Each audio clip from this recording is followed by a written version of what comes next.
Fuck it, I'm saying it.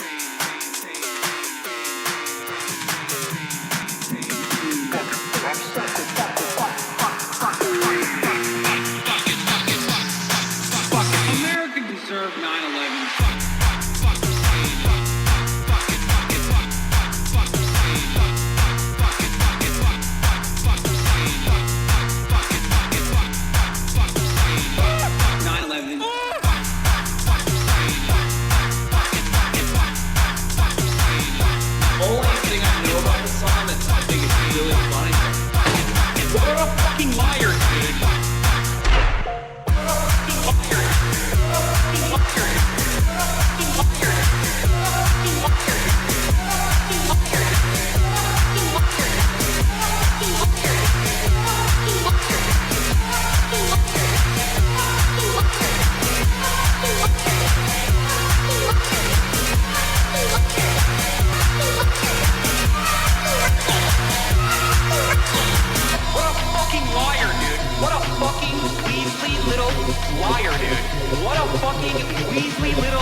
What's going on, everybody?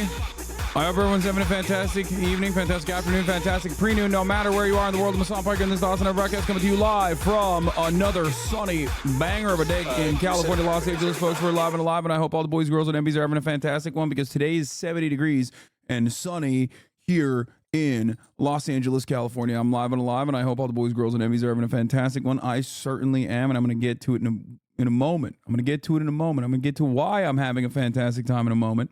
But we're back, baby. We're back. We're live. We're alive. And I hope everyone's having a fan-freaking-tastic one. Now, why is this a uniquely awesome day? Is it because the weather is nice here in California? Is it finally no longer raining? Is that why I'm in a good mood? Is it because I hit 243 pounds and also simultaneously hit a, not PR necessarily, but at least like a good goal that I did not think I would achieve on my squats? Is that the reason? No, that's not the reason. Well, those are good reasons. The major reason as to why it's a beautiful day is because, that's right, it's fucking Friday, baby. It's Saturday, Sunday, what? Ladies and gentlemen, it's Freaky Friday. It's Fuck a Fan's Mom Friday. It's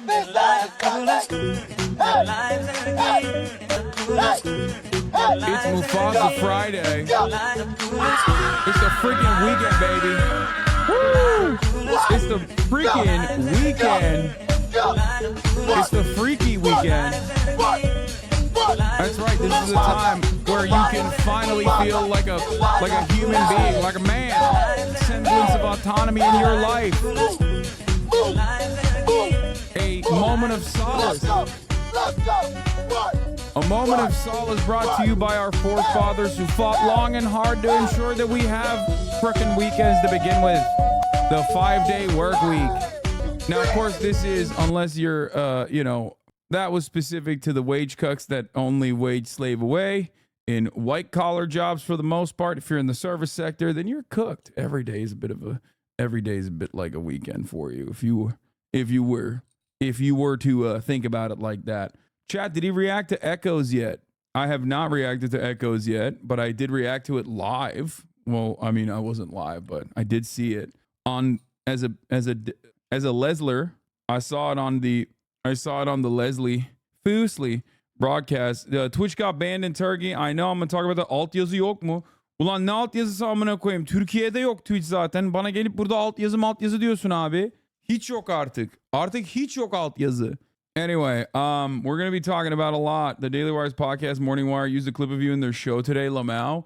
You watched the Daily Wire's morning podcast? I didn't even know they had a morning podcast. And it is my job to pay attention to these things. And I didn't even know that. Meanwhile, you're out there signing in every day. That's wild. I mean, respect. Artık seni VPN'le izliyoruz aga. Yeah, I mean, for the Turks, actually, a site-wide ban is completely irrelevant because like any Turkish man especially that has ever wanted to masturbate knows how to use a VPN. So let's be for real here for a second. It's like Türkler en azından her Türk erkeği abazadır. Her abaza Türk erkeği VPN kullanmayı bilir. Yoksa 31 çekemezsin yani. Bu kadar basit. So every Turkish man knows how to use a VPN anyway, so it won't even touch him. It won't even shake him. Bu işin LeBron James'i biziz aga. Kardeş biliyorum abi. Eskiden anlattım bunu. Amerikalılara anlattım daha önce. 31 çekmek için o kadar abasaydım ki porno yokken zamanında kendim çizdiğim şeyleri 31 çekerdim yani bu kadar. Yani o kadar düştük. Vay amına koyayım. Ama Türkler unutmayın. Ben 12 yaşındayken, 13 yaşındayken, 14 yaşındayken kendi çizdiğim şeylere 31 çeken adam 20'lerinde pornocularla bayağı bildiğin yani kız arkadaşım vardı. Hepsi arkadaşım.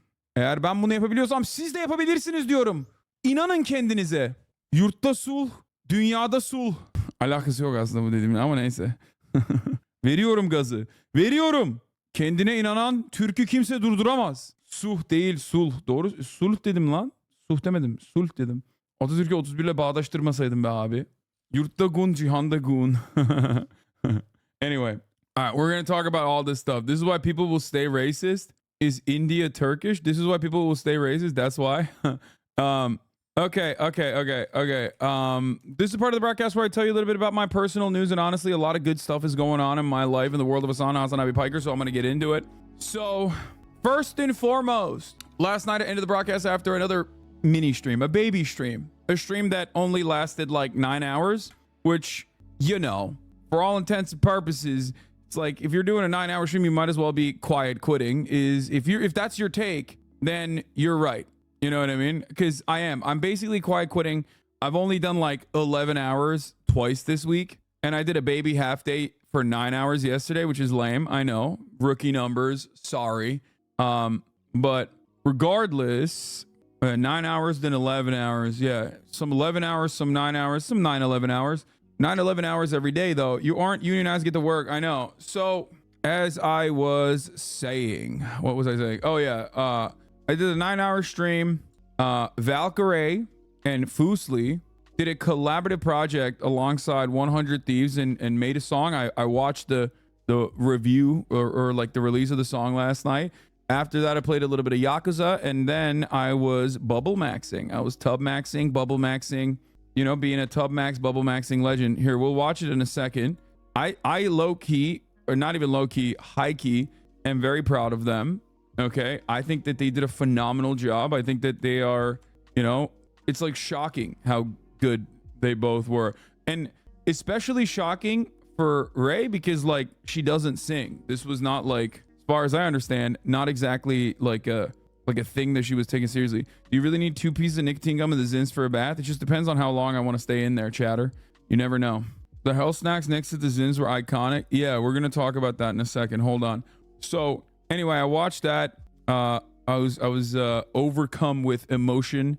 I was very proud to know so many cool people. And then afterwards, I was tub maxing. There it is. For those of you who don't know, this was me tub maxing. Okay, bubble maxing. I'm a tub maxing, bubble maxing legend. Okay, I have run out of quitting what? No, I'm joking, man. Joke. I ran out of my Lush because I had a bunch of like every like holiday season, people give me like Lush bath bombs for some reason. I don't know why, but it's like one of the only types of gifts that I get that I end up actually using during the holiday season, like shit that I get, but I've run out officially. So I did something so hurt. Okay, are you ready for this? I did something so goddamn hurt. There's like a container that this Lush shit comes in, right? I took the crumbs that were in the bottom and I dumped all of it in, which is like no one that has, there are certain things that I do that like I've never grown past, let's say. Like earlier today, I'm lifting and my trainer's like, bro, your pocket has a hole in it. Like it's time to get new pants. I was like, no, I love these pants. He's like, what are you what do you mean? I'm like, no, I love these pants. I'm going to wear these pants when I'm lifting. And he's like, you're too rich to just have like a hole in the pocket of your sweatpants. And I was like, nope. It's just like, I was like, I don't have time. Like, I don't want to buy a new one. And he's like, I don't understand. Like, what do you mean? You could just ask Gymshark to send you new pants. If you wanted to, they would send it to you for free. You don't even have to pay for it. I'm like, no, I don't have any time to like hit him up. And he was like, you could hire someone to ask Gymshark to do that for you. You could ask someone to ask Gymshark on your behalf and they would do it. I was like, nah. And it's, I think because like you guys will see this. It's not like I don't need to be frugal at all, but I think it's just like how I grew up, I guess, or how I lived in my early adolescence that just stuck with me. Things like putting water in the bottom of your soap, like, because you got to get it all out. I feel like those are the types of things that I do still. And the Lush thing is one of those versions of that as well, where like I was like, oh, well, there's still some crumbs of fucking like multiple different Lush bombs in the bottom of this. It's going to go to waste. You got to stretch it out is what I'm saying. And I still do that. And you know, it's a good quality to have, in my opinion. You got to stretch it out, bro. Sounded like my Indian mom. I hope your Indian mom instilled that upon you, because I'm saying that it's a good value. It's a good quality to have. Okay. It's so funny because like this didn't come from my parents though. I don't think, because my parents were, I mean, I grew up pretty affluent, as I've talked about before. This was literally broke tendencies that I developed when I lived on my own and was broke, because I don't think this is something that I got from my family at all. And the clothing thing is just comfort. The more holes that a t-shirt has, for me, the more I've like worn it, and therefore the more comfortable it is. Same with socks and same with underwear. Like all my underwear have fucking holes in them. What? I don't have enough fucking money. I could just like buy it on Amazon. But regardless, it's just like when it has a hole in the underwear, that means I've been wearing it so much that it's just comfortable. Hope you don't add water to your soap like my mom. Soap of my mom's is 110 soap, 9 water. It's insane. No, I only add water at the end of it. Like when you, and it's not like the soap I'm using is like fucking broke boy shit either. It's like Aesop soap. You know what I mean? That's the funniest part. But I guess it makes more sense to do it for Aesop soap than it is for Dove. You know, that's just like $50. It's like a fucking $50 bottle. What are you're not gonna use the last fucking crumb down there? That last crumb is like what? Like $5? That's a crumb of soap. You just might as well throw the $5 on the ground and spit on it. Anyway, guys, invest in a sewing kit and learn to repair clothes, please, for the love of fuck. No, it's too much work.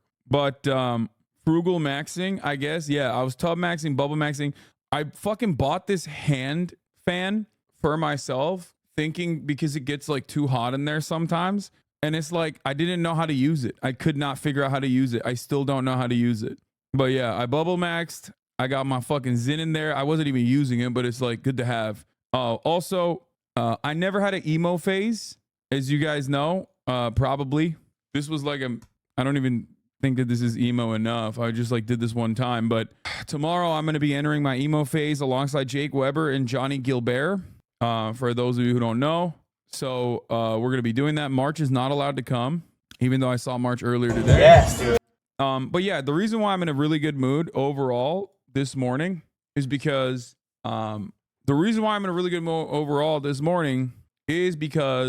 I hit 285 on the back squats this morning. March is in here too. He's in the background. Who are you barking at, lady? You better calm down. Quiet.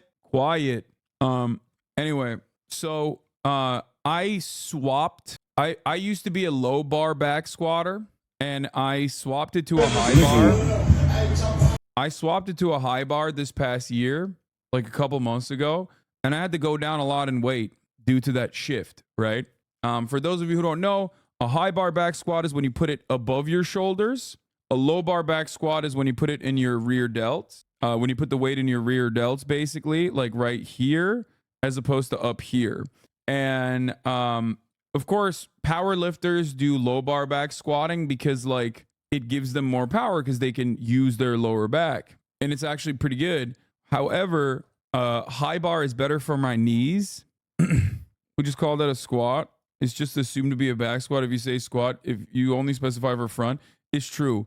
You're actually right about that. The funny part about it is that, yeah, I do front squats sometimes. My trainers say back squat, and it's just like stuck with me. I used to never say back squatting. Like, I don't front squat that much. Anyway, but yeah, overall, it's good because you get more depth this way as well, as you can see. For like 285, 5x5, pretty solid big boy weight here, you know? There's a little, it got a little janky towards the end there, but I'm really hitting the goddamn, I'm hitting that. It's not ass to grass, obviously, but it's like 90 degree parallel, as you can see. Not only is it 90-degree parallel, but it's even going like, I guess, pretty goddamn good. Good depth. Anything beyond that is like probably going to cause you to have knee pain. Tried Zercher yet? I hate it. I hate Zerchers. Zerchers actually cause me to have like nerve damage. Zercher squats cause me to get nerve damage on my forearms for a while. So yeah, 285 pounds obviously isn't super heavy, but 285 pounds is obviously not super heavy before everybody talks shit. I know that, especially for someone my weight. But you have to remember, I got nerve damage. Literally, I was numb for like months. I'm tall with long femurs and I go ass to grass, no issue, says knee chair, schnee hair. I have good mobility though. Yes, you have better mobility than me. Okay. Why'd you Zercher? That's for idiots. Yeah, I don't think Zercher is good anyway. Okay, so as I was saying, 285 pounds is not a lot of weight, but if you recall earlier in this week, I was talking about how I'm no longer in recomp and therefore I can't actually keep losing weight while simultaneously building muscle and also, improving my strength. And I recognize that because on my chest, on my bench press, I was week over week, I was having a hard time hitting 2 plates 5x5, which is not a lot of weight for someone of my size. Obviously, I have like joint issues. I've always had joint issues. My shoulders always are busted. I always have rotator cuff problems. So I do a lot of like corrective work to specifically make sure that I'm strong enough. It took a lot of rehabilitation to basically solidify my back so I can improve my bench press position. I've decided I'm cutting out the flat bench barbell bench press anyway. Regardless, it's just it fucks me up. It always fucks me up. There's no reason for it. The dumbbells are perfectly fine. But regardless, I'm cutting, as you guys know. I'm not bulking, I'm cutting. And it's almost impossible to cut while simultaneously also improving your strength unless you already had that strength and you're doing recomp. So for that reason, I was noticing that I was having issues with all of that. I was having issues with improving my strength this past week. So getting up to 285, which is not very high, obviously, but it's high for high bar squatting. For me, it was shocking to me. Like I started off real low. I was like, oh, I'll probably go up to like 265 or something. And then I did that and I was like, oh my God, never mind. I'm actually kind of cooking. So it made me feel good. Also, all right, buddy, it's after 12. Let's move on from the bro science. Still less cake than Lud. Stop being a misogynist towards Kaya, please. Ask the grass pal bro science. And run the top of the hour ad break. No, I'm not running it. It's 30 minutes in only. Yeah, March is back there working, doing, I think, like, what is it, reverse hypers? You can see him in the back. But yeah, so it was definitely good, especially the circumstances considering, right? I'm not like bulking. I'm not supposed to be like, I'm supposed to be maintaining while simultaneously maintaining my muscle mass, maintaining my strength while simultaneously losing weight. However, this is one area where I've been able to still improve my lift, so that made me happy. I'm also officially at 243 pounds. I think it's the lightest I've been since my highest point during COVID. Peak of COVID, I was peaking in my weight. I look good. I feel good. I'm achieving my goals overall. So that makes me feel very good. Just wanted to share that accomplishment. Why do your Talking IG stories not cut out before the end anymore? I don't know. You should try out Olympic shoes. They help my depth a lot. No, I don't want to. I know what you're talking about. I don't want to do that. You're talking about the lifts, right? Heel lifts, where it just like positions your feet in a way so that you can go down more. Like there's a baby lift in the heel for squatting. They're just like squatting shoes. I don't really care about that kind of stuff. I personally don't think that I'm at a level where I need to improve. Like, that's for people who have already accomplished a certain level of lift, that they want to make sure that they can get like that extra that they need to get like that extra ankle mobility to improve the bar path even further. I don't think you need to do that. I've only barely gotten a 90-degree parallel perfectly. So, have you watched a new live action Avatar that's on Netflix? No. Regular flat shoes are fine, or even barefoot if it feels comfortable. I used to squat and deadlift barefoot. I have not watched the live action thing, and I probably will not, because I heard that it sucks. So it's Mir the dog. That's so funny. That's a funny ass show. It's definitely a big letdown from the original. Yeah, I'm not. How can I get lean? Do you have any tips? Yes. I always say this all the goddamn time. Eat less. That's it. There's no way around it. Like, if you're gaining weight currently, that means you need to eat less. You will never be able to outwork your diet. People go on walks, do this, do that. No, the thing you need to do is eat less. It's just the truth. Your body is a machine. And as a machine, it requires energy. Food is energy. Calories are energy. If you put more energy in your body than it actually burns every day, then you will gain weight, which is a good thing if your goal is to gain weight. If your goal is to lose weight, then you have to put less energy than it actually is burning every day.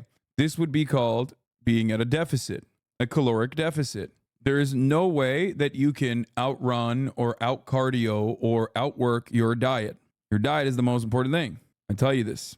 Health Harvard says, stop counting calories. I will never stop counting calories. I don't care. You can write 1,000 different fucking articles on it.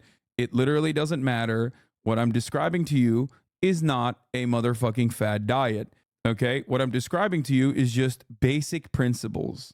I don't care what fucking lame ass new theory that has been developed on how to work out. I'm not saying starve yourself, of course. If you starve yourself, you will lose muscle mass. You will become less healthy. All of the stuff that they're describing here are true. HasanAbi's anti-science. No, I'm not anti-science. Anyone that says calories in, calories out is not like the basic principle of like building a healthy diet is anti-science. Okay? Like, you don't have to do like, I don't ever talk about fad diets. I never talk about like any of this dumb shit. Weight Watchers, Scarsdale, fucking OMAD even. And I've used these diets. I've done all of them. Some of them were very successful. Some of them weren't. Like getting into ketosis. All this shit is dumb as fuck. Ultimately, the foundational principles are always going to be the fucking same. Okay? The principle is your body is a fucking engine. And the engine requires, in order for your engine to operate, it requires a certain amount of calories. You have a resting metabolic rate. Okay? Like if you were just laying in bed, if you were just laying in fucking bed, incredibly sedentary, your body is still burning shit. If your mind is working to pump blood and feed your muscles, your body still needs food. Your body needs a healthy balance of obviously macronutrients and micronutrients. Okay? But ultimately, in the most reductive terms, because I can always go further into it and dive deeper into it and explain to you the minutia, but overall, your body is a fucking engine, and that engine requires food for energy, okay? And your body automatically burns through a certain amount. This is not bro science. Please stop saying bro science. I'm losing my mind. Nothing I am mentioning is bro science. I am a bro, and I am describing it in layman's terms, so it comes across as bro science-y, but what I'm describing is not bro science. Dudes will look at the law of thermodynamics and go, bro science? Hello? Anyway, every single thing that this article is writing is correct. You do have gut microbiomes. You do have a metabolism. You have the type of food you eat is also important. However, these are marginal differences that are still based on calories in, calories out. Because let's be real, okay? Regardless of your gut microbiome, regardless of that, if your body's resting metabolic rate, or if your body's like with the lifestyle choices that you make, if you're like sedentary or not, you know what I mean? How active you are, how much walking you do, for example, how much you fidget. These are all ironically things that factor into like what your body needs. Okay, how much you think, and how many calories you burn while eating. For your body to fucking consume the food and break it down, that is burning calories. It's a machine. It's none of this is bro science, by the way. Suck my dick if you say bro science to this. All of that factors into the engine and how much fuel it requires. However, calories in, calories out is still the fucking foundational principle. Anyway, and obviously for everyone, it's going to be different. Some people, like, here's a great example. Alex, 6'5", peeled to the gills, right? My friend Alex, Australian Alex, tall Alex, not Alexa, okay? He fidgets like a motherfucker. That plays a role in him unironically burning more. His resting metabolic rate is way higher than mine, okay? Like, even fidgeting plays a role. If you're constantly moving around, if you're constantly moving your body, if you can't stay in fucking place. He follows Libs of TikTok. I was following Libs of TikTok as well before she blocked me. What? Do you think one of my socialist friends who literally went to North Korea is like a secret reactionary? There's no shot you did that. Yeah, dude.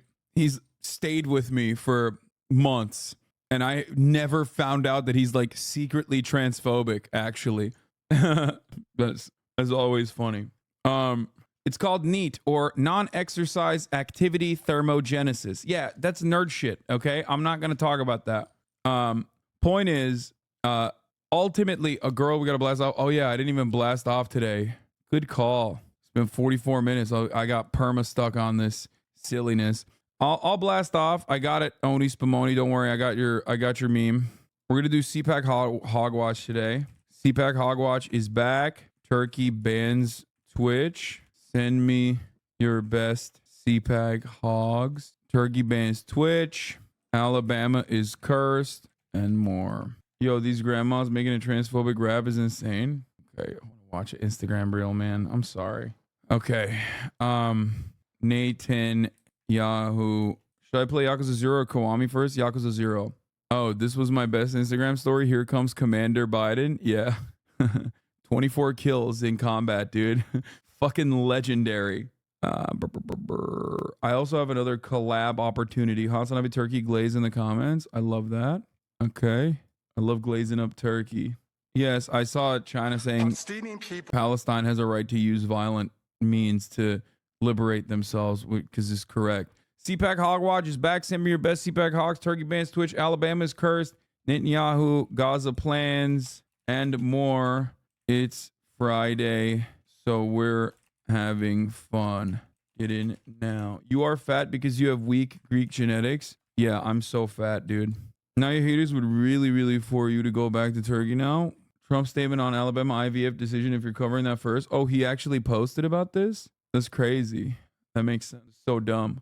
The IVF decision, I mean. All right, let's blast off, and I'm going to get back to the last. I'm going to wrap up the workout situation. Shouldn't we execute the fat shamer? No, I don't care. I'm in a good mood. Bro, I am the lightest I've been. I'm literally the lowest weight I've been since like the peak of the pandemic. I don't give a shit. I have my days. I have my days when I feel fat. And if you come in and you call me fat when I feel fat, I'm going to be like, fuck you. You look fat as fuck. Yeah, I got a fat cock. Some days I feel bloated, or if I'm like working really hard and I'm not achieving the goals that I've set out for myself, if I don't feel very lean and you come in at that point and you fucking hit me with that, I'm gonna ban you, right? This chat has bloodlust just to get another chatter banner over nothing. I don't think it's nothing. I don't think you should. People always discount chatter etiquette. Like, as a chatter, you shouldn't be allowed to say whatever the fuck you want. You shouldn't be like trying to make the streamer upset. That seems insane. The way I see it is like, this is supposed to be a positive. This is supposed to be a positive interaction with with a massive community full of people. It's like a stadium. Why would you go in there and try to fuck up the vibes, right? some Twitch streamers don't mind it. I do, especially because I have a lot of back and forth with my community, with my chat. So seriously, respect big tall guys like you that lift. I'm 5'6", 200 pounds, and even though I can squat 400, your lift is far more impressive because of how long your legs are. Thank you for recognizing that and admitting that. People literally don't. I mean, I have my advantages. Obviously, I have a lot more space to fill up, so there's more room to grow as far as strength. Someone think of the poor tall guy. I feel like you started the stream so happy, and now chat's being horrible. I'm so sorry. No, it's fine. I did see the January 6th pinball machine. Yeah. So where was I? Okay. As far as like calories and calories out goes and stuff like that, like I said, feeling pretty good. I swapped something and it finally clicked. I was a chatter asked if you've struggled with binge eating and they've been depressed for about 4 years. They're wondering what to use as motivation. Yeah, that's why I did OMAD the last time I like lost all the weight and kept it off. But now I don't do that. I still work out fasted. A liberal YouTuber called Lucy Hayes did a 2.5-hour episode on you about you hating Eastern Europe. It's so dumb. That's awesome. Where do you guys find this stuff? And I I just don't get it. I don't understand it because it's like, I feel like people that are in the Balkans that constantly get mad at me and say like, oh, dude, you hate Eastern Europe are just like America dick riders for the most part, if that makes sense. Like they just want to be America so bad. And they don't understand that like most of the Western world thinks that they are Slavish dogs. You know what I mean? Like they don't, most of the Western world literally despises them. I don't. You know what I mean? I don't. Like it's always odd to me when like an Eastern European person will come at me for being like anti-America or some shit. You know what I mean? And it's like, dog, I want I have your best interest in mind. It's just like, you think this allegiance implies that they see you as a full human being and not just like a stopgap measure between you and Russia, or between like the actual places that America does kind of care about, and even then not that much, and Russia. Like people legitimately think that NATO, for example, is there to protect them and not only protected because it is a way for America to reinforce its hegemonic power. Anyway, don't watch these fucking dumbass videos. It has 13 views long. Oh my god. This YouTube channel made a 3-hour video about you worth the watch. Live and alive here in an undisclosed location. This is so sick. This is exactly the type of 3-hour video that I fuck with. Anyway, I think motherfuckers in here have Google alerts with your name. I don't think they have Google alerts. I think they get fed it by the algo and don't even think about it. Don't think about the implications of like hyping up a 12 viewer video. Even in a stream like this, when you do that, you're basically bringing that to the attention of like many more haters. You're giving that person clout for no reason. You know what I mean? Anyway, we're moving on from that. I don't think I need to be a male feminist to be able to attract women, okay? God damn, these fan cams are nutty. Look, let's be real.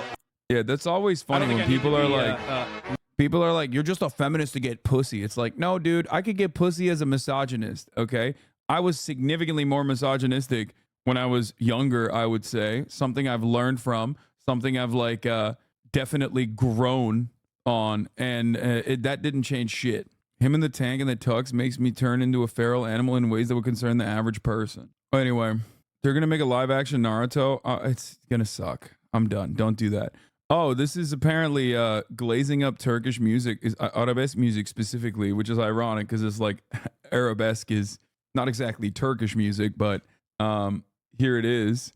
American music could never produce such euphonious, soul-ascending, heart-crunching, angelic, spirit-stirring motherfucking tunes. I levitated to heaven and back. This genre of music is literally called arabesque. Arab, Persian, Turkish, Pakistani, and Hindi music had the most beautiful tunes. Your soul transcends to another realm. That song is using Western harmony, Lama Fayal. This sounds like a Uzi beat. This is Arab erasure if you claim this is Turkish. I mean, it's a huge... This sounds like a Turkish drama OST that comes out every 2 minutes throughout the drama, and it's always bang. Got me feeling like I'm in a Turkish series. Dude, I love cultural imperialism, okay? It's so solid. Or if you want to be normal about it, not cultural imperialism, but like just making content that is captivating for people. Okay. Turkish content is just done so much for Turkey. It's so much soft power for Turkey. How does this feel? Seeing others live your dream? What? Anyway, elongated harmonics with arpeggios is very arabesque, but its roots are across Asia. I saw this already. We watched this on stream. Tub maxing. Oh my God, no way. Oh my God. Dude, more proof. A lot of people talk about Matt Cushman, and his takes, like, and how prescient those takes are and yada, yada, yada on politics and history. I think the greatest Matt Cushman take is when he said bears are guys. Some animals are guys. And honestly, bears are guys is the greatest take that Matt Cushman ever had. All bears are just guys. They just hang. I don't know how else to describe it other than just look at this fucking video. That's just a guy. Like that's me. I'm this thing. This is me. I do this. This is what I do. This is exactly, like, down to the wire, exactly what I would do. Okay? All right. Oh my God, this is just Kaya.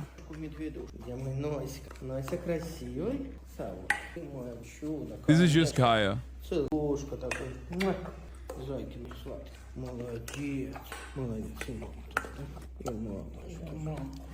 И за маму, и за папу. Молодец. Всего разлезал уже, облизал.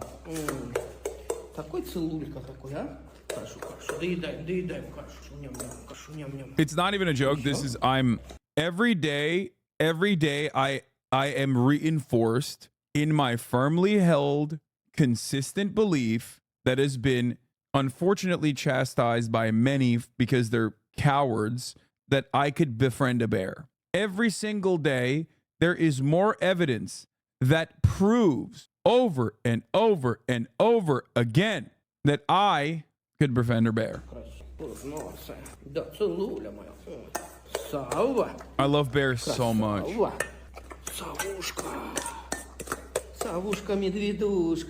What's stopping you? Living in Los Angeles, California, like the area that I live in, bears mean something entirely different. If you know what I'm saying. I live in West Hollywood. Fellas, I'm always talking about how have you heard of this? I'm always talking about how I can befriend a bear. Okay? Living in West Hollywood, California, the only type of bear you can befriend is at the bear bars. Very different type of bear. That's right. Anyway, I don't believe in Russiagate except that bear TikTok is a psyop to trick us befriending them as pets. Yeah, that was my shitty ass Jay Leno. Okay. We're moving on from all this. What is the video game that all of the EU streamers and the Spanish streamers are playing? Is it Kebab Shop? I think Lyric is now playing it too. He said Kebab Mart, but that's like a different game. He's playing Supermarket Simulator. All the EU Andes are playing a game, and I want to play that as well. No. That's what Lyric is playing. Lyric is playing Supermarket Simulator, but that's not the actual game. It's Kebab Chefs, right? I thought it was this one, which I have lined up here. I can't remember if this is the actual one, but apparently this is a co-op game, so I'm trying to put this together. I'm trying to put a team together. With maybe Northern Lion and 2 other people. I asked Quackity as well, and he said he'd be down. So I was thinking about, like, I literally was thinking about doing it with like a Turkish streamer, Quackity potentially. I mean, we'll see. I'm thinking, like, if I were to put like a crew in the top of mind, I think I would make it with basically Quackity, Selbit, and maybe Northern Lion, something like that. Turkish, Latin, and bald, all the demographics are covered. Yeah. So we'll see. My wife would die if you played games with Northern Lion. Trust me, I'm always trying to play games with Northern Lion, but the only games he keeps playing are with my heart. New Bill Skarsgård movie, Boy Kills World. Yeah, I saw that. The Skarsgård family is known for 2 things: being absolutely fucking peeled, looking really weird, but also hot in a weird way. And the third thing is being like the autistic silent killer in every fucking movie. In every movie, they just sit around, barely fucking speak, and do murders. And they look hot while doing it, even though they kind of look alien-like. The entire family is awesome at doing that. He's mute and deaf in this movie, by the way. I love it because not a friend of the show, but friend of other friends of the show is playing a very prominent role in this movie. Let's do this. Recognize This was that? never a great city, recognize that voice, but it was boys. ours. Are you with me? Always. Until Hilda van der Kooi took it from us. This is how she keeps. Brett Gelman? What? Gross. What the fuck? No, dude. The opposite of Brett Gelman. An actually cool person who is like a lefty and friends of at least my uncle, my real uncle, Sam Cedar. We're talking H. John Benjamin, dude. Keeps control. They call it the calling. They're all gonna watch and cheer as you die. That's me, facing televised execution by breakfast cereal mascots. Not my happiest day, but let me take you back to an even worse one. The day the van der Koois killed my... H. John is a lefty. H. John Benjamin frequently goes on Sam Cedar's Majority Report. Okay. He literally voiced Saddam Hussein in the Blowback podcast created by Brendan James and Noah Colwyn, as you guys know. And on top of that, he has quite literally done pieces with the Gravel Institute talking specifically about how shitty capitalism is. H. John Benjamin is the GOAT. As a matter of fact, I would say that the one stream or show that he hasn't been on that is like a socialist show is mine. Family, and left me deaf and mute. So I made a 3-step plan. Step 1, give myself an inner voice. I took the last one I remembered from this video game. Player 1 wins. Step 2, get stronger. A lot stronger. And step 3, join a team. Welcome to the Resistance. Yeah, go team. The mission is simple. Make the van der Koois pay for what they have done. Insert crazy action montage. I think this is going to be a good movie, by the way, and not just because of H. John Benjamin, but also because of a Skarsgård. Fuck Brett Gelman. We don't care about him. Who gives a fuck? But I do think that like this gives me hope. Sam Raimi, Evil Dead, Don't Breathe, The Grudge. This movie's gonna own, yeah, for sure. You know how hard it is to get a serial company to sponsor mass murder? Wow. Like the only lame thing I saw in this entire trailer, other than fucking that ultra Zionist freak Brett Gelman's ugly ass face, was the classic beat for beat shot trailer cliche that they do all the time now. Like Baby Driver, post Baby Driver, pretty much every fucking movie trailer does this now, which is lame as hell, but who gives a fuck? Whatever. I don't like this plan. You have reached your final destination. I love... Oh my God, no! I have information. I'm gonna help you. Stop! Nobody wasn't gonna help us. Definitely sounded like he was gonna help us. Anyway, Optics Gaming, COD video editing. In my opinion, all trailers are terrible across the board since like 2018. Isn't that suspiciously when Megaphonics started making trailers? Something to consider here. No, I'm just kidding. What is this? President what? Okay. Well, dude, I can't wait for fucking CPAC, baby. We're going to be doing a live react to President Trump. My king, my goat. It is the year after Baby Driver dropped, though.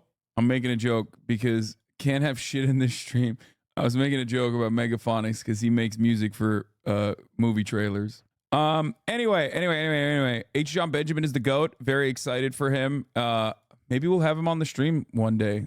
Who knows? Are you excited for Dune 2? I'm excited for Dune to your mom, what she doing to me. 69ing is what I'm talking about.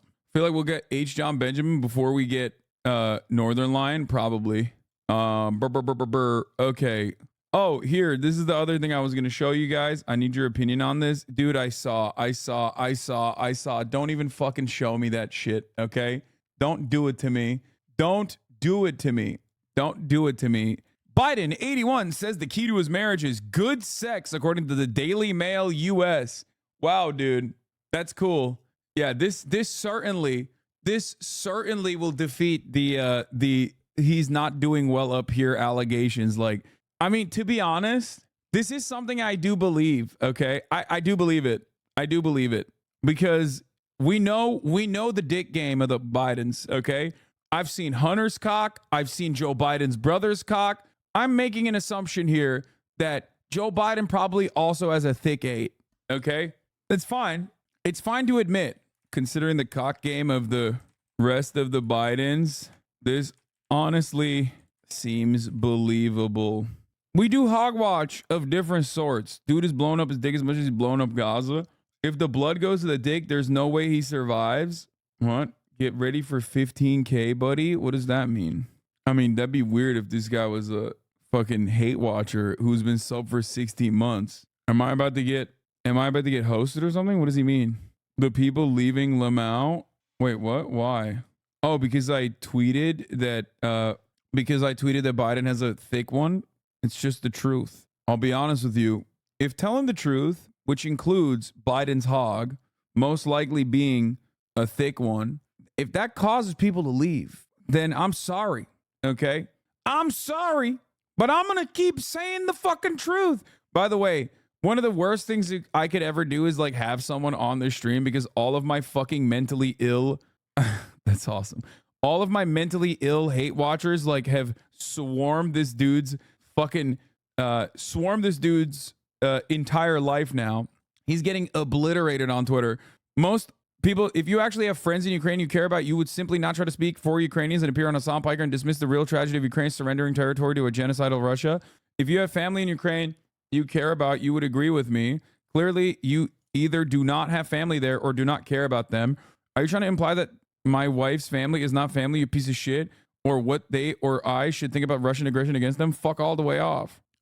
Most online psychoanalysis is garbage, but I really believe it's a strong sign that something is wrong when people can't recognize their own behavior being mirrored back at them. The online Ukrainian flag people have gotten unhinged lately.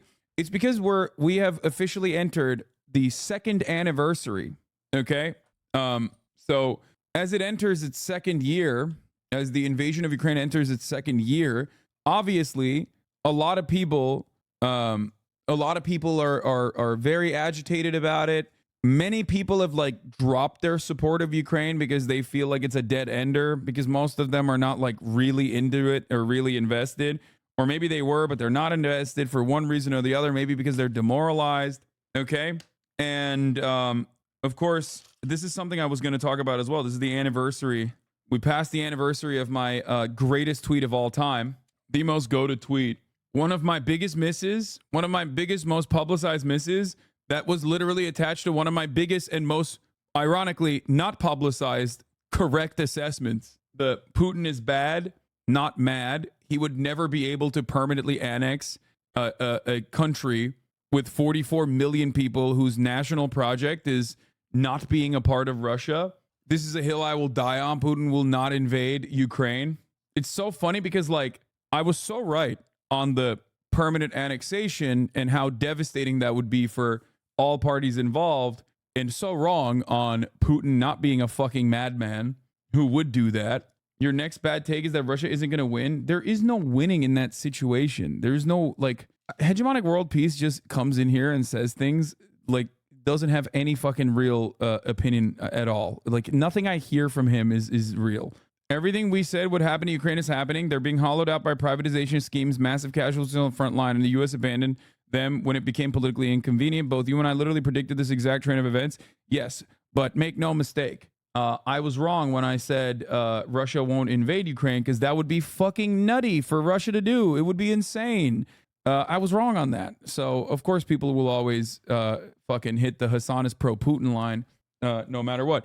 Anyway, my uncle is still stuck in Ukraine because of martial law, and he's at risk of being drafted at any given moment because he's still young enough to serve. Mid-50s is so fucked. Entire towns have been emptied of young men. The average age of conscript is late 30s, early 40s now. Yeah. Things are not good. They're not looking good at all. They're not looking great at all.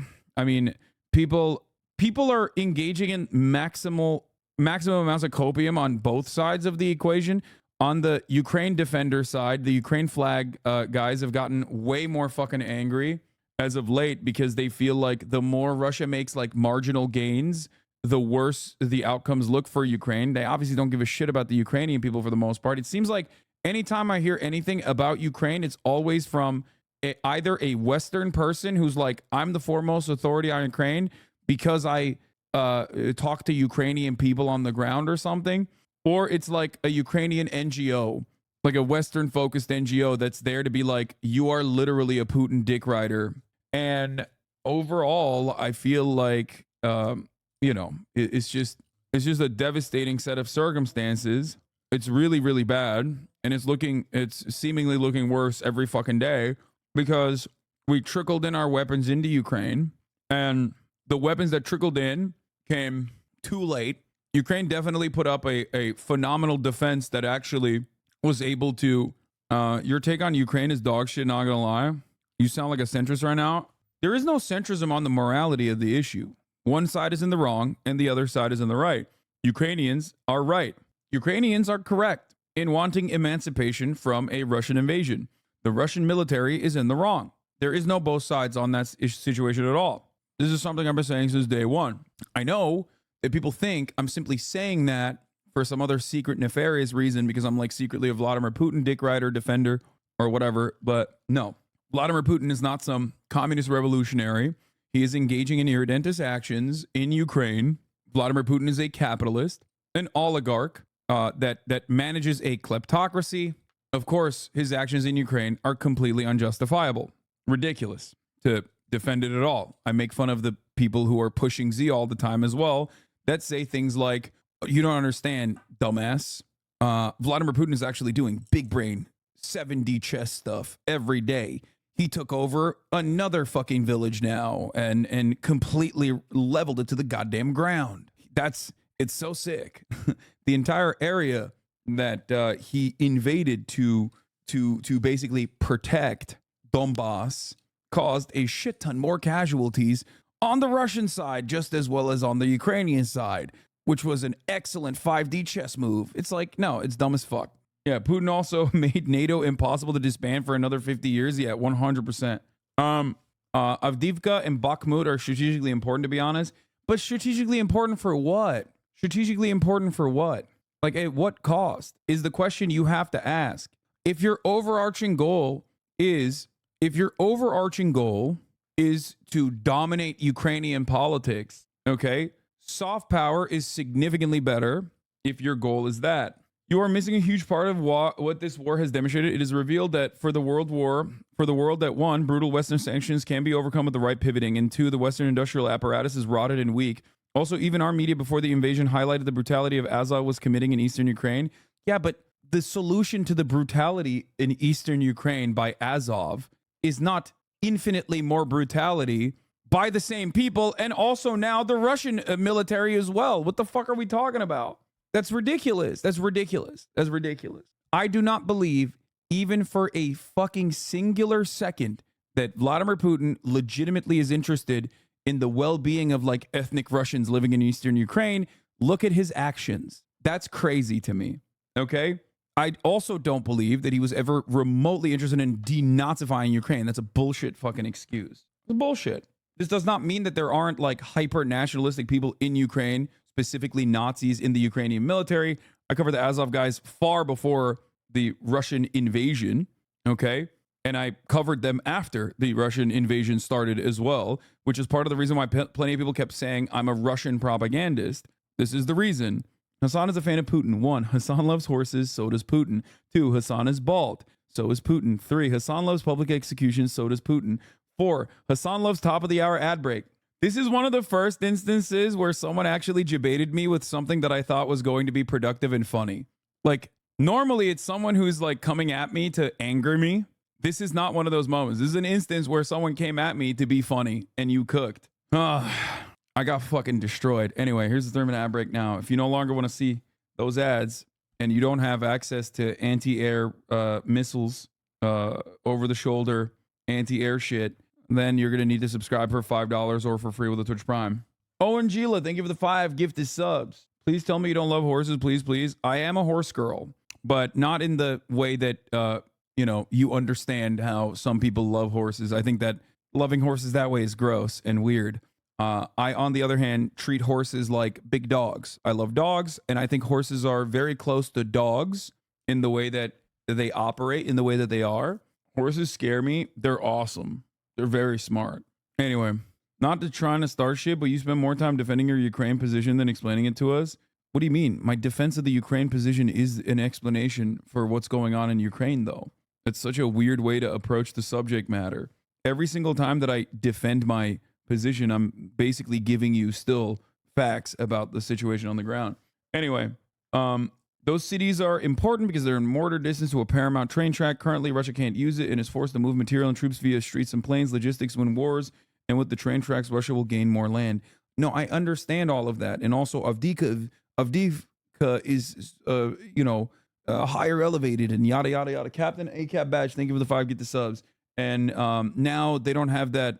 They don't have that position to keep fucking bombing into Russian positions that are firmly mounted in eastern Ukraine. Got it. Fine. I understand that. That doesn't spell victory if that victory is a Pyrrhic or Pyrrhic victory. It's not real victory. If your overarching goal is to undermine Western influence in Ukraine and the way that you Pyrrhic victory, I always say Pyrrhic. Okay, Pyrrhic victory. If your overarching goal is to undermine Western involvement in Ukraine and ensure that they never join NATO, which you know is not going to fucking happen anyway, then you already have pressure points through your economic cooperation with other NATO countries in the form of like oil and gas.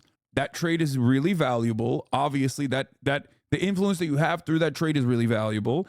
And then as far as like not allowing Ukraine to join NATO or enforcing some kind of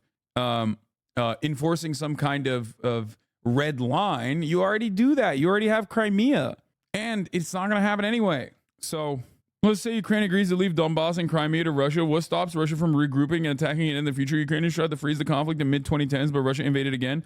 Agreeing to peace terms as beneficial to Russia might just postpone another war in the future. Might just postpone for another war in the future?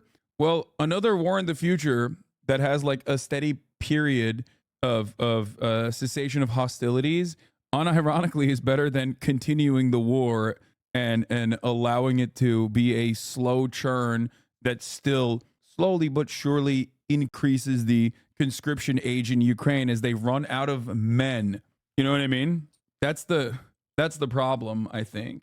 The Ukraine war will never be a victory for Russia because the costs at all levels were already too high, but the defeat of the West is entirely possible, and if Ukraine cedes large areas, it will be viewed as such. In Russia in particular, this would be seen as a victor. Yeah, the risk of Russia not following through on the conditions of a peace negotiation or a ceasefire negotiation is a permanent issue with every cessation of hostilities. Anytime you have a treaty, because that is how wars end, regardless of the victorious position you have, or regardless of the enemies having a victorious position, no matter what happens, that's how every fucking war ends, technically. And there's always a situation where the one party could technically violate those terms and conditions. So if that is the realistic outcome, let's say, operating on the pure hypothetical that they will do this again doesn't change the reality that you have to give it a shot, in my opinion.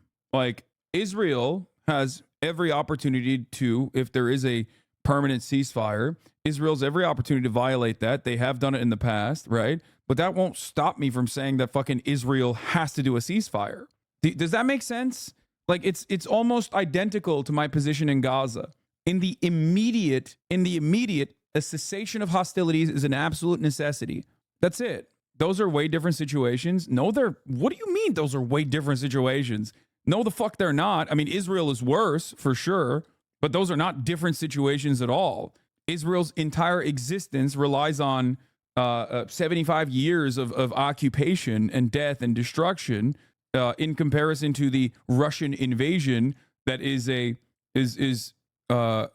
relatively new phenomena. However, it's still the same as far as the basics and the morality of it. Russia's actions, as far as like occupying or invading Ukraine, are awful and immoral and violent. just like Israel's actions are awful and immoral and violent. Anyway, what is this? This war has cost the West peanuts? That's so fucking not true. That part is ridiculous, dude. First of all, I hate that. I hate that take so much. Like, this assessment is so gross and sociopathic. I'm sorry. I don't know if you intended it for it to be that way. One, it's incorrect. It's 5% of the military budget, billions of dollars, and every fucking singular dollar that goes back into the military industrial complex is a singular dollar that could have gone to building fucking bricks and making homes and rebuilding our roads, rebuilding our healthcare infrastructure. So that's ridiculous to say, oh, dude, it's a couple $1 billion here and there. Just fucking write it off.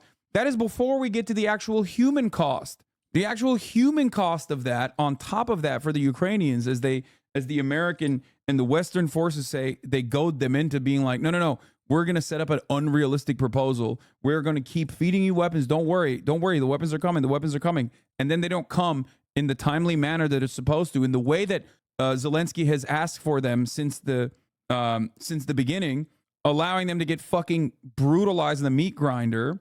And what are they supposed to do? They can't do anything. They can't say anything. What are the Ukrainians supposed to do? It's the same position with the Kurds every single time. This was my analysis from the jump.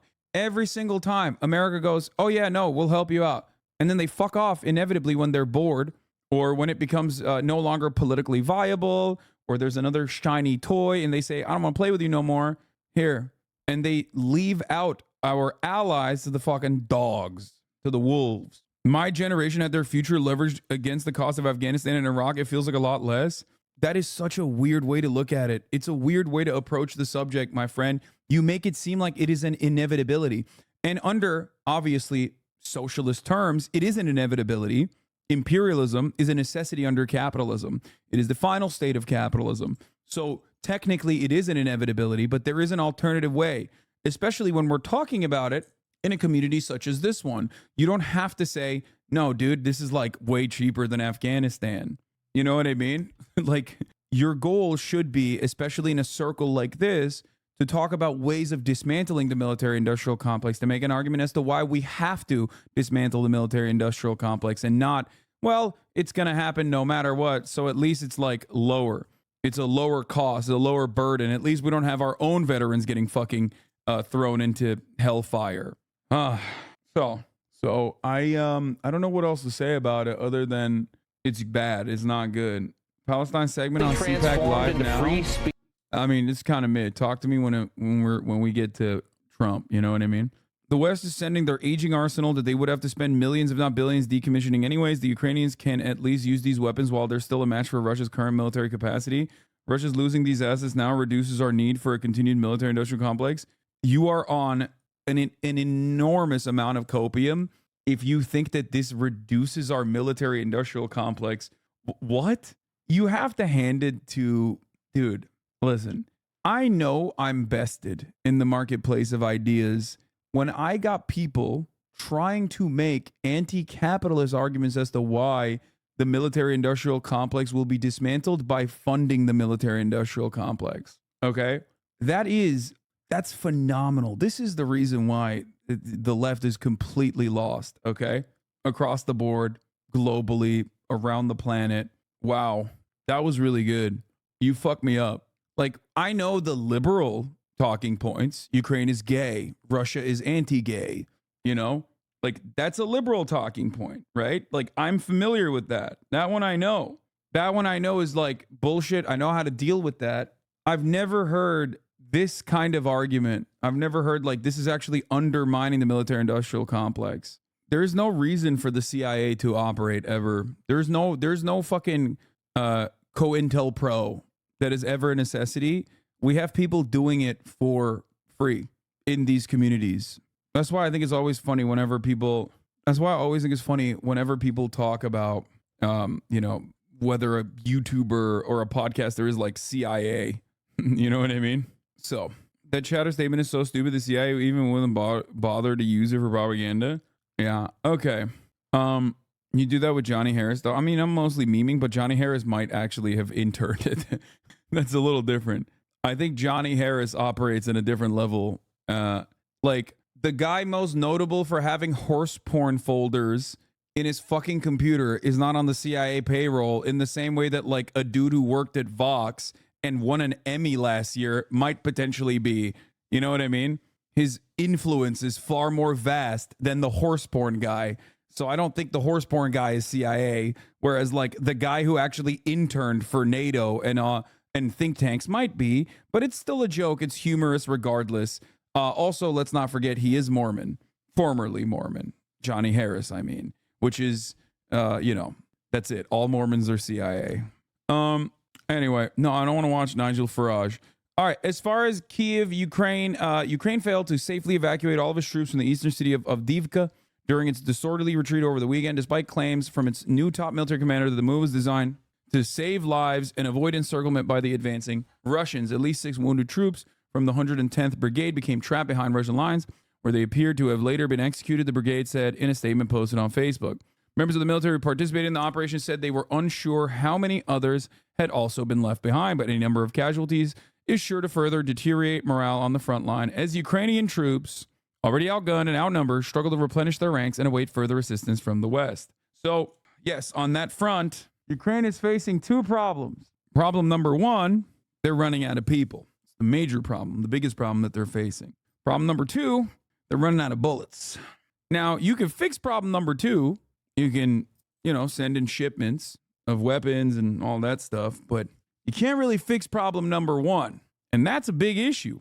Unless, and I mean this with all sincerity, we start conscripting everyone on Reddit. If you've ever posted on World News, if you've ever talked about how Ukraine needs to fight till the last Ukrainian and you live in the West, I think we should conscript you. I want to do a 1-to-1 program. Every Ukrainian male that is potentially at risk of being conscripted, I want to do a 1-to-1 swap. It doesn't matter what age you are. If you live in the West and you are championing the Ukrainians fighting, you will take the role of a person who does not want to be conscripted in Ukraine. I think this is a moral thing to do. I think it's a just thing to do. Make a 1-to-1 swap. If you're a YouTube guy, okay? If you're a YouTube guy and you make YouTube videos all the time about this, 1-to-1 swap.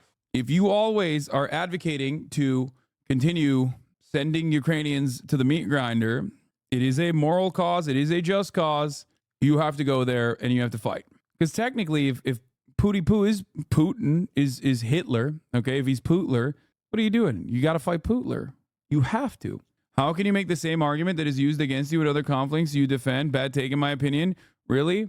Because I often have the exact same opinion on other conflicts as well, which is an end to the conflict. I've said the exact same thing about Israel-Palestine too.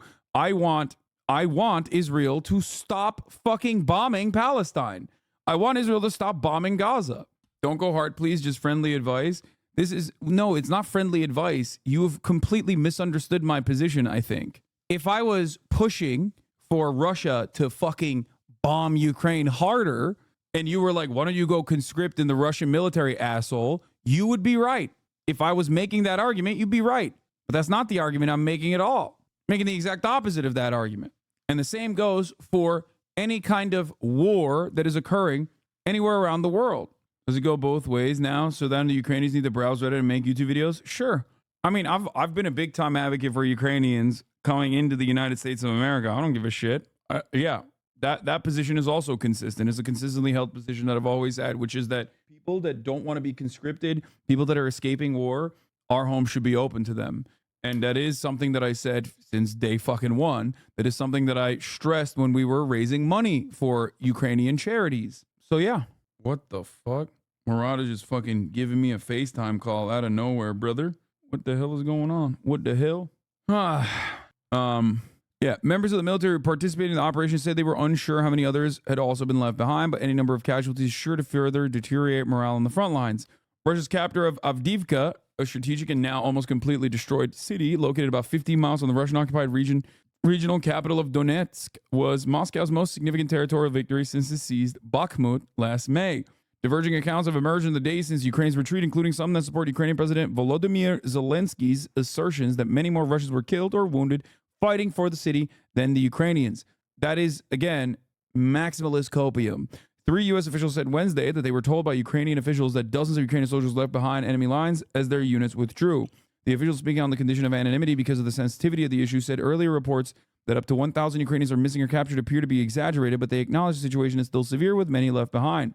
One senior, no, he called and then turned it off. Shut the fuck up, chatters. Please stop trying to manage my relationship with my brother, okay? Oh my God. Where are we at with parasocialism? It has now reached a maximum level. How are people confused on your stance? You've been morally correcting because this is day one, or people just discuss details and small facts you got right or wrong? It's just drama. That's what it is. All right, let's continue. The number will be closer to 100, the Ukrainians later acknowledged to U.S. officials. In the 110th Brigade statement, it said constant attacks from Russian aircraft, artillery, and drones made it impossible to evacuate several seriously wounded and dead servicemen. After Russian forces surrounded some of the troops, Ukraine tried to make contact with Russia through intermediaries and requested the wounded be treated and taken prisoner. The brigade said Russia agreed, but later posted footage showing that 3 of the soldiers were already dead. Ukraine separately confirmed that 2 of the other wounded soldiers were also killed, the brigade said, and is still seeking information about a 6th. Yeah, I saw we got another big balloon. The footage is circulated on Ukrainian social media, and the Ukrainian media outlets reported that family members confirmed the deaths of their relatives seen in the video. Other members of Ukraine's military who were familiar with the final weeks of fighting in Avdiivka and Ukraine's rapid withdrawal from the city said the situation was chaotic and poorly planned. The account suggests that the retreat ordered by Colonel General Oleksandr Syrsky, who was named as Ukraine's top commander by Zelensky this month, was a grim and dangerous operation and hardly the orderly pullback to a more advantageous position that the Ukrainian military officials claimed at the time. One soldier who spoke on the condition of anonymity because they were not authorized to discuss the situation said some troops were ordered to take positions that were either already lost or destroyed. Constant Russian attacks made the task impossible, Russian forces outnumbering Ukrainians 7-1. Russia constantly bombarded the area, launching as many as 60 guided aviation bombs per day, which Ukraine could not repel because of a lack of anti-craft defenses. Notice how the 2 issues that I mentioned that we cannot solve are very apparent here. Thank you, by the way, for the 10 gifted subs. Las Canarias. Russia outnumbers the Ukrainian military 7-1. Russia has more bodies to throw into the fucking meat grinder than Ukraine does. And also, Ukraine doesn't have ammunition either. A ceasefire now, or a ceasefire 1 year ago, would have given Ukraine a favorable leveraging position. A ceasefire now will still give Ukraine a favorable leveraging position in comparison to a ceasefire 6 months from now. Do you guys understand? This is what I've been stressing. And yet people have been consistently talking about how Ukraine is actually winning the war and how they will continue winning the war and how that's the reason why they need to keep pushing and push harder and push harder and push harder and push harder. Every day that goes by where Russia advances on a new position is a worse form of leverage for Ukraine. How do you plan on achieving a ceasefire? Russia is winning. Why would they accept a ceasefire? Great question. Russia has said that they would. I think ultimately it is not favorable for Russia to also continue battling. Okay? It's not. So you grease the wheels and you say economic cooperation can come back. And Russia isn't winning either. Russia is simply not getting fucking owned. That's it. People believe in the miracle of the Ukrainian victory. After all, this is exactly the fairy tale that Ukraine told us. No, this is not a fairy tale that Ukraine told us. This is a fairy tale that the West lied to Ukraine about. I don't think, I mean, this has been bad intelligence on either side of the equation. Okay. Russia had bad intelligence thinking that they could absolutely decapitate the Ukrainian leadership immediately and start fucking having air superiority over the entirety of Ukraine, the Ukrainian airspace. That was a failure. That didn't fucking work. That actually greatly reduced the impact and ferocity of the Russian invasion. They had to go back to the eastern positions and dig in, right? On the Ukrainian front, it wasn't the Ukrainians that were lying. It was the American military that knew better and the American generals that knew better that, in my opinion, served them lies. And I don't think America has bad intelligence. I think America operates on their own. Framework on how whatever is supposed to be beneficial to them. And I think if you're operating on that, if you're operating on whatever is beneficial to you, and your military industrial complex is using older supplies, sending it into fucking Ukraine, turning around, and then having to re-up their supply because now they're depleted. And they're getting all those, they're getting bigger budgets that they can justify. The stock market is doing well for defense. Then why the fuck wouldn't they continue this war. The one thing I will say here is that I think, is Russian imperialism purely motivated by capital interests? Yes, it is. The one thing I will say is that Russia also would benefit from a ceasefire, at least if that ceasefire came with economic cooperation and favorable conditions for their continued collaboration with the Western world. Like, people always forget that ceasefire negotiations, or all matter of negotiations, do not only occur on the basis of who has more physical leverage, like how you can push someone to engage in actions that they don't want to engage in. Like, it's not just the negative reinforcement. There's also positive reinforcements that you can also push for. This would, of course, require America to take a bit of an L when it comes to the American oil and gas industry making up for I guess, like, some of the gas that Russia sends into Europe. It would cut into their profit margins, and they will never do that. So it's considered majorly beneficial for the oil and gas sector in the United States of America to continue doing this war, to continue forcibly trying to sever Russia's economic relations with European countries. That's it. I don't know what to think of the economic cooperation. Sure, it had damaged the USA's grip on Europe, but I can't imagine it happening so long as Putin is in power. It was already happening. A ceasefire would mean that the West accepts forcefully moving borders through military power, a new age. Yeah, dude. That surely has never happened. Like, that's why Golan Heights is actually technically Israel and not Syria. That just kind of happened. A new age in the sense that someone who isn't sanctioned by the West is able to do this. No, it's not another scale at all. You're wrong. The only thing new about this process is that this would be an outward, openly hostile foreign adversary that is able to do this, that is outside of the sphere of influence of the West that's able to do this. And that still happens, by the way. You just don't hear about it because it's not something that's, like, talked about in the media. Anyway, this is I think, byproduct of America's grip of power waning in the global stage. I think that definitely is a very real thing. We've entered a new era of history on that front, I will admit. Okay, my man said Golan Heights ? Golan Heights is annexed Israeli territory that Israel took by force and never gave up. It's actually Syrian land. Azerbaijan with Armenia is one example of this. Not necessarily, because Azerbaijan was aligned with Israel, and Azerbaijan also supplies Israel with oil and gas through Turkey, by the way. And Azerbaijan was armed with Israeli arms, so they were allowed to do that. So it's still technically within the Western sphere of influence. If anything, you could say that, like, the Azerbaijan-Armenia situation only came to that conclusion, or came to be, because of Russia leaving it alone. Because Russia as a regional actor, Russia as the regional superpower there, was always keeping that situation in check to a certain degree. So you have to remember that. I agree with you on Putin's military intel lacking, which is why he made the mistake of going to Kyiv itself. But the Baltic pipeline construction began in 2020 and would have heavily undermined the Nord Stream pipelines and likely weakened Russia's ability to dismantle Germany and France from NATO economically. No. Yes, there are certainly competing elements. I agree. But I think ultimately it would have just made it cheaper, but Russia still would have lowered its pricing, but would have still engaged in economic cooperation. Why do you have such a hate boner for Russia?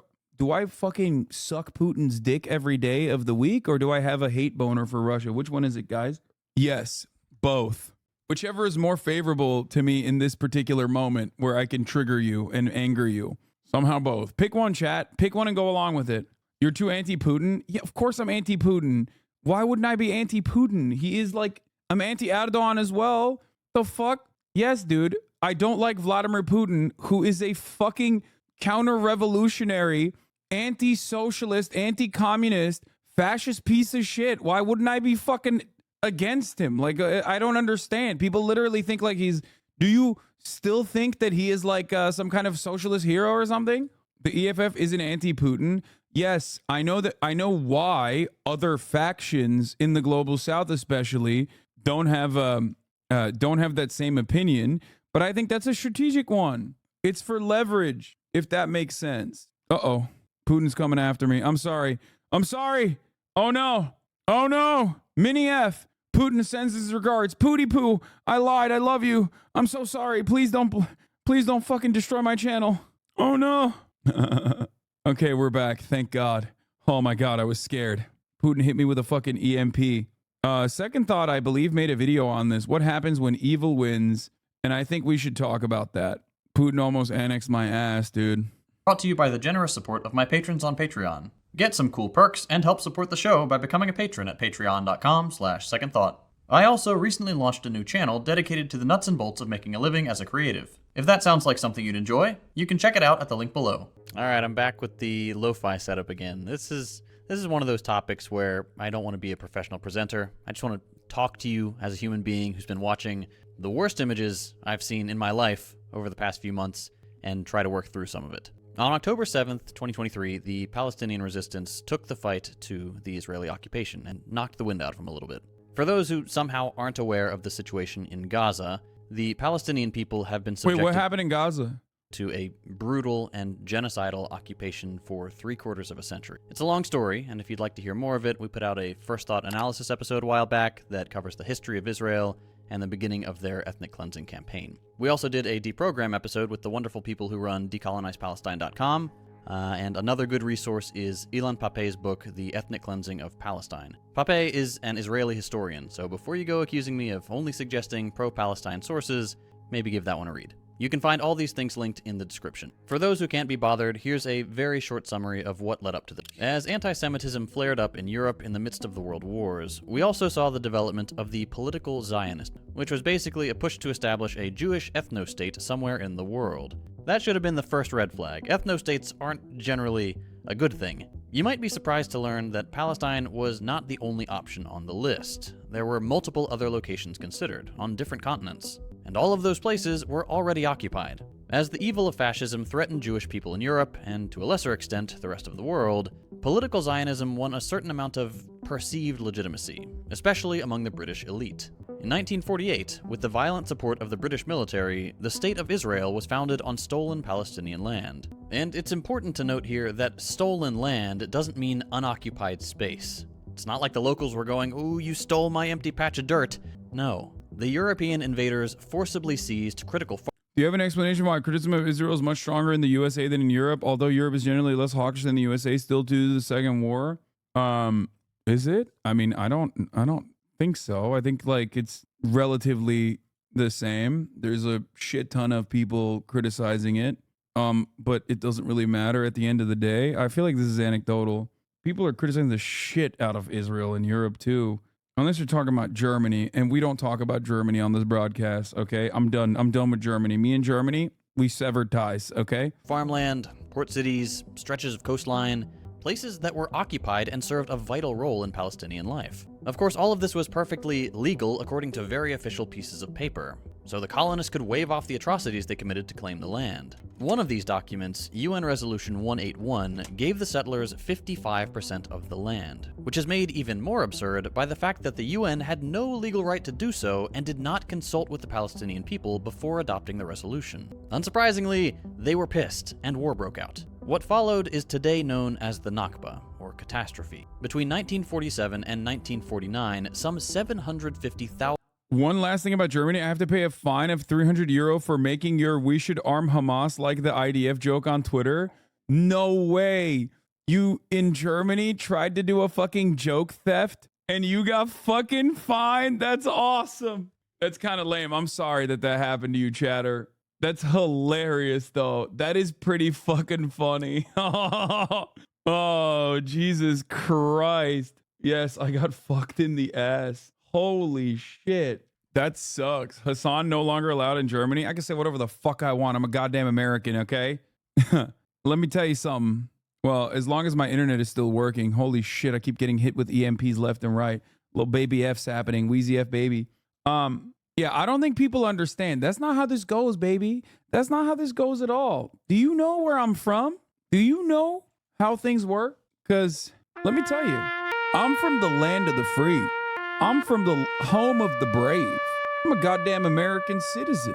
You think those fucking krauts who ate lead and sucked shit during World War motherfucking II that now have to say, please, sir, I will jump for you, but with a German accent? You think those goddamn krauts have anything to tell me? You think that I do not have the passport that says I do whatever the fuck I want?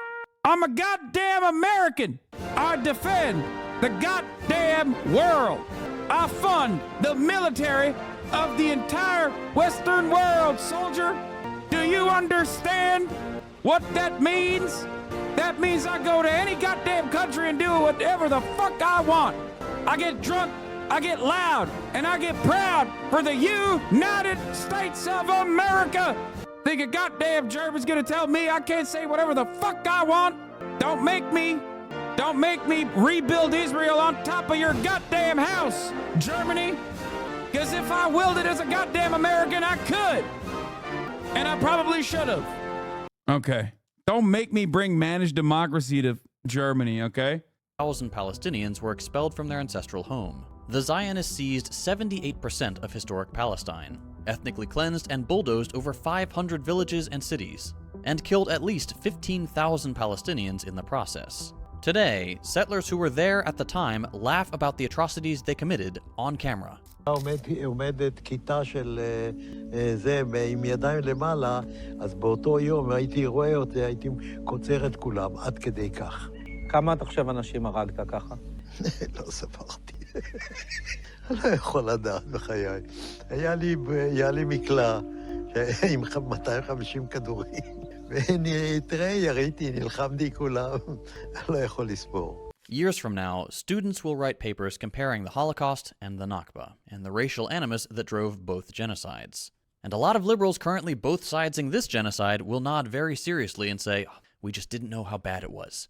Just like the good Germans did back in the 40s. It was bullshit then, and it's bullshit now. Yep. A lot of people think that the Nakba ended in 1948. It didn't. That was just the first major escalation of a campaign of complete extermination that continues to this day. When you see the Twitter posts saying things like, there was a ceasefire on October 6th, realize that the people saying those things are either ignorant, in which case you can help them by providing resources, or are actively trying to obfuscate the truth. We know Israel has an army of paid posters to disseminate propaganda and shut down criticism online. Since the day the first European colonists set foot in Palestine, there has been a non-stop stream of crimes committed in the name of the political Zionist project. Palestinian homes are regularly and illegally demolished. Palestinians face arbitrary arrests and humiliating checkpoints just getting to school and back. Entire villages are ethnically cleansed specifically for recently migrated European and American Jews to build new settlements on Palestinian land. Again, these settlements are internationally recognized as illegal by international law. And this point is reiterated at every UN summit to no meaningful change. The Gaza Strip, populated by over 2 million people. I don't know what the fuck's going on. There's just like, why is their stream going so weirdly? I don't know. I actually don't know what's happening. There was a baby outage though. In an area about the size of Detroit is entirely. It's been like this all damn week. No, it hasn't. No, this entire week has not been like this at all. This is the first time I'm experiencing these like outages, these like minor outages, and I have no idea why it's happening. It's very annoying though. Cut off from the rest of the world. All entrances in and out of Gaza are controlled by the Israeli military. Imports and exports are heavily restricted, and employment opportunities. Why does it matter where the settlers come from Europe? Does that make them worse than Mizrahi settlers? I don't think so. I think like a lot of Americans try to understand this from the same framework of like white-black dynamics of white supremacy. That's probably what it is. I think that's why they keep talking about like Ashkenazi Jews. But when JT's talking about it, he's basically talking about it from the perspective of history. These are essentially non-existent. Nearly all water resources are undrinkable by design, and civilian infrastructure is regularly targeted by Israeli airstrikes. Permits are routinely denied for the building of homes, civilian infrastructure, roads, sewage systems, and schools. Call it what it is, a concentration camp. If you force a population into an... Mizrahis are effectively white in the same way Sicilians are. Be for fucking real? No, they're Arab in the same way that like Arabs are white. If that's what you're talking about, then like Mizrahis are Arab, dog. That's like, it's crazy. An enclosed area. You control the food, the water, electricity, fuel, medicine, literally everything that goes in or out. If you put a high-tech fence around it with facial recognition and automated guns, if you routinely kill the people inside to further your goal of an ethno-state, what separates you from the Nazis? It's hard not to get angry when you're talking about this stuff because it's so incredibly obvious who the bad guys are. And yet Israel dumps massive sums of money into pretending they're the victims. I don't know about you, but I've never seen a victim who can shut off their oppressor's food, water, power, and ability to move freely on a whim. So now I'm going to have to make an assumption, because I'm not going to waste my time trying to win over people who still think Israel is in the right, when they've seen all the same footage that I've seen. Either you're a decent person, or you're not. So the assumption I'm going to make is that if you're still watching this video, you're one of those decent people. We're on the same page. What's happening in Gaza is the most blatant example of genocide in modern history. For the rest of the video, I want to talk about... We need to be careful about comparisons to the Holocaust, but I don't know what other context you could put something like this in. I mean, there's like plenty of other genocides that you can point to, but like the Holocaust is the most visible one that everyone knows of. Like if you talk about like what the Belgians did in the Congo, people don't fucking know or give a shit about it. You know what I mean? Or even the Armenian genocide, as a matter of fact. But I think like a big part of the reason why people bring up the Holocaust because Israel brings up Holocaust. Like defenders of Israel bring up the Holocaust all the fucking time. A big part of the reason for Israel's existence and then the violent ways that it exists, unironically, is as a defense of a potential future Holocaust. That's what they say, which is why I think people go, what do you mean the Holocaust, brother? You are doing something comparable now, obviously not to the same severity, but still, if there is a mechanized machine of death here against a marginalized population that it is unjustifiably destroying, then you're closer to the Nazis in the Holocaust analogy. No matter how hard you try to fucking claim that like every Palestinian baby has like mind control powers or whatever, and that's and they are like the most rabid anti-Semites or some shit. What that means. What does it tell us when a country like Israel can commit these monstrous acts and face zero consequences? When it can be condemned by the vast majority of the world, including institutions like the UN, and get away with it? When we see this on Twitter, and the Western press still says that this is all Palestine's fault. It takes 34 seconds of scrolling just to get to the names of children 1 year old. To put the scale of Israel's crimes against children in perspective, in the final years of the war, when Germany was really ramping up their extermination campaign, the Nazis killed 127 children per day. Have you ever covered in-depth Plandalet on your channel? It's basically in writing what the Zionists wanted to do. Yes, of course I have. Yes, of course. In Auschwitz.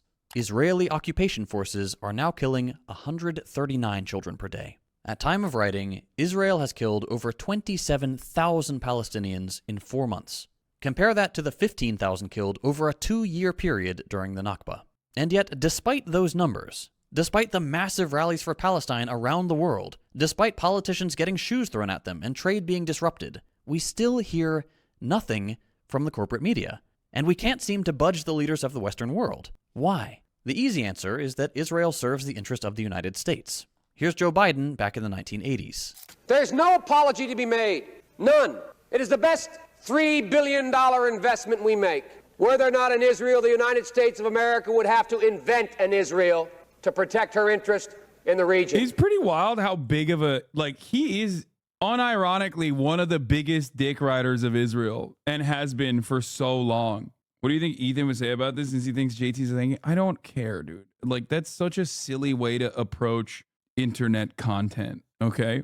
I said back then that I like JT and that I think that it would be better for him to defend his positions. I'm not trash talking Ethan at all, by the way. Like, for people who try to fucking consistently turn this into like drama farming.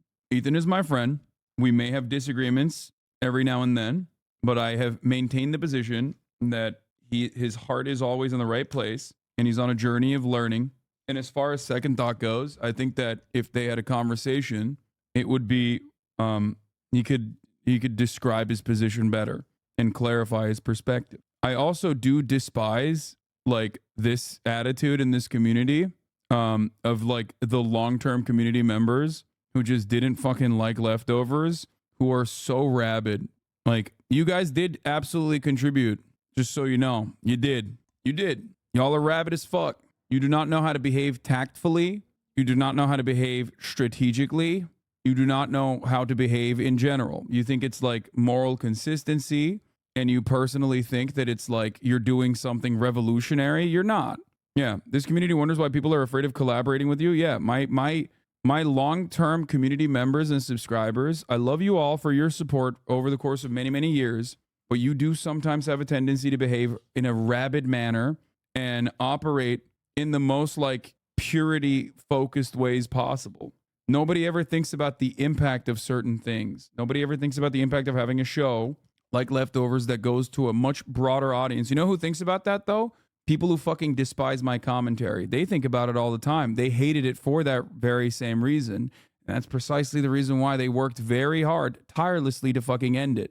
So it's odd to see, the handshake emoji happen from my most rabid and longest supporters and my most rabid and longest haters in terms of, taking out another opportunity for a much larger audience to see in a positive way, what a broader audience of normies could see leftist commentary and an introduction to leftist commentary. Anyway.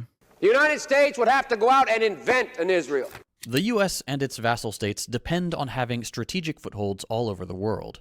Israel is crucial in that regard, serving as a destabilizing force in the region, a useful intelligence outpost, a hub for Western personnel, and of course, a lucrative trade partner, especially when it comes to weapons of war. But still, when the backlash is this intense, when politicians are being harassed wherever they go, when activists are shutting down weapons plants, blocking ships bound for Israel, when Biden's approval rating is the lowest of any modern president, wouldn't it just be easier to give some concessions? To give Israel a slap on the wrist and make them stop the worst of their atrocities for at least a little while? This is how normal people think. This is not how world leaders, fascists, and oligarchs think. Joe Biden, as mentally unfit as he is for the job, is still the president of the United States.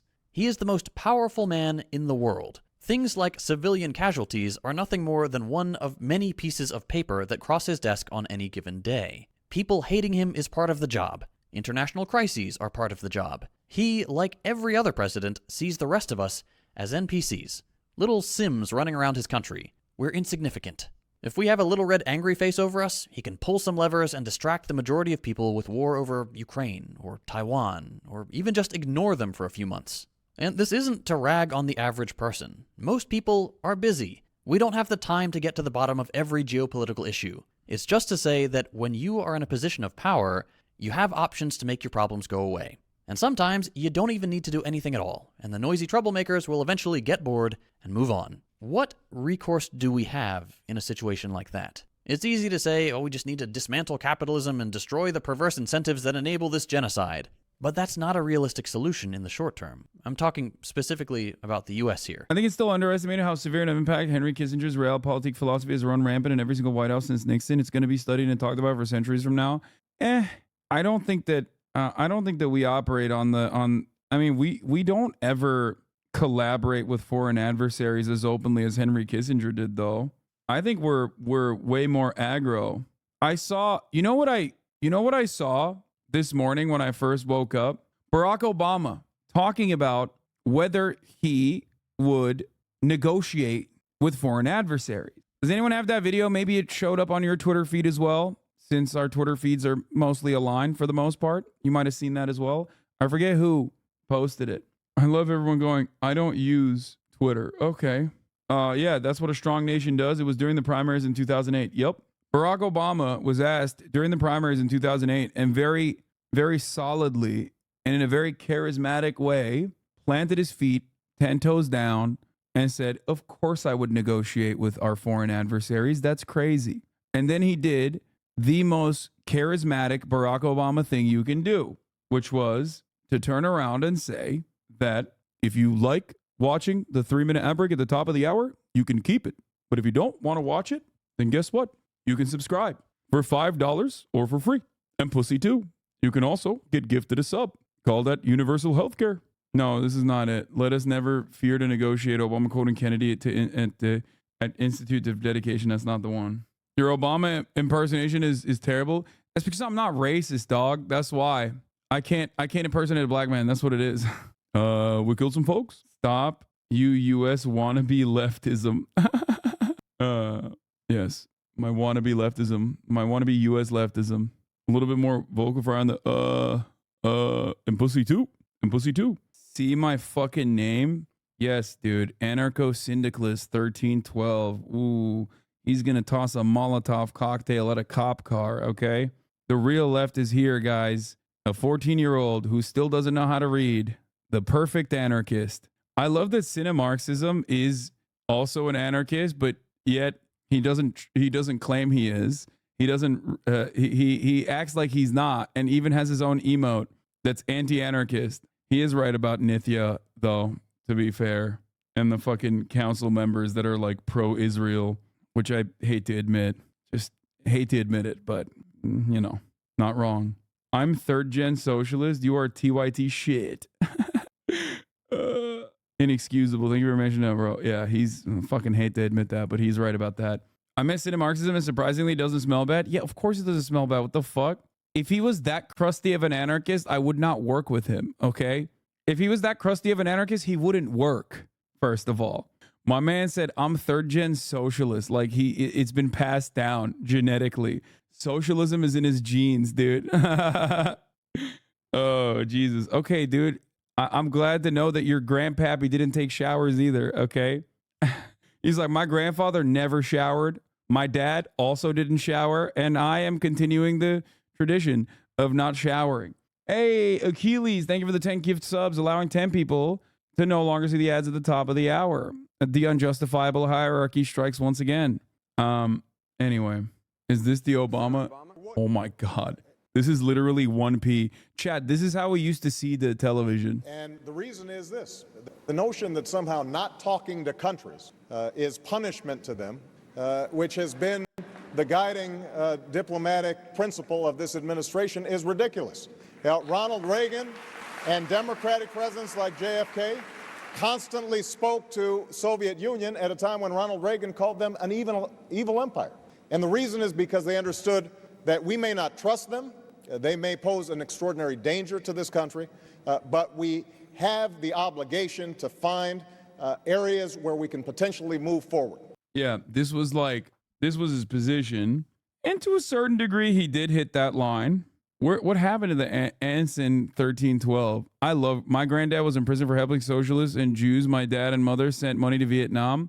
What was your fascist family doing? Killing Kurds? Yeah, I love this chatter, and I mean it unironically. I love him or them. I don't know.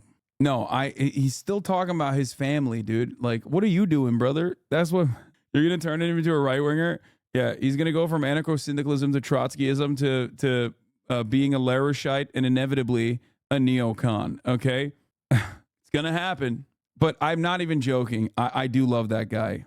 Like, it's not even a joke. And I don't think you guys should pile on him. I do love people like this. All jokes aside, like, people like that do a lot of, you know, they're the guys that have like, they're the dudes that have like, you know, that are always at the forefront of mutual aid, things like that. I'm Antifa and I hate you guys. Vosh Desterny.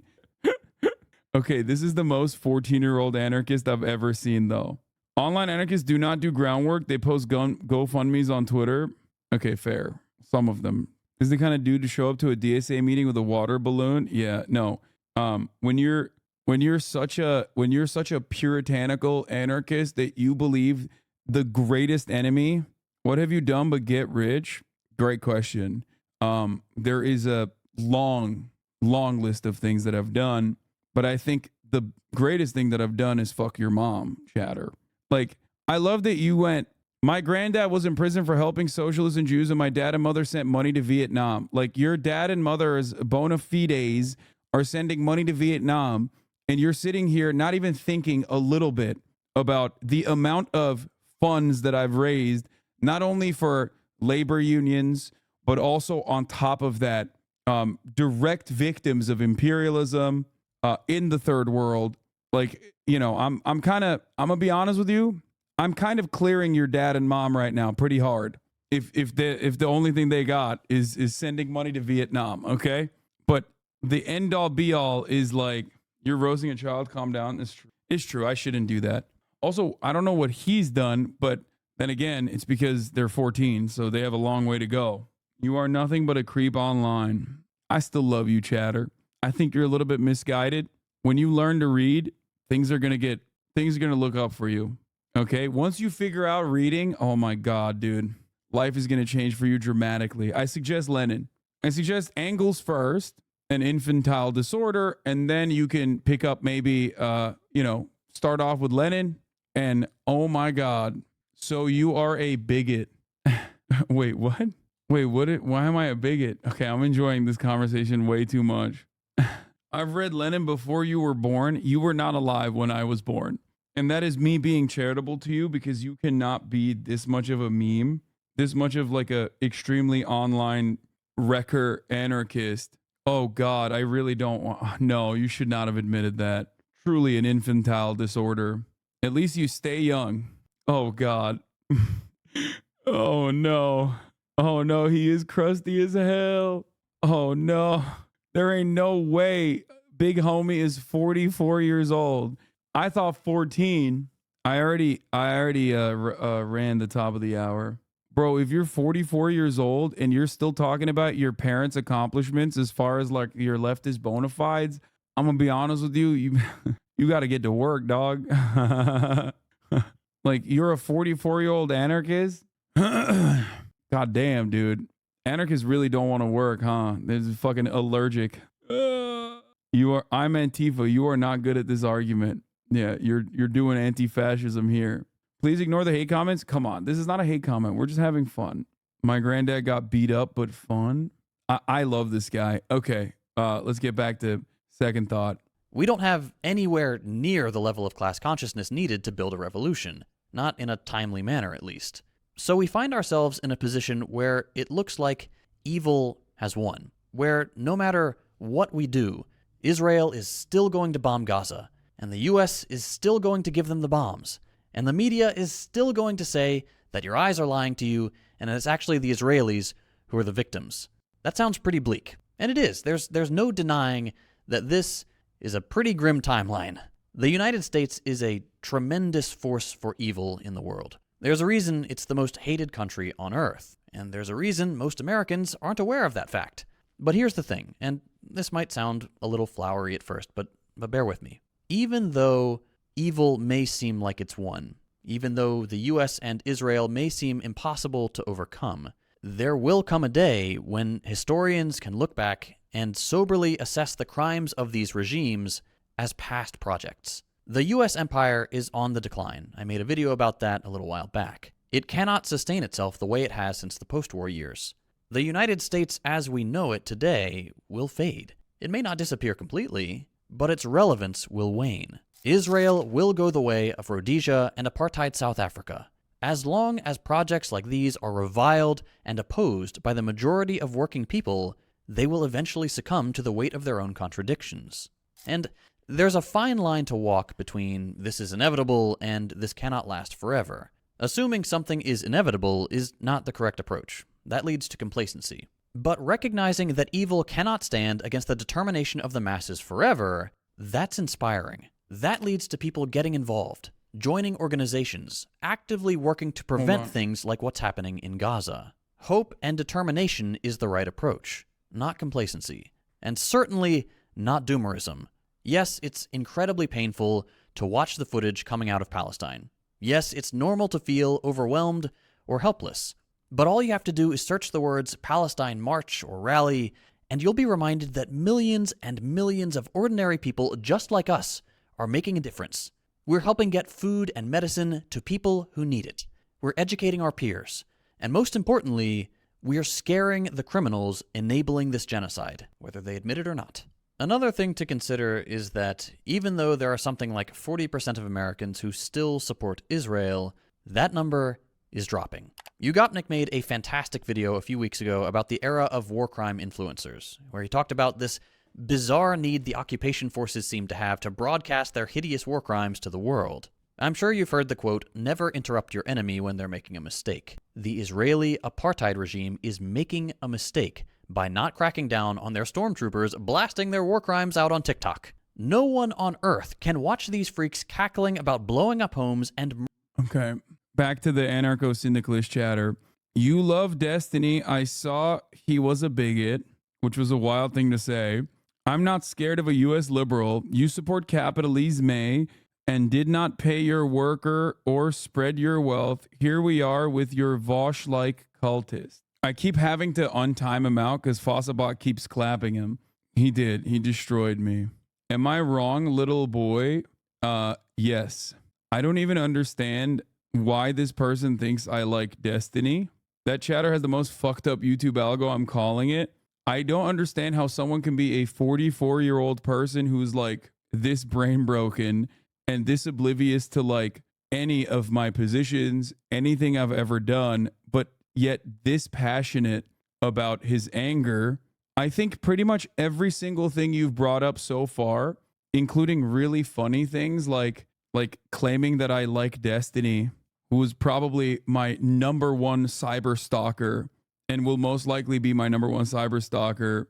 I don't really know how you can get everything so wrong. Like everything you have thought about me, I'm almost certain is the exact opposite. Anarchists are so based. No, 100%. As a fan of H-Bomber, etc., I was a fan of H-Bomber, etc., and you online leftists are just here for YouTube money. I think this is your issue, that you mistake people that are doing propaganda for the left as anything but propagandists, and you think they're supposed to be revolutionary figures. I am genuinely enjoying this because he's like Jesse Lee Peterson way, like he's out there in the same way that like Jesse Lee Peterson is. In the past, socialists at least had the decency to start hating anarchists after the revolution. Yes. I don't think this guy is trolling. I think he might genuinely be like a 44-year-old French anarchist or something, which is awesome. Danish anarchist. Okay. My love for you grows ever more. Every single new thing you type in the chat makes me like you even more. And I don't even mean that. Ironically, I'm not saying this sarcastically. I legitimately mean this. Denmark is a racist hellhole, but I try. You're definitely one of the better leftist propagandists in the US, no fucking doubt. I like to think so, but wait, you love this crusty motherfucker? Yeah, I love anarchists. The fuck do you mean? I think like if you spend enough time in this community, you probably recognize that like almost every single joke I make about the left and the divisions within the extremely online left still ultimately comes from a place of love, unless we're talking about debate pedophiles, in which case there's no love there.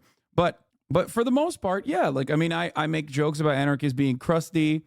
I make jokes about Marxist Leninists being annoying and also engaging in oftentimes, maybe sometimes historical revisionism or fantasizing about a existing real world of socialism that was actually perfect, like existing real socialism that was definitely infallible and perfect, and that like we have to go back to that same era without any consideration for the current material conditions whatsoever. You know what I mean? I want to know what gave them the impression that you're friends with D. I don't know, but I love him regardless. This is a good summary of this debate. My friend just showed me the scene from a German film last year, and now I need to see the full film. I'm a communist, and what are you? I'm an anarchist. Cool, we can be friends until the revolution. After that, it gets difficult. Yeah. Like, see? Look. I had a Palestina flag in my window since 2004, but I also have an LGBT flag and the Kurdish flag. Cool, man.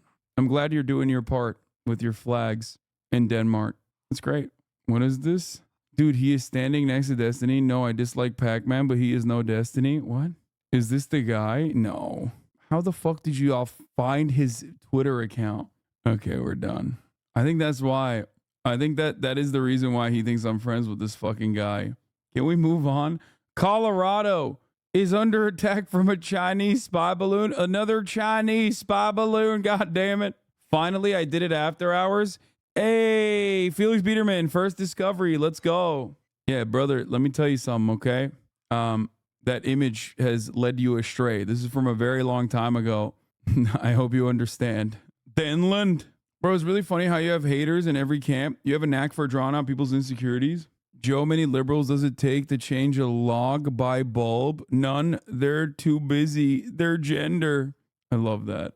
Okay, stop posting your fucking additional information.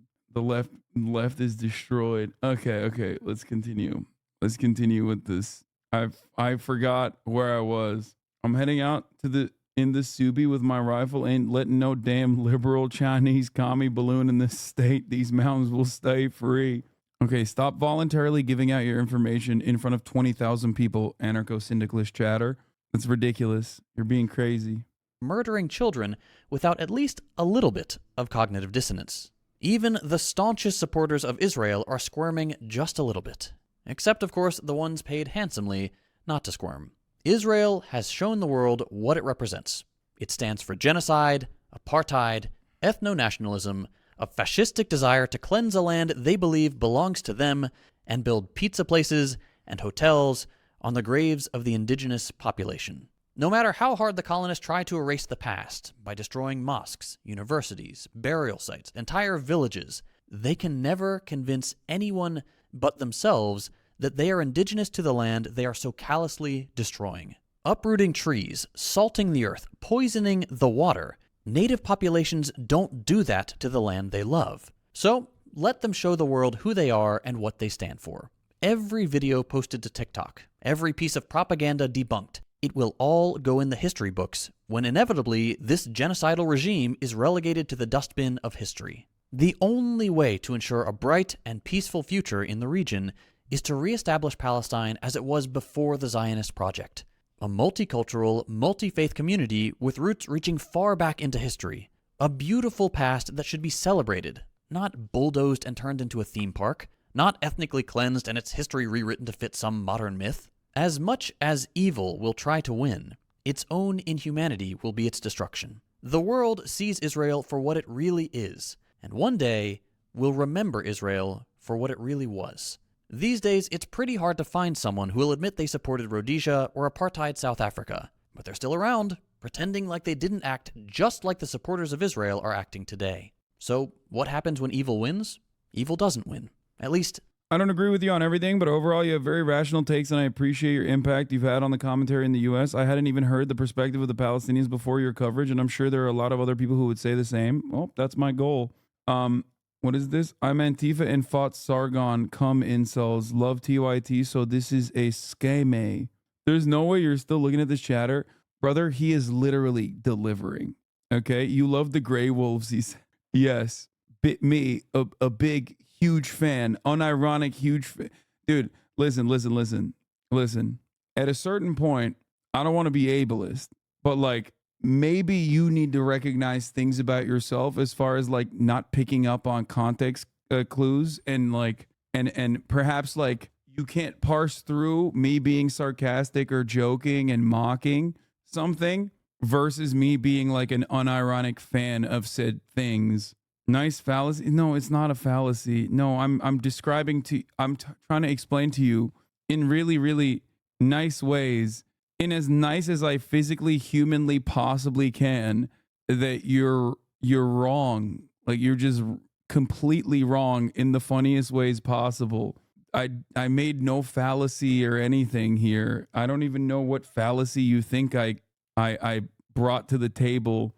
But you're, if you think I'm a gray wolf, then I don't know what to tell you. I think you just probably saw jokes that I've made and took it seriously, because there is not a single ultra-nationalist gray wolf that unironically recognizes, like seriously recognizes the Armenian genocide, or even talks about Turkish military actions in the northern Syrian corridor against the Kurds. Like, as a matter of fact, I am probably at risk if I were to go to Turkey, mostly by gray wolves, if I were to go back to Turkey at all, for the things that I've said. So he's referring to your reaction to this video. I mean, this video is a banger. Gray wolves are the name for Turkish ultranationalists. In Panturanist and like Turkic mythology, the gray wolf is very important.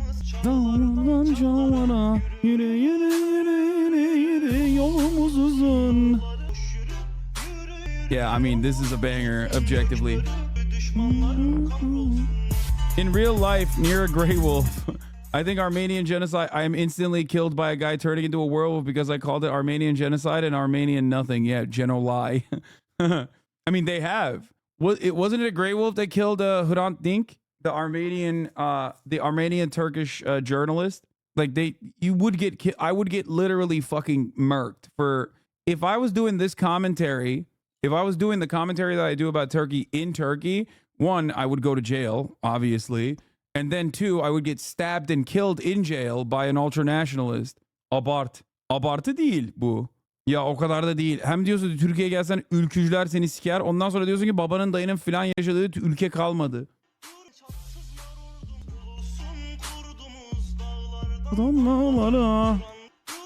Siker dediler, öldürür demediler, to be fair.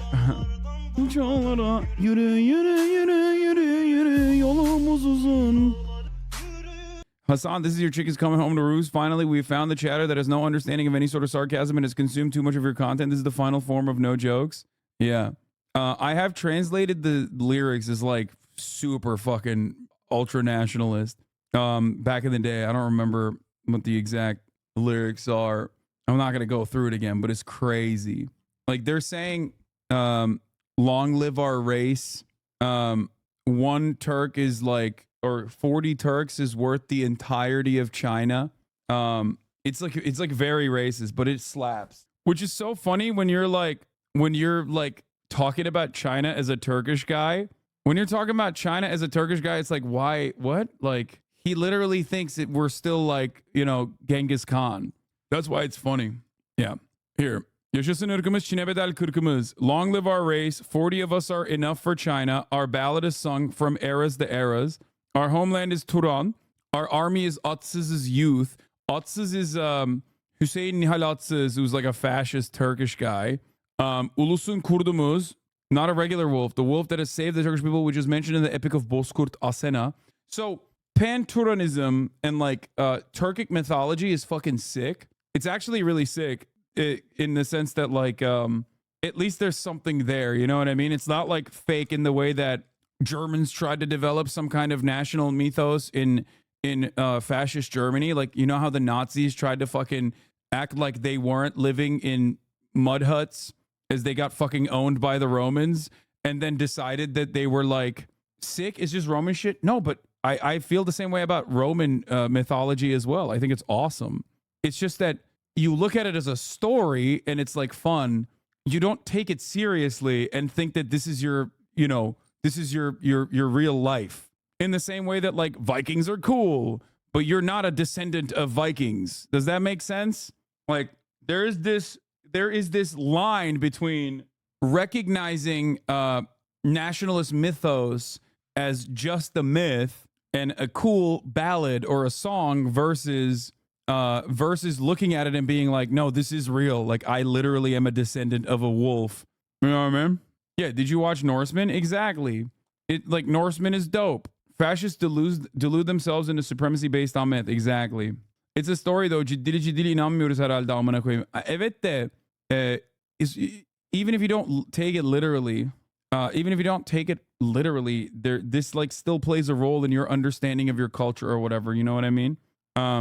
Valkyrie just posted pics from Milan Fashion Week while Hasan is here explaining Turkish nationalism songs to a random Danish anarchist. Yeah, we all thrive in our different ways, okay? As streamers, we all have, for me, this is peak. What I'm doing right now is peak content that I make. I wouldn't change this for anything. This is what I love. This is extremely my shit. Like 100%. Dönmeden geriye, without turning back, hail our divine cause, nationalist Turkey, from Altai to Danube. It shall happen. Before the last fire dies, our black banner shall spread from Turan to Turan. Forward, forward, forward, our path is eternal on the mountains of the wolf. May the foes fade away. Forward, forward, forward, run, our path is eternal. The gray wolf howl. May the foes fade away. Ergenekon destan anlatsana bunlara dair etmesi verses. Yeah, there's like a lot of cool. This is what happens when you have like a long fucking history of being like nomadic tribes that ultimately create empires and shit like that. There is like a lot of deep lore that you can tap into. And I think it's all cool as long as you don't take it seriously and think that this means like that you are some kind of fucking supreme race. I feel the exact same way about Roman mythology as well. Like all of it is sick. Greek mythology, it's all great. It's just lore that should be treated as lore and not reflective of the you know, contemporary existence of an entire race of people that's supposed to be like monolithically supreme and superior. Yeah, this is what Valkyrie is doing while I'm doing the Danish chatter. American mythology is my fave. Well, American mythology is just capitalism, so it's like kind of weak. That's what I mean. I do think that the Western world, low key, like the Western world that we understand as the Western world, which is comprised of like OECD nations for the most part, lacks the serious mythology with obvious exceptions. America's mythology is white supremacy and capitalism, right? Whereas like we don't, here in America, we just don't really have any of that. Like we don't have enough history. Whereas like the cool stuff would be natives, indigenous tribes and how they came about. Or the cool stuff would be looking at Latin American countries and their own unique version of their own national mythos. The Western world, as we understand it, rarely ever has like good shit in that on that front. You like native lore, but not Germanic tribes? No, they're cool. I mean, they were able to fucking hold off the Romans in the woods and shit. I think that's cool. The barbarians. American mythology. I'll leave Europe's Catholic persecution and leave my toothless wife and 16 children. Half of them will die before we make it, but that's a risk I'm willing to take. And once I land, I will start doing insane amounts of murder, like unimaginable amounts of epic murder, with the hopes that I can like find maybe a little bit of gold in this new land that I found to be prosperous. Iraqis, Syrians, and Egyptians don't take Turkish history seriously at all. I mean, yeah, sure. Unless you get exploited by the Anglo-Saxons, in which case you couldn't do shit unless you wanted to die. American mythology is colonizers fucking llamas and single-handedly introducing the novel syphilis to Europe. Anyway, have you seen the Japanese rap trap music video that's going viral? I have not, but this is also another one of my favorite types of genres. Let's move on from the Turkish arabesque trap that's ultra-nationalist to the Japanese rap trap. Damn, they're sending location, dude.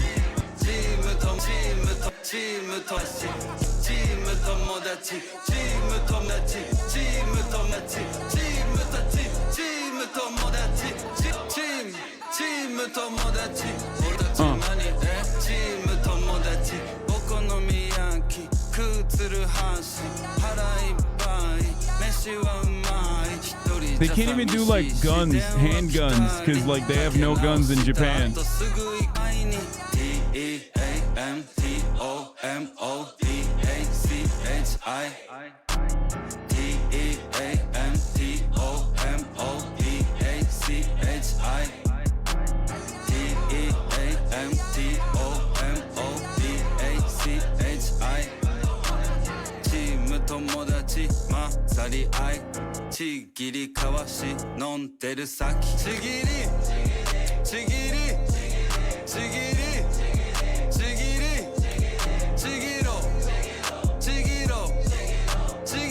I'm not gonna lie, this doesn't go as hard as I thought it was going to.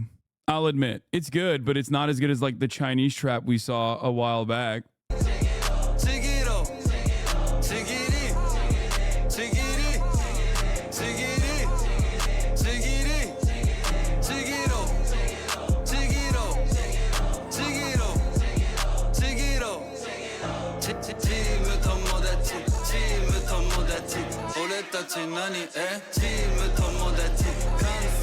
Chinese drill goes way harder than this.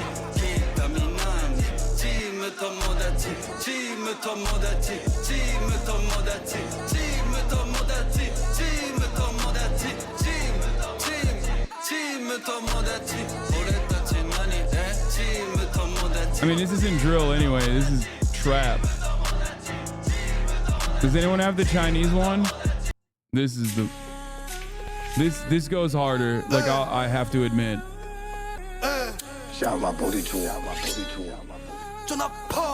Oh God. 我不听你说你底子有多厚，来让我亲自摸一摸。公路里啰嗦，把你脑瓜戳戳，办公桌前我说你做，你要非说你故事多多，那咱们坐下说一说。吃香饽饽，手指做做，推到你想推到多米诺。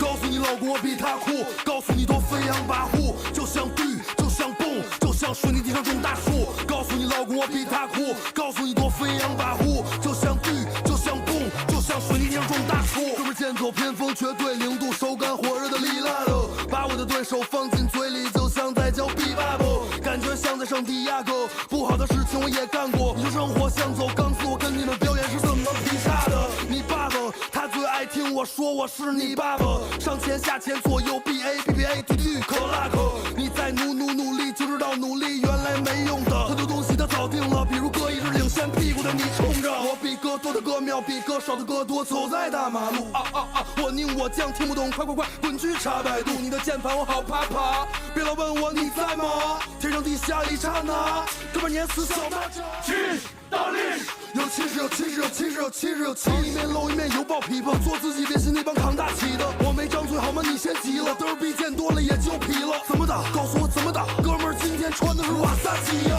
告诉你老公我比他酷，告诉你多飞扬跋扈，就像绿，就像蹦，就像水泥地上种大树，告诉你老公我比他酷，告诉你多飞扬跋扈，就像绿，就像蹦，就像水泥地上种大树。我哥们儿互相保持雄心，压根儿就不懂什么叫力不从心，一直都比较冲进雄心，告诉他这就是男人的胸襟。我夸过你夸到你发抖，别扒了我拿开你脏手，大了地不玩起卡诺，鬼脚阿德里亚诺。That's what I'm talking about. I have no idea what the fuck they're saying, but they're going hard.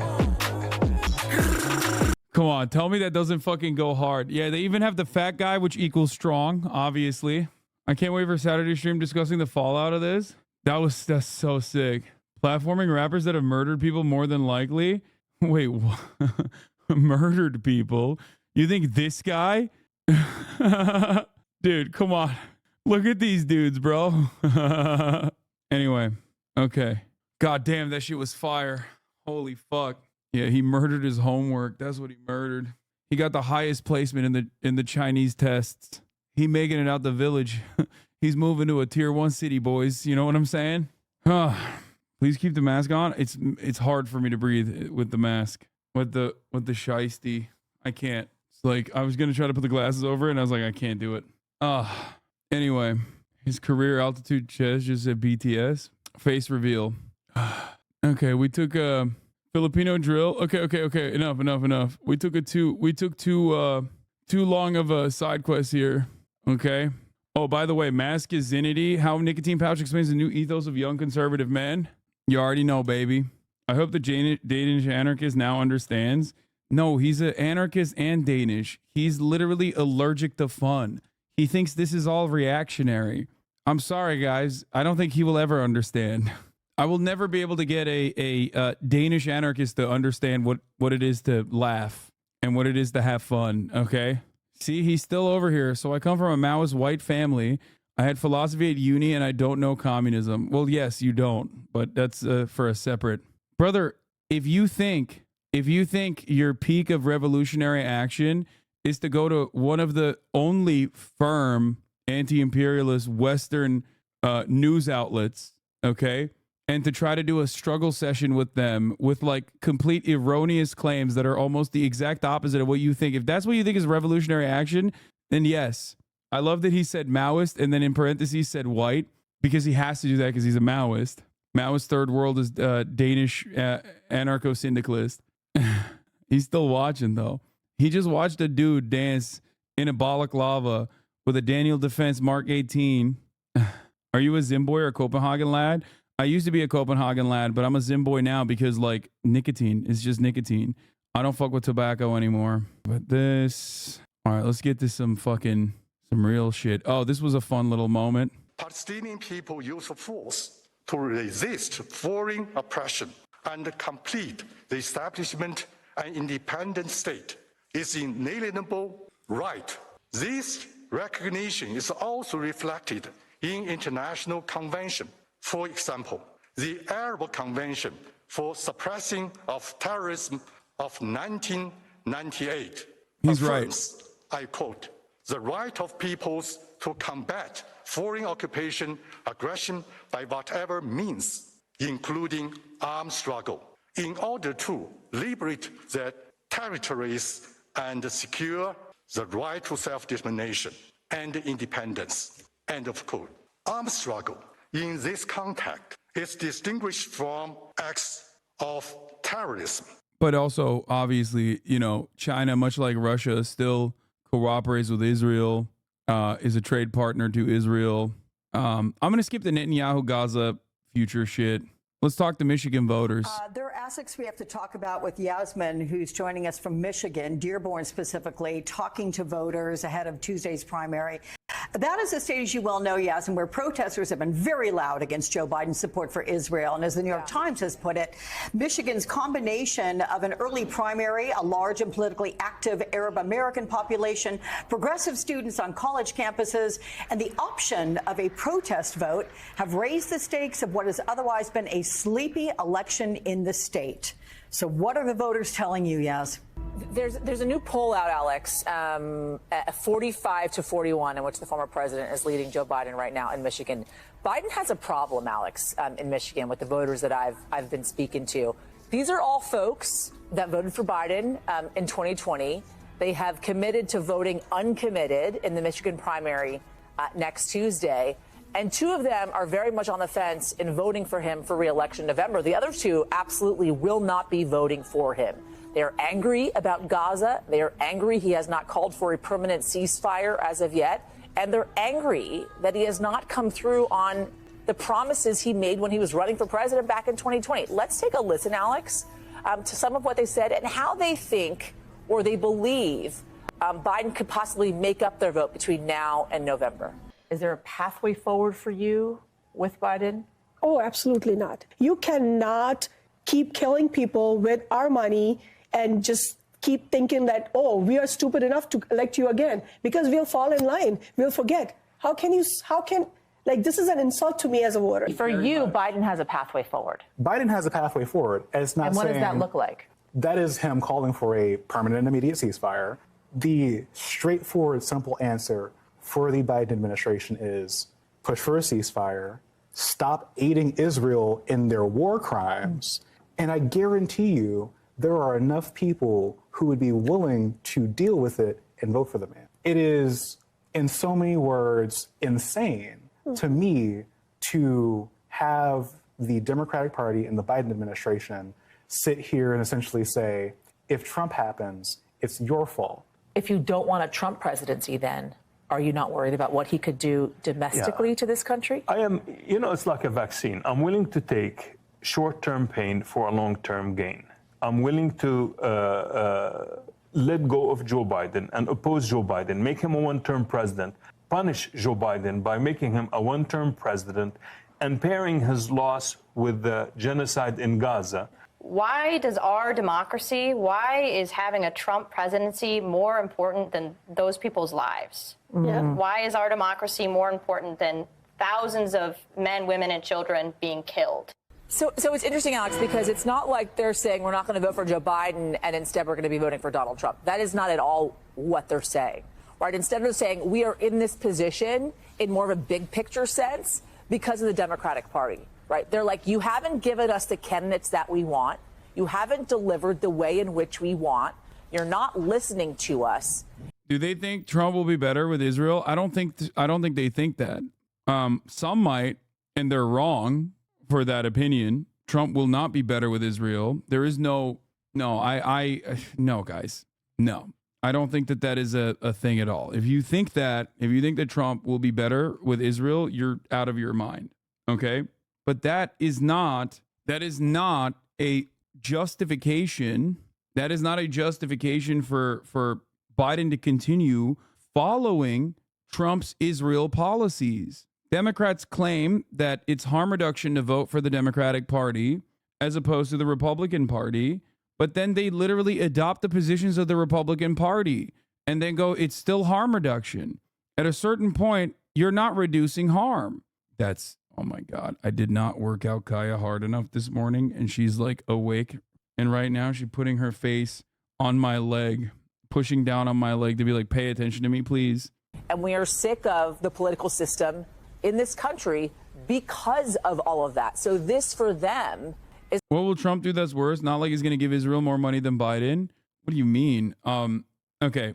Trump's policies in Israel are the reason why October 7 happened. Moving the embassy to Jerusalem, permanently recognizing the annexation of Golan Heights, instituting the Abraham Accords and completely writing off the Palestinians. Trump went so far against Palestinians that Israel had to step in and be like, please don't stop giving Palestinians money, because if you refuse to give them money, then they will do more violent retribution. It's a national security risk at a time when they wanted to be more reasonable about the Palestinian existence, even as an apartheid state. So no, Trump will be worse. So cute, but I can't. Daddy's working. I know you don't care. I know. She keeps pawing me now. So Trump's policies will most likely be worse than Biden's on Palestine, on the issue of Israel.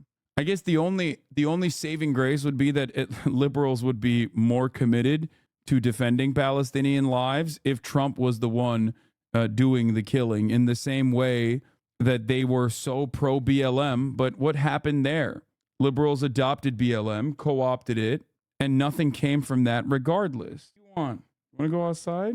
Is kind of a warning shot saying it's time to change. It's time for something to change in this country. Yes, the third gentleman with whom you spoke talked about the short-term pain for the long-term gain and said that he'd be willing to vote out Joe Biden. He does fully realize what that means, right? If we've got Joe Biden and Donald Trump, he's willing to elect Donald Trump. Fuck, I can't hear anything. He fully. She unplugged my freaking audio. Hold on. He realizes, and I challenged him on that. I talked to him about that. He fully realizes what that means. But these voters are saying it's not on us. This is not our responsibility. It is not our fault. This is the fault of the two-party system in this country. It's the fault of the Democratic Party for not producing the candidates that we want and for not coming through and following through on the issues that we feel like they need to be following through on. So if we have to go through, as Khalid said, the person that you were talking about, this kind of short-term pain of another Trump presidency, that's what needs to happen as they see it to break the system. Because the issue is that it still doesn't matter. It still doesn't matter because the Democrats have demonstrated that in 2016, they don't care. They will never learn from their lessons because their position as controlled opposition relies on them not learning. They're very comfortable losing elections. They don't give a shit. they have slept through so many election cycles in which they see as choosing the lesser of two evils, and they're exhausted. And that is what I'm hearing most from voters here in Michigan. So last question to you. Actually, I deadass think you're wrong about Trump being worse for Palestinians. Yeah, you're insane for saying that. No. Guys, there is no president in U.S. history that has been almost as in contemporary U.S. history that has been as consequential for the lives of Palestinians getting worse than Donald Trump. In 2018, while the Great March of Return was happening, on the one side, as Israeli snipers were taking shots directly at Palestinian civilians that were peacefully protesting the border wall that was unjustifiable, Donald Trump's daughter, Ivanka, and Donald Trump's son-in-law, Jared Kushner, was literally across the across the entire land that we know as Israel, on the other side at Jerusalem, at an embassy, at a newly minted U.S. embassy. Okay, the idea that like Donald Trump would be better is silly. This does not mean that people will still try to punish Joe Biden. They have every right to do so. Okay, I've said this before. You should absolutely try to extract concessions from the Democratic Party with your vote. That's it. And that's what these people are doing. It's so dumb. You just said, wow. And you said so as Reagan was reporting they're listening to that tape. What does... Then why did he say what he said in this clip? It doesn't matter what he says in this clip, dummy. Trump says a whole bunch of shit. Why would you ever take it seriously? The only thing you should be taking seriously is the top of the hour ad break, which comes at the top of every hour on this broadcast. And if you no longer want to see it, then you need to subscribe. And if you don't subscribe, then you're going to see the 3-minute ad break. I'm telling you what Trump has done, and you're telling me what Trump has said. How is this any different than what Joe Biden has said? Look at what Joe Biden has done. Offer an insane amount of arms to Israel as it's committing ethnic cleansing, versus what Joe Biden has said. We're trying our very best. We want a 2-state solution. Cut it out, Netanyahu. What do you mean? Trump has drawn more civilians than Obama, but this chat loves him because he's funny and charismatic. First of all, we do think that Trump is funny and charismatic, but so was Obama. And I criticize Trump as much as I criticize Obama, if not more. What are you talking about? That's ridiculous to think that this chat is like unironically full of Trump supporters or some shit. Now everyone's going to say, yes, we are, as a meme, and this chatter is going to feel like he's right.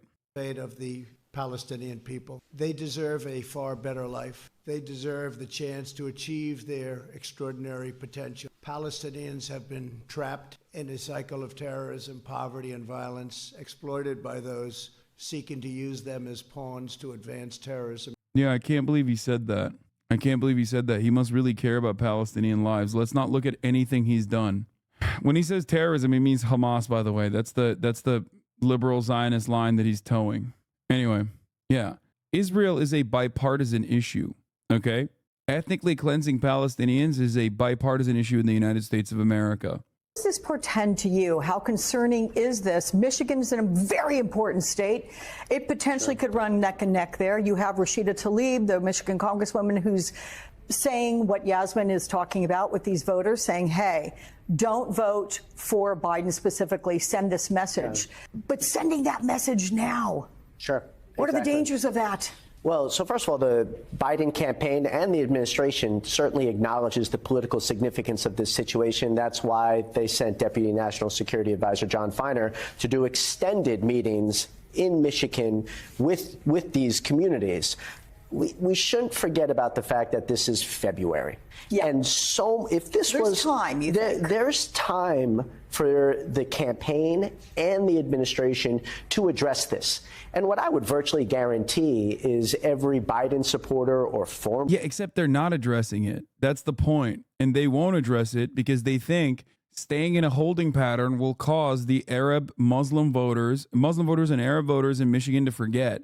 And that's really fucking stupid because they won't. And it will cost them the state of Michigan. The calculation here for Biden is clear.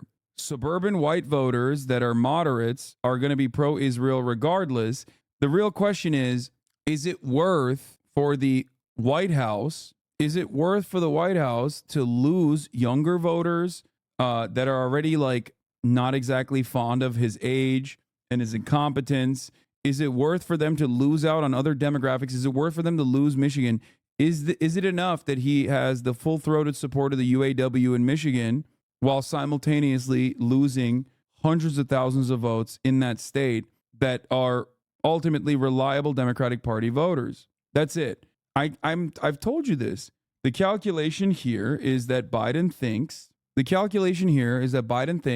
he will lose the moderate voters that care about democracy and care about all this other shit that make Biden a more favorable candidate over Donald Trump if he takes a different approach to Israel. It's the same exact calculation that they're doing with respect to the border, leaning into the border crisis narrative. And the problem is you're not actually winning on the border shit on that front. Those moderate voters are voting because they think you will defend democracy. You will defend these institutions. They're not voting for you over Trump because you're going to do Trumpian policies. That's it. And I don't think they recognize that. And I don't think they recognize the very dangerous normalization of the narrative that the border is a national security concern that completely gives up that talking point. Even if you're cynical, even if you're just, I'm putting on my DNC hat on now. When I say this, I'm a wonk now that cares about the Democratic Party. When I say this, if I don't care about any of these issues at all, the human cost of it all, and I only care about reelecting the Democrats because they're good and they're awesome and they're slay queens, I'm still going to be mad in this situation because this miscalculation causes them to lose a fucking talking point. Okay? former Biden supporter who is a part of this coalition, is sending this message in such an ardent way right now because they are hoping to reach some form of consensus. And you're going to see that start to play out. So there's a lot that is going to change, but certainly what can happen, and this is just raw politics. This isn't a commentary on the conflict itself. The Biden campaign will not ignore this issue and their voices, and you will certainly see them making very, very concerted efforts to mend some of these divisions and bring their coalition back together.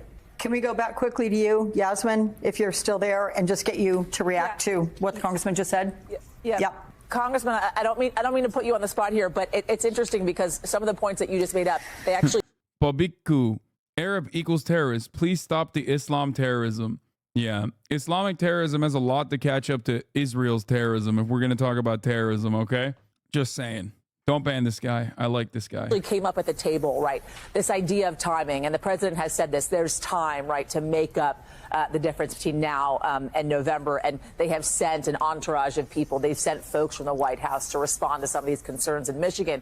The president came himself when it came to UAW. He has not yet come to address the issue right now at hand with the Arab American, the Muslim American community, and young voters here in Michigan. One, that is something that they want. The other thing is they're saying the time is now. It's not now or November. The time is now because what they're asking for, specifically in the Arab American community, the Muslim American community, and these young voters, is they're wanting real action when it comes to Gaza. So this time making up, right, and sending these entourage of folks that are part of the White House, it's not necessarily, in my view, from what I'm hearing from these folks, making much of a difference. Right. Wow. So Yaz, I know we're supposed to go, but just really quickly, let's say things get much better. Are they not going to be able to forget what has happened in Gaza when it comes to voting in November and thus vote their conscience that way?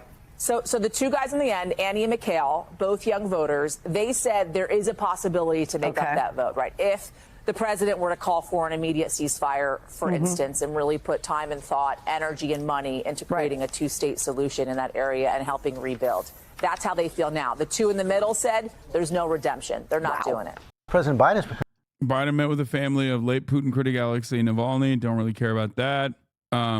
This was awesome. So, as you guys know, here, you know what? I'll start off with this again, a refresher. Now to the due to God or whatever, the Alabama Supreme Court decided on a case and used a case where a family that was that had embryos lost their embryos in an unsecured fertilization clinic, or they dropped like the vial. Basically, someone dropped the vial, and therefore they sued the clinic on not only the basis that there was like mishandling, but also on murder.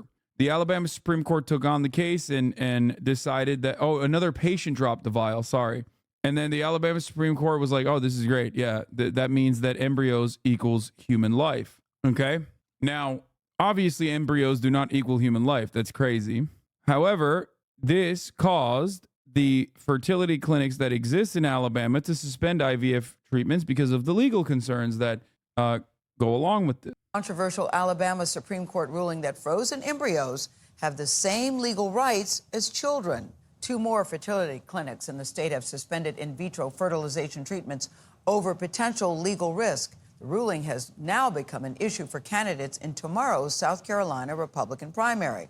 Robert Costa is covering that race in Charleston. Bob, good morning to you. Good morning, Gail. Early voting ended here yesterday, but today candidates will be making a last-minute push to get their supporters to the polls. And it is that Alabama Supreme Court ruling that has given an upheaval to this presidential race.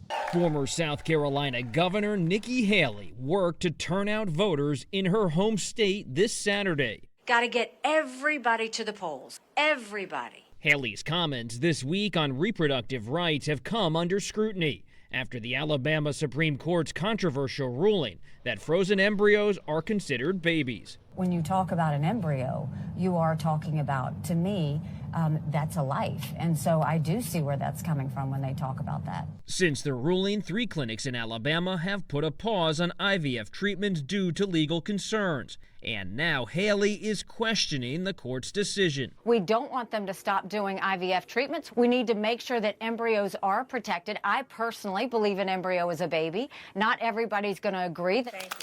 In Michigan, Vice President Kamala Harris. I love that she fucked up and said, I do believe embryos are babies. Meanwhile, Trump is out here being like, under my leadership, the Republican Party will always support the creation of strong, thriving, healthy American families. We want to make it easier for mothers and fathers to have babies, not harder. That includes supporting the availability of fertility treatments like the IVF in every state in America, like the overwhelming majority of Americans, including vast majority of Republicans, conservatives, Christians, and pro-life Americans. I strongly support the availability of IVF for couples who are trying to have a precious baby. Nikki Haley, being the fucking dumbass that she is, Nikki Haley being the absolute dummy that she is, was like, yeah, I think, yeah, that's right. They are babies. They're real babies, actually. Trump doesn't even touch that shit and immediately goes, yeah, that sucks, actually. No, the IVF clinic should remain intact. What the fuck are you guys doing? Anyway, today I'm calling on the Alabama legislature to act quickly to find an immediate solution to preserve the availability of IVF in Alabama. The Republican Party should always be on the side of the miracle of life and the side of mothers, fathers, and their beautiful babies. IVF is an important part of that, and our great Republican Party will always be with you in your quest for the ultimate joy in life. So, of course he did that. Duh. It's a gimme. It's a major fuck up for Alabama, where those dumb inbred hicks at the fucking Supreme Court thought Christian fundamentalism could go that far. Very, very stupid. However, nobody tops Tommy Tuberville. And with this Alabama rule, no one, okay? If you haven't seen this video, you're in for a motherfucking ride. Now, let me tell you something. There is perhaps no better demonstration of the undeniable fact that these fucking apes in suits are so dumb, oftentimes dumber than the average American. Just because they're in a position of power and wear suits does not change that reality, okay? Tommy Tuberville demonstrated that today, that it does not take any kind of mental clarity, and you can be as stupid as a fucking sea cucumber and still fill the role of a guy in the Republican Party. It's the same as the Democratic Party too, okay? I'm telling you right now, you have no idea how stupid he is. Drawing national attention. Clearly, the person who's behind that decision, Alabama Chief Justice Tom Parker, is also coming under scrutiny tonight. People are paying close attention to what he has been saying, not just about this, but also this interview that he did just in the last week, where Justice Parker said that he was a believer of the 7 Mountain Mandate.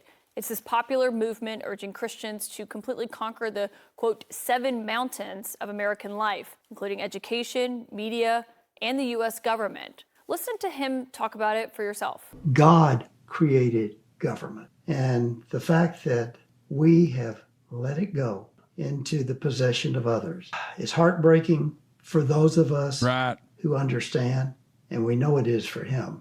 And that's why he is calling and equipping people to step back into these mountains right now. I'm very aware that he is equipping me with something for the specific situation that I'm facing. There you go.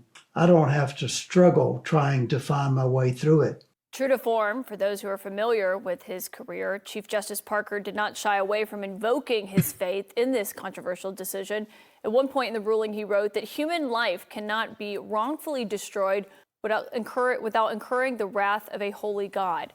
I should note that he was an aide and ally of the fellow Christian theocrat and former Alabama Supreme Court Chief Justice Roy Moore. Of course, the man who beat Roy Moore in that Alabama special election not too long ago for the U.S. Senate is also here to weigh in on this tonight. Former Alabama Senator Doug Jones. And Senator, it's great to have you because, you know, obviously what we can hear and read in this is that he wasn't just relying on the Constitution and on legal precedent to explain. It's coming. Don't worry. The Tommy Tuberville take is coming. It's so good. Explain this decision. You know, he's citing religious doctrine in the book of Genesis. Famous pedophile Roy Moore. I wonder, where is the line drawn between law and theocracy? Well, Caitlin, obviously with Chief Justice Parker, there is no line. I was listening to Governor Haley saying Alabama ought to just get back to the law. Well, hell, Parker doesn't worry about the law. All he worries about is his Christian philosophy. And that's nothing new, by the way, for those people who are shocked at this across the country. This has been his mantra for years. He has been in public service for a long time. As you said, he's an ally of Judge Roy Moore. And so this is nothing new. And it's really, what's really sad about this, Caitlin, is not just all of the thousands of families that might be affected by this, that ultimately could be. Yes, the famous pedophile Roy Moore was famously the former Supreme Court Chief Justice, not just the Supreme Court Justice, but the Chief Justice in Alabama. Affected across the country. But our business community is just not going to step up again. They didn't step up on the abortion bill. They didn't step up on the immigration bill. They're too afraid to speak out. Our UAB health system has got one of the finest health systems in the country, particularly their pediatrics and OBGYN. Who the hell's going to want to come to Alabama after this kind of ruling? How are they going to attract doctors? So this goes way beyond just even the individual families that are going to be affected and the women of the state.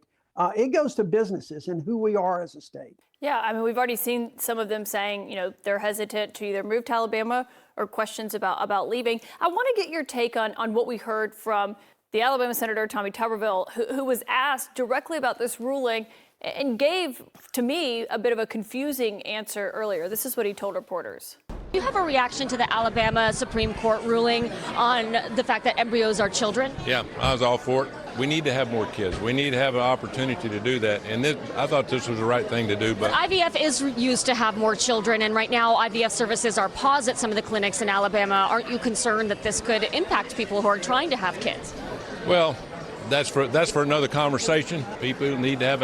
He does not know what an IVF is. He has no idea what it is. Do you understand? He does not know what it is. He has no fucking clue. Do you have a reaction to the Alabama Supreme Court ruling on the fact that embryos are children? Yeah, I was all for it. We need to have more.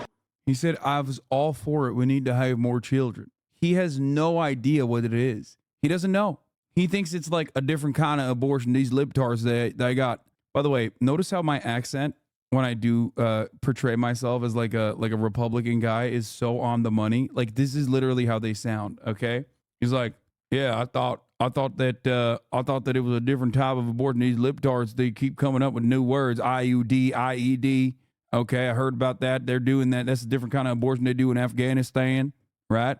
Okay, IVF. I don't want no alphabet. LGBTQ. I don't want no alphabet when it comes to abortion shit, okay? Let me tell you, I think the Supreme Court in Alabama is right. They're correct. You understand me? DUI is the only thing that should be legal. When I have it, when I do it, none of that, though. No IBS, no nothing. Kids, we need to have an opportunity to do that. And I thought this was the right thing to do. But IVF is used to have more children, and right now IVF services are paused at some of the clinics. I'm glad that she, explained to him in real time what in vitro fertilization is done for. In Alabama, aren't you concerned that this could impact people who are trying to have kids? Well, that's for another conversation. People need to have. We need more kids. We need the people to have the opportunity to have kids. Senator, what do you say to the women right now in Alabama? What do you say to them? Well, that's a hard one. It really is. It's really hard. Because, again, you want people to have that opportunity. And that's what I was telling her. Like, I just, what do I say? What do I say about this? Like, what can you say about this? He's so fucking stupid, bro. This is where modern medicine fails because we've kept idiots like this alive, okay? That's a hard one. Not a hard one, dumbass. We need more kids. It's only hard because I don't know what those words mean. It's a hard one. All due respect, what? Caitlin, look, he had no idea what that reporter was asking. None. That answer was so similar. It's like deja vu all over again for folks around here. He had an almost identical answer in 2020 when he was running for the Senate when asked if he would support an extension of the Voting Rights Act. Had no idea what it was and stammered around and stuttered around and was incoherent when trying to answer. He had no idea what that reporter was talking about. He may have thought it was intravenous or something with Gatorade. I don't know. But he clearly had no idea. And that's just who he is. He didn't know the three branches of government. He on your show, you had to argue with him about white nationalists being racist. So this is what we've come to in this state. And it's a friendly reminder of his greatest moment. Oh, yeah, this was fun. I love that his ass hit every stair on the way down. Did a new wedge issue just drop? No, this is not even a wedge issue. Republicans are smart and they like winning elections. I mean, they're having a hard time with that currently with their other genuinely bloodthirsty, even more bloodthirsty side. He falls like a cartoon character, dude. What the fuck? Tom at Tuberville is Duck Dimmadome's enemy. Anyway, no, Democrats won't. Democrats are salivating at the prospect of the IVF thing because it's such a winner. What is this? Conservatives are going to have a super majority at this rate. New and first on Huffington Post, Justice Sonia Sotomayor took the unusual step of traveling with a medic in 2018 and with medical gear in 2021 and 2022, according to the records obtained by Fix the Court. Fuck it. Make all 9 of the Supreme Court justices. Oh my God, she's going to die. Trump is going to be president. Oh my God. Oh my God, she's going to die. If she retires now, Mitch McConnell is not letting, nobody is, well, not Mitch McConnell. He can't really do too much about that. But like, if she retires now, we're still not getting a fucking Democratic, we're still not getting a liberal Supreme Court justice. Robert's going to be the predominant leftist on the court at this rate. Yeah. I mean, the accelerationist demon inside of me says that like this will force the Democrats to pack the court potentially in the future and just like completely blow it up. Maybe. I don't fucking know. That's never going to happen. This is so bad. Oh, here, this is what I was going to show you guys. Here, let's get to some fun shit. I can't do this anymore. This is Valkyrie Fuseli and Yelona Garcia, Echo's official music video. In times like this, I get lost in the moment. Rich LA people, what could be more fun? No, you're right. We should keep talking about how dire the situation is. Ugh, I want to throw up. Just like a wreck again. Too many times, can't fight the tide. Stuck in illusions, play with me on my mind. Delusions one by one, they hypnotize me. The night goes on, the night goes on. So she's a musician. She's like an actual musician. I can into this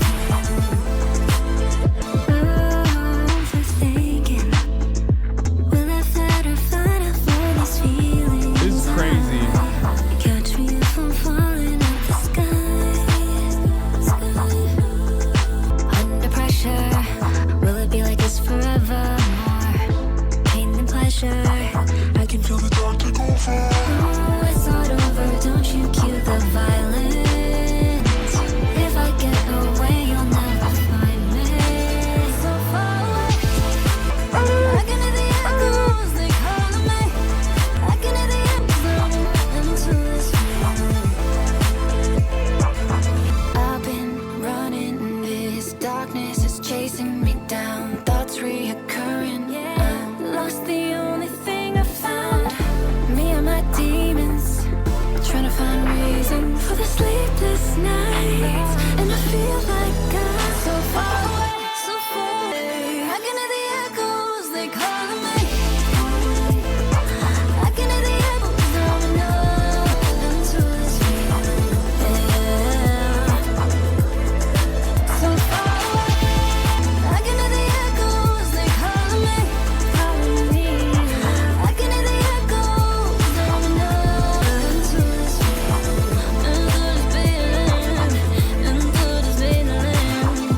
Pretty wild that they popped off this hard. Pretty wild. Especially because like I mean, Fuseli sings sometimes on No Pixel for fun, and Valkyrie does not sing at all. You know what I mean? How long until there's an AI version of you this, please? Maybe. It's I don't know. It's very cool. It's so funny watching streamers try to act like serious pop princesses after some of the goofy scene and shit I've seen them do on stream, but they're not. That's the whole point. You know what I mean? How many views? It's only got like 142,000 views in 18 hours, but I think it's pretty wild that they were able to like pop off so hard. People being like, "Oh, is auto-tune to hell?" Brother, have you not listened to any music in like the last 10 years? What are you talking about? Every song is auto-tuned to hell.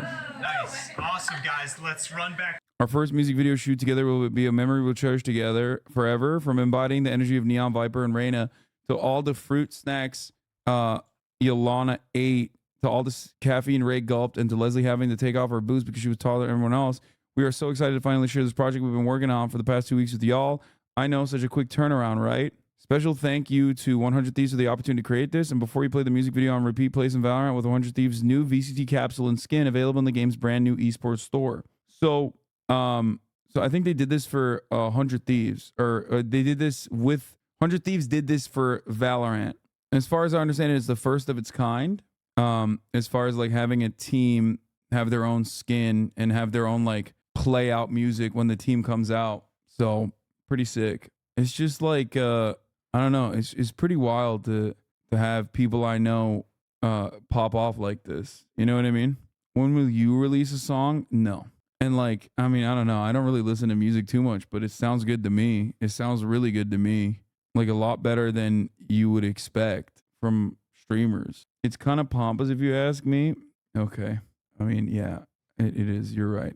Streamers should know their place and never leave their houses. I know. Every streamer should be like me, permanently stuck in their homes and genuinely fucking miserable like the entire time.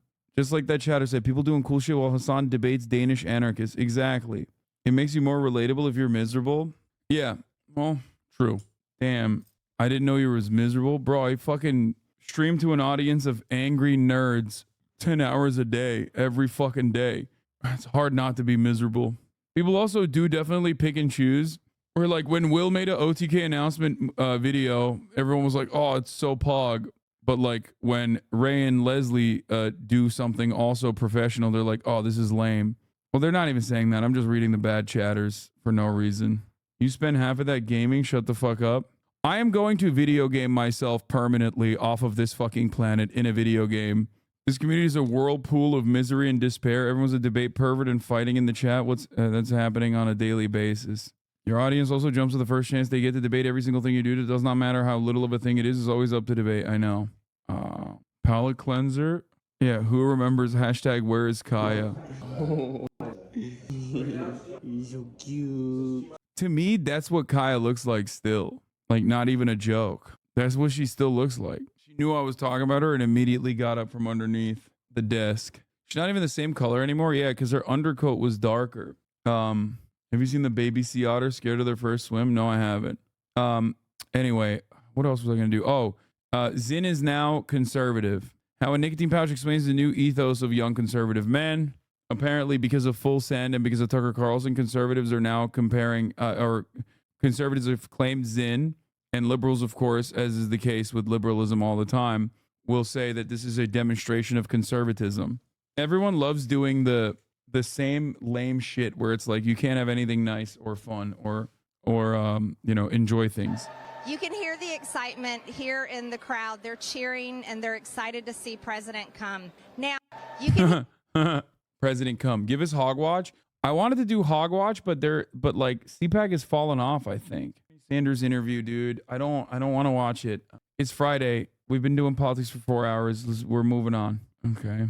Northern Line dunks on capitalism, and it's pretty amazing. Listen, here's my thing. I think I'm really trying hard not to become just like a doomer and like, you know, capitalism is the root of all problems in society, okay? Because in the same way that you guys are like, I use this self-checkout all the time and it works for me, so it must be a problem on your end. Capitalism's been working out okay for me. But the more I go out into the world, I see the promise of new technology and new features, and I'm like, whoa, that's amazing. If you kept everything exactly the same and just added the technology, then it would be a dream come true. The problem is they add the self-checkout, and for 2 years, they've got the same amount of staff, and they've got the self-checkouts. And you're feasting. It's like Netflix before every company made their own streaming service.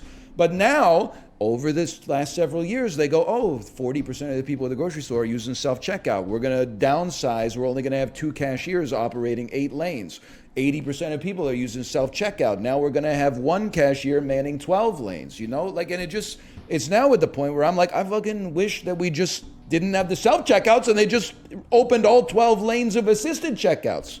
Now I'm like, it's a luxury checkout experience to just be able to pull my cart up load the stuff on and not have to worry about scanning it. And the fucking area where you can actually put the shit on the scale is so small, you gotta play like Lego and Jenga just to try to get it all to stand there. And if something ever falls over, unexpected item in bagging area, the alarm goes off. There's no, like the two staff that are working at the grocery store, one of them is trying to check out 7 people simultaneously. The other one is manning the deli, the olive bar, the bakery section, the cheese section. Like they're trying to run the entire 800,000 foot grocery store all by themselves. The problem is they give us the technology and they go, isn't this sick technology? And you go, yeah, that's awesome. And then they put it in and they offload the work onto us. And then they fire like half the staff. And I'm like, this is way worse. It would have just been better if you got like maybe 2 self-check. Will you be covering the TikTok "Who the fuck did I marry" lore? What is that? Please give it to me right now. I heard about this already. Northern Luddite, yeah. I am trying to set up a gaming session with our boy here, our big, beautiful, bald boy. It's 8 hours? No, it's not. He's got 80 TikTok episodes. Just give it to me. Do I go all the way back down in the bottom and start there? Like, oh my God, what is happening? Where does it start? This is 4 hours and 59 minutes, dog. Is this a condensed version? This is a 2-hour one. Part 33. The fuck? It started off with part 30. Oh my God. Hi, and welcome. We all know why you're here for part of the new series that I'm calling Who the Fuck Did I Marry? I'm going to create this playlist series, and I'm going to tell the story of how I met, dated, married, and divorced a real pathological liar. Okay, I'm already invested. Let's watch the summary first. Summarizing all 50 parts of Tisa Who the F Did I Marry videos in one singular part. Let's flow. Risa Tisa and her ex-husband, who she calls Legion, met in March 2020, right before COVID, on 2 different dating apps, which was the first red flag. One was his real name, one was a nickname. They hung out a ton, and when COVID hit, they decided to quarantine at her house, which she agreed was a little fast. Not long after, she gets pregnant, they decide they need to get married. During all of this, they decide they want to buy a house. He can't show proof of funds. Unfortunately, she miscarries the child, and he doesn't even go with her to the surgery and says he has an important meeting for work. Allegedly, at this time, he works as a VP for a condiment company and leaves the house at 6:15 a.m. every morning and comes home at 3:34 p.m. Eventually, they continue the house search and she wants to see his accounts. He shows her a Chase savings account and a Chase checking account where he has money in it, but says he also has money from playing arena football in a U.S. bank account. Okay, this is full of spoilers. I think This is my introduction / disclaimer video. First and foremost, I'm going to be truthful, even if it makes me look bad. I'm going to be honest, but I'm also not going to be disrespectful to anyone that was involved. I'm not going to use people's real names because I don't have the permission to do so, and this sister does not want any sort of litigation. I will tell you off the top, I have a sense of humor and I have sarcasm. So things that you see me laughing at, none of this is funny. But in order to get through it, I have to laugh. If I cry, I cry. I'm human. I'm a woman. This was traumatic. I'm going to do the best I can to upload as much of the story as I can, because I know people get so annoyed with the follow for part 4, follow me for part 17. I'm just going to do the best I can to keep uploading the videos each at a time. Degree in the mail. So that is a lot of time to cover. Please give me the grace to just get it out. It may not be all in one day. It may not be all in 2 days. But okay, some of the stuff you can condense. Video to cover and start and it happened with things class. Coming contest at the grad. I didn't graduate with a psychology degree, but I'm very comfortable saying that he was a pathological liar. He was a narcissist, and yes, there was some in my opinion, mental health issues going on. Pathological lying part, absolutely. So I want to preface all this by saying you're going to probably think, what in the world? There's no way this happened. Everything you're going to hear me say actually did happen. I never thought I was going to be in some sort of Lifetime movie, but I was. So I will read the comments as best I can. Like I said, I think if you allow me to tell the whole story, things will be answered. And sorry, I do talk with my hands. It's a coping mechanism. So if you're like, why is she moving her hands? Okay, I'm beginning to understand why this is 4 hours long. There's a lot of stuff in here that's like, oh my God. There's a lot of stuff in here that's like, definitely, what is this? We need this guy in the case. Are you serious? Megaphonics, it's already 5 hours and you're in here sending me not a condensed version, but a joke that's unrelated. Idea. Who the fuck I married? You like how I twisted that? Anyway. All right, y'all. Please excuse the hair, but here is part 20. We met on Facebook dating site, and we also matched on Hinge. I did not realize that he was on both under 2 different names. So one was his actual name, and the other one was a variation, like a nickname, that he called himself. different pictures. So it was a running joke between us. Oh, you ain't even What's happening on the top of her head here? What is that? Is that like a bow? recognize that you had matched with me on Hinge. No, I didn't. And also that should have been a red flag. By the way, you will notice in this story, I called it the United Nations of red flags. It is so many red flags that, I mean, you would have thought I was colorblind because I ignored all of them. So anyway, back to the story.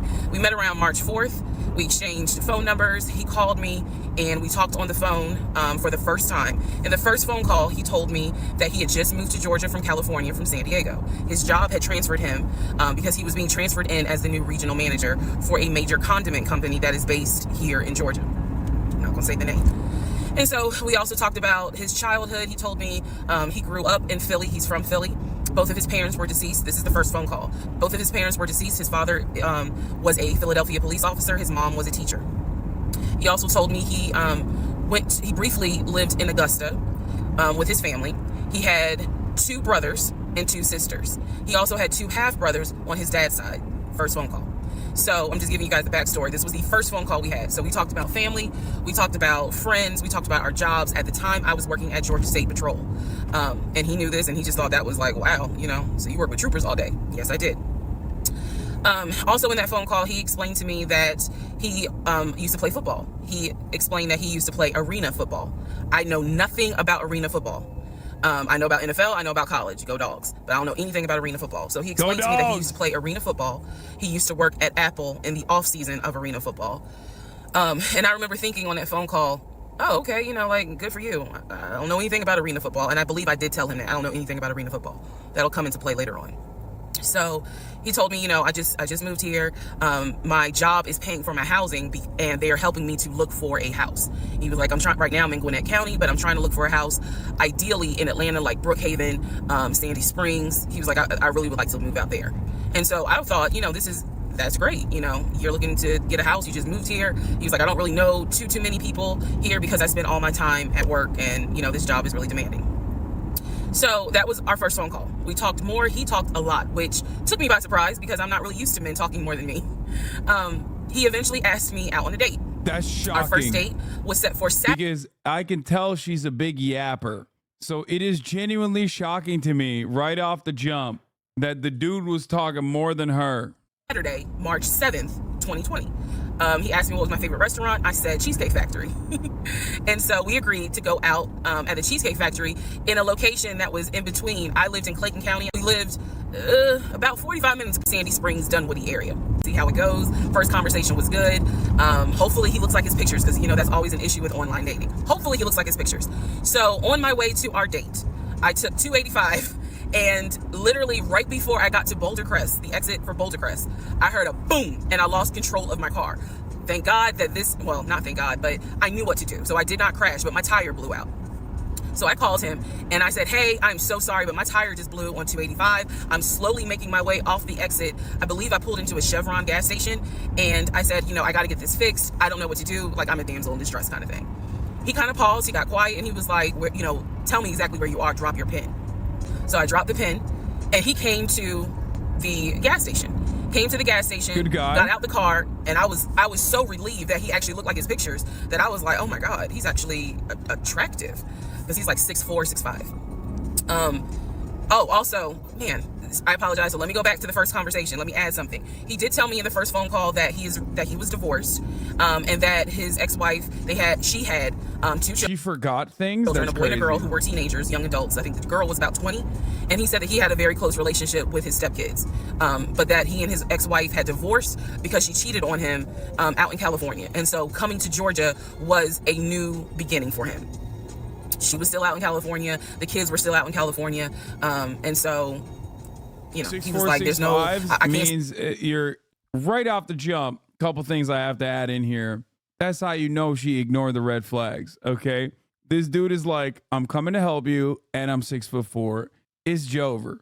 Like, it's just 100% like. Stand her, but I still want to be in the kids' lives.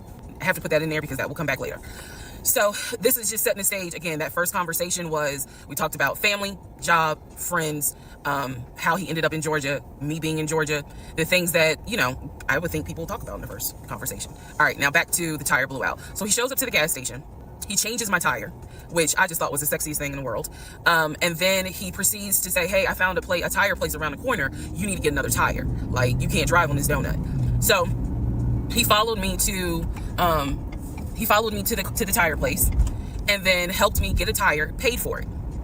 So I was she's about to get pulled over for having her phone while she's definitely driving. like, wow. And so the vibe was good. So anyway, I get the tire fixed. We follow each other to the Cheesecake Factory over in Perimeter. We hold hands walking into the Cheesecake Factory. So in my mind, I'm like, this is just this. Oh my God, I had butterflies. That's the look of a woman who had butterflies. So I had butterflies. And we go in, there's a long wait. And so we sit outside and we just talk. And the conversation's great. And this is where he tells me what it is he's looking for. He tells me, you know, I believe at the time he was 42. He was like, I want to get married and it'd be for real. He's like, my parents were married 40 plus years before my mom passed away. And I want that. I want marriage, family, a house. Like, that is what I want. One tire on a first date is at least minimum $200, $300, by the way. That's crazy. He's like, I'm as a man, I'm ready to get married, but I want it to be for real, because the first time, you know, it really hurt me when she cheated on me. So he's telling me everything that I wanted to hear. And so he was like, what is it that you want? And I said pretty much the same thing. I was like, I'm ready to get married, definitely want to have a family, and I want to marry my best friend. So we both put on the table that we wanted marriage. And this is the end of part 1. All right, who the fuck did I marry? Part 2.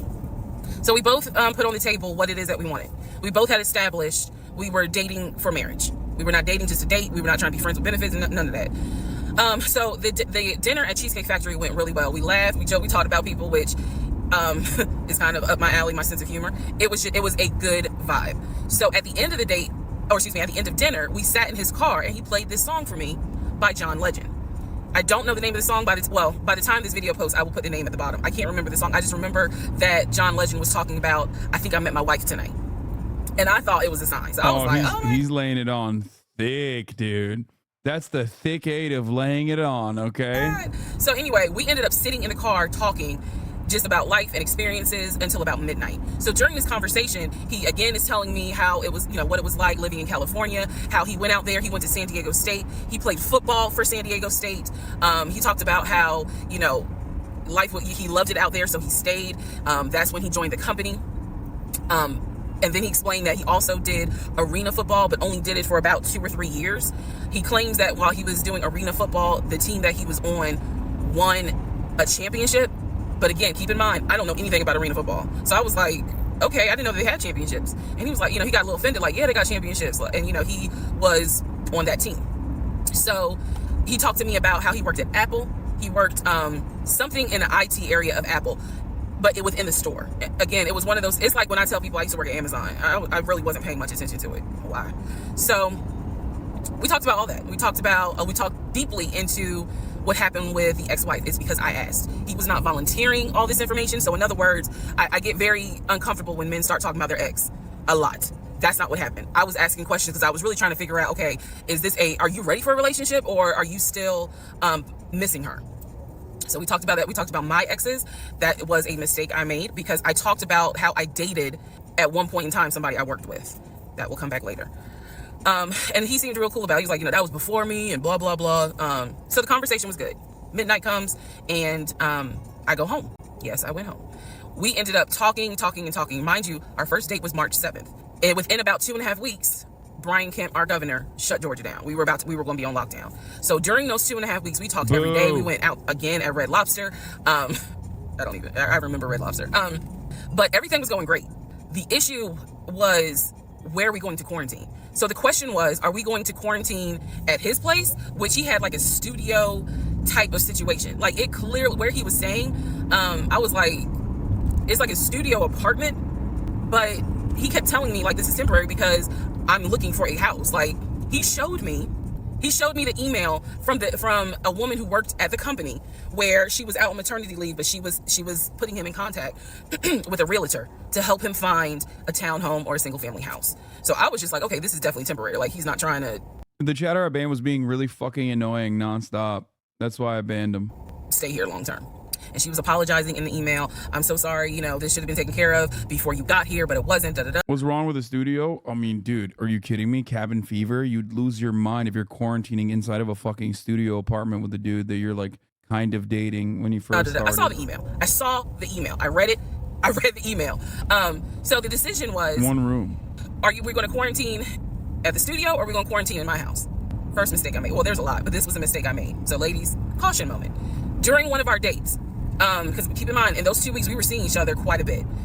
Nothing physical or anything like that. Just two people who I thought were really on some, all right, let's see if this is going to grow into something. Big mistake. Can't do that during quarantine. You can't be like, let's test this relationship out by maxing out the amount of time. Like, because even if you move in together, that's one thing. Moving in during quarantine, holy moly. Came to my house. When he came to my house, I had a 3-bedroom, 2.5 bath. Bro, the moral of the story is being 6'4" goes such a long fucking way. It's okay. Being 6'4" goes the longest of ways. Like, there is no way, dude. There's no way. What the fuck? I mean, he's like nice on top of that too, seemingly. Like he's selling himself as like a nice guy on top of that. I hate tall people. Me too, man. Straight up. Townhome. He was in the studio. Now, I'm telling you guys all of this in order of how it happened.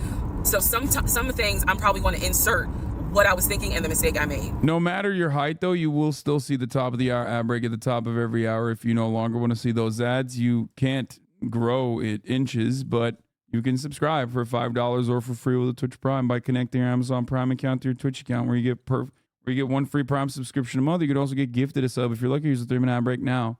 Now that 34MKD50 can't sign on to the website because he's blocked, because Recep Tayyip Erdogan saw how much he was fucking gifting subs. Can I turn this off? No. Okay, so that.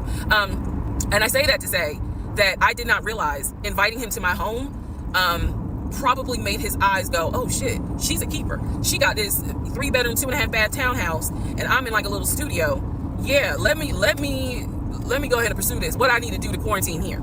The decision was made, quarantine at my house. So the state went on lockdown. He came and stayed with me in my home, and for the most part, in the initial beginning, it was fine. It was fine. The reason why I hesitate is because I grew up in the church. So for me, it was really like an internal struggle of, bruh, you always said you would never live with a guy unless he was your husband. And now you living with a dude and he ain't your husband. Like, it was a struggle for me because I knew better. And don't come for me. I'm just telling you the way I grew up. It was like that. It was not sitting right with me. But at the same time, I didn't want to quarantine by myself. I did not want to. So there we go. So he moved in. We talked about the bills. Let me clear something up that I said in the other video where I said he paid all the bills. He paid all the household bills. He did not pay my car payment, my cell phone, or my car insurance. He paid the rent, because my rent at the time was less than $1,000. He paid the utility bills. And so when he's telling me that he's a regional manager, I was like, wow, okay, so you got money. And so he paid all the household bills. So my check really was just taking care of me, myself, and I. And I am not, this is where it's not gonna make me look good, but it's the truth. It was intoxicating to not have to worry financially about how to pay the bills. It was a wonderful feeling. And so I don't understand how you get a 3-bedroom for less than $1K. Did we misunderstand that? How does that work? Or is she also a liar? Like, what's happening? It's because you live in California. I kind of pushed to the side the fact that, yeah, you shacking up, because it's like, but your page, you don't have to worry right now. Like, he's taking care of all of April's bills before April even comes, because this was still March. So we're living together, and I'm cooking, I'm cleaning, he's helping to cook and clean, and then we have a conversation about house. Is he still going to buy a house just for him, or is he going to buy a house where it's for us? Because we are going to try to make this thing work, be official, get married, have a family. So the question now on the table is, what are we going to do? Because I didn't want to stay in Riverdale, Georgia. I did not want to raise a family there. I refused to have a baby in Clayton County. So the decision was made, let's start looking for a house for both of us. Remember, he was already looking for a house for him. But then he was like, you know what? We're together. I plan to marry you. Let's look for a family home for the two of us. I mean, that's crazy. This is like, how many weeks? If you can count the amount of weeks in 2 hands, you should not be fucking thinking about getting married. No, I don't think this is immediately after one date. I think this is like, this puts the lesbian U-Haul memes to shame. Okay, this is this is way faster than any kind of lesbian U-Haul joke I've ever seen in my life. This is crazy. He was like, this is how much I was approved for. That's when he showed me the Chase paperwork. It was a letter stating that and it had the Chase emblem at the top. He showed me a letter stating that he was approved for $700. All right, part 3, who the fuck did I marry? So this is when he showed me a letter from Chase with the Chase logo. Bro, where is she driving? Is she driving? Like, it's morning now. It was nighttime. Where the fuck? How long are the roads in Georgia? Georgia! At the top, stating that he had been approved for a mortgage, for a $750,000 mortgage or $750,000 house. So he was like, we can't go over $750,000. And I said, I remember asking him, can you afford the mortgage on a $750,000 house? Because I know I can't. This is when he explains to me, I told you how I played arena football. I invested my money really well. So he said, I have money that will help pay for the mortgage. He was like, you didn't Google like how much an arena football salary is? Okay, let's Google it. Bro, arena football players in the United States make $18.76 an hour. Bro, that's like, hello? $18.76 an hour? Be for fucking real. You didn't fact check it all? This man out here like, oh yeah, I was making McDonald's pay. And I fucking invested wisely.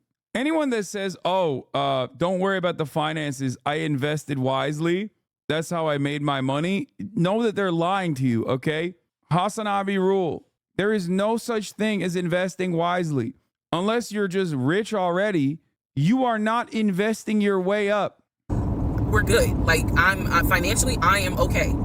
He was like, that's why I'm able to get approved for $750,000 mortgage. So he told me that his money was in different savings accounts. He said he had an account with Chase Bank, he had an account with US Bank, and he had an offshore account. This is what he told me. Arena football player with an offshore account. Come on now. Offshore account, I was like, why? And he explained something about, oh, the US, the US imposes taxes on money when you have a certain amount in US banks. He was like, so everybody knows that it's smart to have some money in an offshore account. Y'all, look, I live paycheck to paycheck. I was like, okay, that's whatever. I said, so you have the money to pay for a home. I'm also holding in my hand. Also, no, you don't need to do that in the United States of America, okay? For the record, like the United States of America, I always mention this, already has like offshore states, okay? This dude is just saying things he's heard. Like there ain't no reason to go offshore unless you're talking about the shores of Delaware, okay? Unless you're talking about fucking South Dakota, there ain't no goddamn reason to go offshore. And a letter from Chase saying that he was approved for $750,000. So I went off of what I saw. So we contacted a realtor. I won't say his name, but man, if he ever sees this TikTok, I owe this man such an apology. But we contacted a realtor who was based in Cobb County because I was very adamant. I wanted to move back to Marietta, Smyrna area in Cobb County, Georgia. He was fine with that. His whole attitude was, you're gonna be my wife, happy life. So we met a realtor. I would find houses that I wanted to tour. Keep in mind that this was COVID. So at the time, we could not tour a home. It would have to be a virtual tour. So brother, what you just described doesn't make sense. It might make more sense to go offshore when you're poor in America because loopholes are for the rich. First of all, offshore accounts are for the rich. That's number one. And number two, if you're a broke boy, then like there is no like what if you're too broke, then you don't need a fucking offshore account. There is no offshore account anyway. What are you talking about? If you're a broke boy, just say so. This particular realtor, we found a house in Douglasville, Georgia. Not Cobb County, but nevertheless, it's in Douglasville. I was fine with Douglasville. So we found a house in Douglasville, Georgia. The realtor did a FaceTime tour of the house. The house was really a nice home. 5 bedrooms, 4 baths. So we did a FaceTime tour of the home, and the home was listed, I believe, roughly 400 and something thousand. I really like the house. I could see myself living there. I could see us living there. I could see us with the kid there. This is now April, just for timeline purposes. This is April. I'm in awe of how long she's driving, okay? So he really liked the house. He was like, you know what, we'll put an offer in on the house. He was like, if you like it, because again, it was COVID, we weren't gonna be able to see the house in person because the family still lived there. So he said, I'll put an offer in. We'll see if it's accepted. I said, okay. So he puts an offer in. He's telling me he put an offer in. I need to clarify some things he told me and the things that I actually saw. So for this house in Douglasville, he told me he was putting an offer in. The realtor would call me because one thing that the realtor told us, he was like, if the woman likes the house, typically the house is going to get bought. So he kind of dealt with me a bit more than he did my ex-husband. And again, this is April 2020. This is before we got married. So at the time, he was my boyfriend. So the realtor was calling me and it was like, hey, you know, I put the offer in, and what they're asking for is proof of funds. And I did not know anything at this time about buying a house. So I was like, hey, you probably need to talk to him because I'm not even listed on the mortgage. Like, from the paperwork I saw, it was only in his name. So he called him. I guess they talked. I was not there, but I'm assuming that they had talked.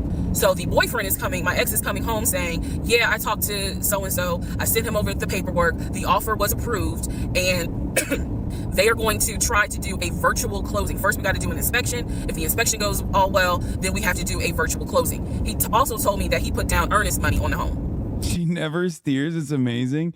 Yeah, I'm beginning to feel like Georgia is just like one straight interstate. Like it just keeps going and going and going. Someone who's like more autistic than me has to math this out.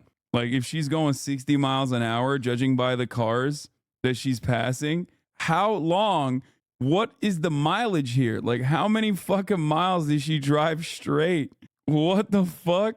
What the hell, dude? He put down, I believe, $5,000. He said, I just transferred the money over to the realtor's account or whatever, so that it could be earnest money for the house. So I'm just like, okay, great. He was like, so realistically, this is April. We should be able to get in that house by June. Okay, no problem. So this is what he told me.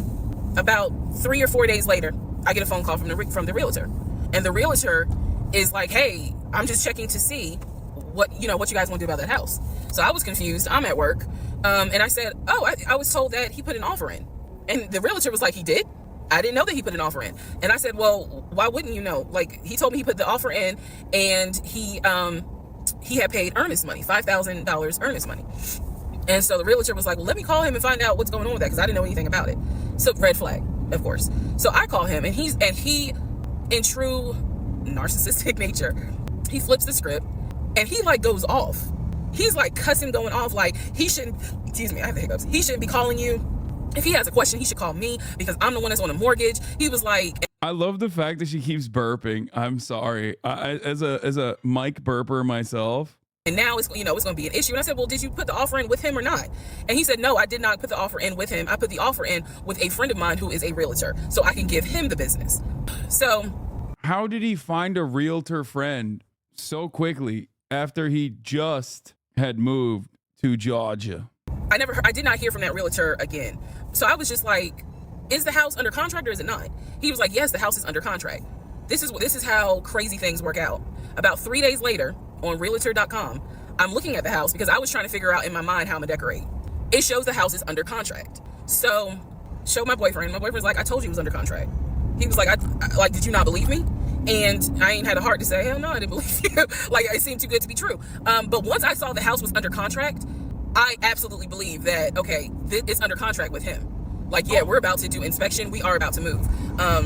And so we had driven by the house because, again, keep in mind, the family's still living there. So we had driven by the house. At this point, he was like, I want us to start looking for furniture so that way we can go ahead and order it. So when it's time to move, the furniture is ready because, it takes like 6 to 8 weeks sometimes for furniture to be delivered if they don't have it in stock. Like, he was very methodical in planning and saying, this is what we need to do. So we started going to Home Depot, Lowe's, because we had a printout of what the sellers were going to take. They were going to take the appliances. He had a printout. Let me be clear. He had a printout. So it said on there that they were going to take the appliances. So we needed to get a new stove, new refrigerator, new microwave, all that stuff. So we went to Home Depot and Lowe's and I went ham. I chose all these new appliances, and here's where we get into the shopping. All right, part 4. So we go to Home Depot, we go to Lowe's. I'm choosing all these appliances. He's taking pictures of the SKU number. We have representatives helping us, and he basically explained to them, hey, we're buying a house. We should be closing sometime in June. Can we order this stuff now? Can I put a hold on it? Like, what can we do? Because we're not ready for delivery. I stood there As the Home Depot rep said, we can hold it in our warehouse. Like, you can buy something and we can hold it. People do it all the time, especially with COVID. So I watched him pay. I want to say it was about it was either $350 or $500. I watched him pay a deposit on a whole new set of appliances for them, and they were going to hold it until we were ready for delivery. I watched this. So I was like, okay, good deal. Like, we got the appliances. Next, let's go to Rooms to Go and Ashley Furniture and find actual furniture. So we went all around Rooms to Go. We went to Ashley Furniture. We went to American Signature. And I saw all these things that I wanted. Again, he's taking pictures of it. He was like, I can go online and order it. I didn't think anything of it because, again, I just saw that we held the appliances. So I was like, okay, that's fine. So April turns into May. May 2020 comes. This is where things start to get a little interesting. May comes, and obviously we had not done inspection. And I'm asking him all the time, so what's the deal with the house? He was like, oh, because of COVID, they're trying to get someone to do the inspection. But the guy that they had, it was always something. The guy they had caught COVID, so they're going to... Bro, there is no house at this point. Like, there is no house. It's completely made up. At this point, I'm trying to figure out, like, how he's even, like, going along. Like, what the man thinks is what I want to know as a misogynist. Like, how does the man in the situation even think he's going to get away with it? I mean, obviously we know he did, but like, it blows my mind that he thought that he could get away with it, which, I mean, I guess he did, once again, for a long ass time, it seems. But like, how do you develop that courage? 6'4". I had to get somebody else, and he's like 15 houses backed up, so it'll be a while. So at this point in May, I know I look crazy. In this point in May of 2020, I started recording audio diaries. I don't know why. It was something just made me just start recording my thoughts in an audio diary, and I still have them. And I would save them by the date, and I would just start talking about what's on my mind. So I was like, I knew there was something was nagging me, like, but I kept pushing it out of my mind. I was like, you saw, this is what I reminded myself. You saw him pay for the appliances. You know the house is under contract. You know that he told you that he's the one who put the house under contract. Why would, like, I remember saying to myself, why would he lie about that? This is so easy to verify. Why would he lie about that? Have you caught him in any other lie? And at the time, the answer was no. So I really was like, maybe you just aren't used to a guy who actually does what he's supposed to do. Like, I was questioning myself and then answering my own questions. So inspection didn't happen. Around mid-May, I found out I was pregnant. May 2020. When I found out I was pregnant, he was ecstatic, and I was like, oh shit. The reason why I was oh shit is because, number one, I'm plus size. Number two, because of my age, I felt like it was probably gonna be a high-risk pregnancy. And I wasn't married. And that nagged. I cannot tell y'all how much it nagged me. There was a lot of internal struggle in between. My family didn't even know that he had moved in at this point. I told them, that I was pregnant, went to the doctor, everything looked good. But again, because it was COVID, he couldn't go in with me into the actual room. So, doing any sort of ultrasound, doing the blood test, because my HCG levels were really high. So the doctor was like, hey, it might be twins. We don't know yet. You're still kind of... How many months? 2, maybe 3. Early, along. They gave me a due date. The due date was January 26th of 2021. So, yeah, May, found out I was pregnant. So there was now more of a push into, we got to get a house. We got to get the fuck up out of here. I'm not having a baby in Riverdale. Okay, nothing against Riverdale, but I ain't having a baby in Riverdale. So we need to find out what's going on with this house. And so he was on top of it. He had an answer for everything. He was like, I'm gonna call and find out what's going on, blah, blah, blah. He then magically told me about a week later, oh, they're going to do inspection on the house, like in 2 days. So I was just like, okay, keep in mind, I'm taking his word for it. I'm taking his word for all this. So he's like, they're going to do an inspection. Once we get the inspection report back, then we will know what we are going to be responsible for. What are we getting ourselves into? So, I guess they did an inspection. He showed me an inspection report. The only thing that they said that the roof had just recently been replaced, which I remember he was very happy about. And the issues that there were for the house were minor. It was not a bad, because we did have a discussion about it. He was like, it's nothing that we can't handle. Then he said that we were set to close the end of May. We were set to close the end of May. He told me it was going to be a virtual closing. You're probably like, what the hell is a virtual closing? Because again, he's saying because of COVID, people are... Wait, why? Wow, fuck you, Hasan. Why are you so pressed? not closing in the office. They're doing a virtual closing where you would need to electronically sign the paperwork. This is what he's telling me. And so he was like, we're set to close like just before Memorial Day. And so for some reason, again, there's still that nagging part. For some reason, I didn't start packing. Anyone that knows me will tell you I hate moving. I've done it enough in my life. I hate moving. But I did not start packing up that house at all. I was just like, you know, I'm pregnant. My body was changing so fast that it was like I can barely keep my eyes open half the day. And so, no, I didn't start packing. And I remember I did record, again, I was recording audio diaries just about every day. When something didn't sit right, I would verbally record it in the audio diary because I was like, I don't know what it is, but there's something. That was the theme of our relationship. I don't know what it is, but I know there's something. And so I remember talking to myself in my little prayer closet.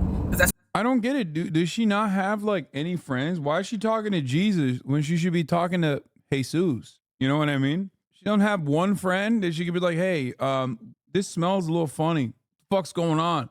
It makes no goddamn sense. That's where I would do my recordings. And I remember thinking, what if we don't get this house? Like, what if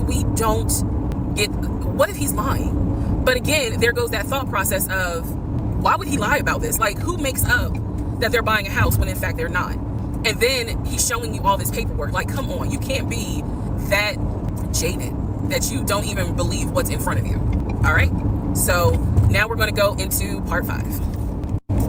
Okay, part 5. Who the fuck did I marry? So I'm questioning all this stuff in my head out loud on my audio diaries. And then once again, I'm like, but look at what he's giving you. Like, he's paying. It wasn't a question about money. It was just a question of, are we really about to move into this house? And keep in mind, he's paying all the household bills. He still is. So we were supposed to close before Memorial Day. We didn't. There was an excuse. There was always an excuse with him. Always an excuse. And I can't be the only one that's like phenomenally invested in this, right? Like, I get why people watch through this entire thing. She does have a very long-winded way of describing these stories, but like, it is captivating. I'm fucking hooked. I'm locked in. And I didn't know enough about the process to question stuff because I really wasn't involved. I'm sitting my white ass down and I'm listening, okay? The way I should have been. And it was giving me a lot of anxiety. So I'm pregnant with a lot of anxiety. And if I'm gonna be 100% honest with y'all, I was not expecting that I was probably going to have a healthy pregnancy because I was stressed. And what I was stressed about is I didn't know what was going on because I wasn't really involved the way that a normal relationship would be involved. Just being honest.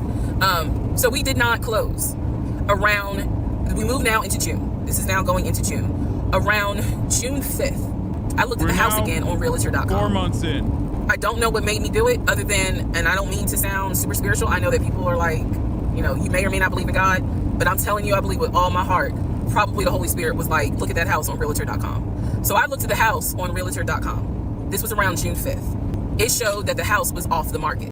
It took you months to look at the house on Realtor.com? You weren't checking it?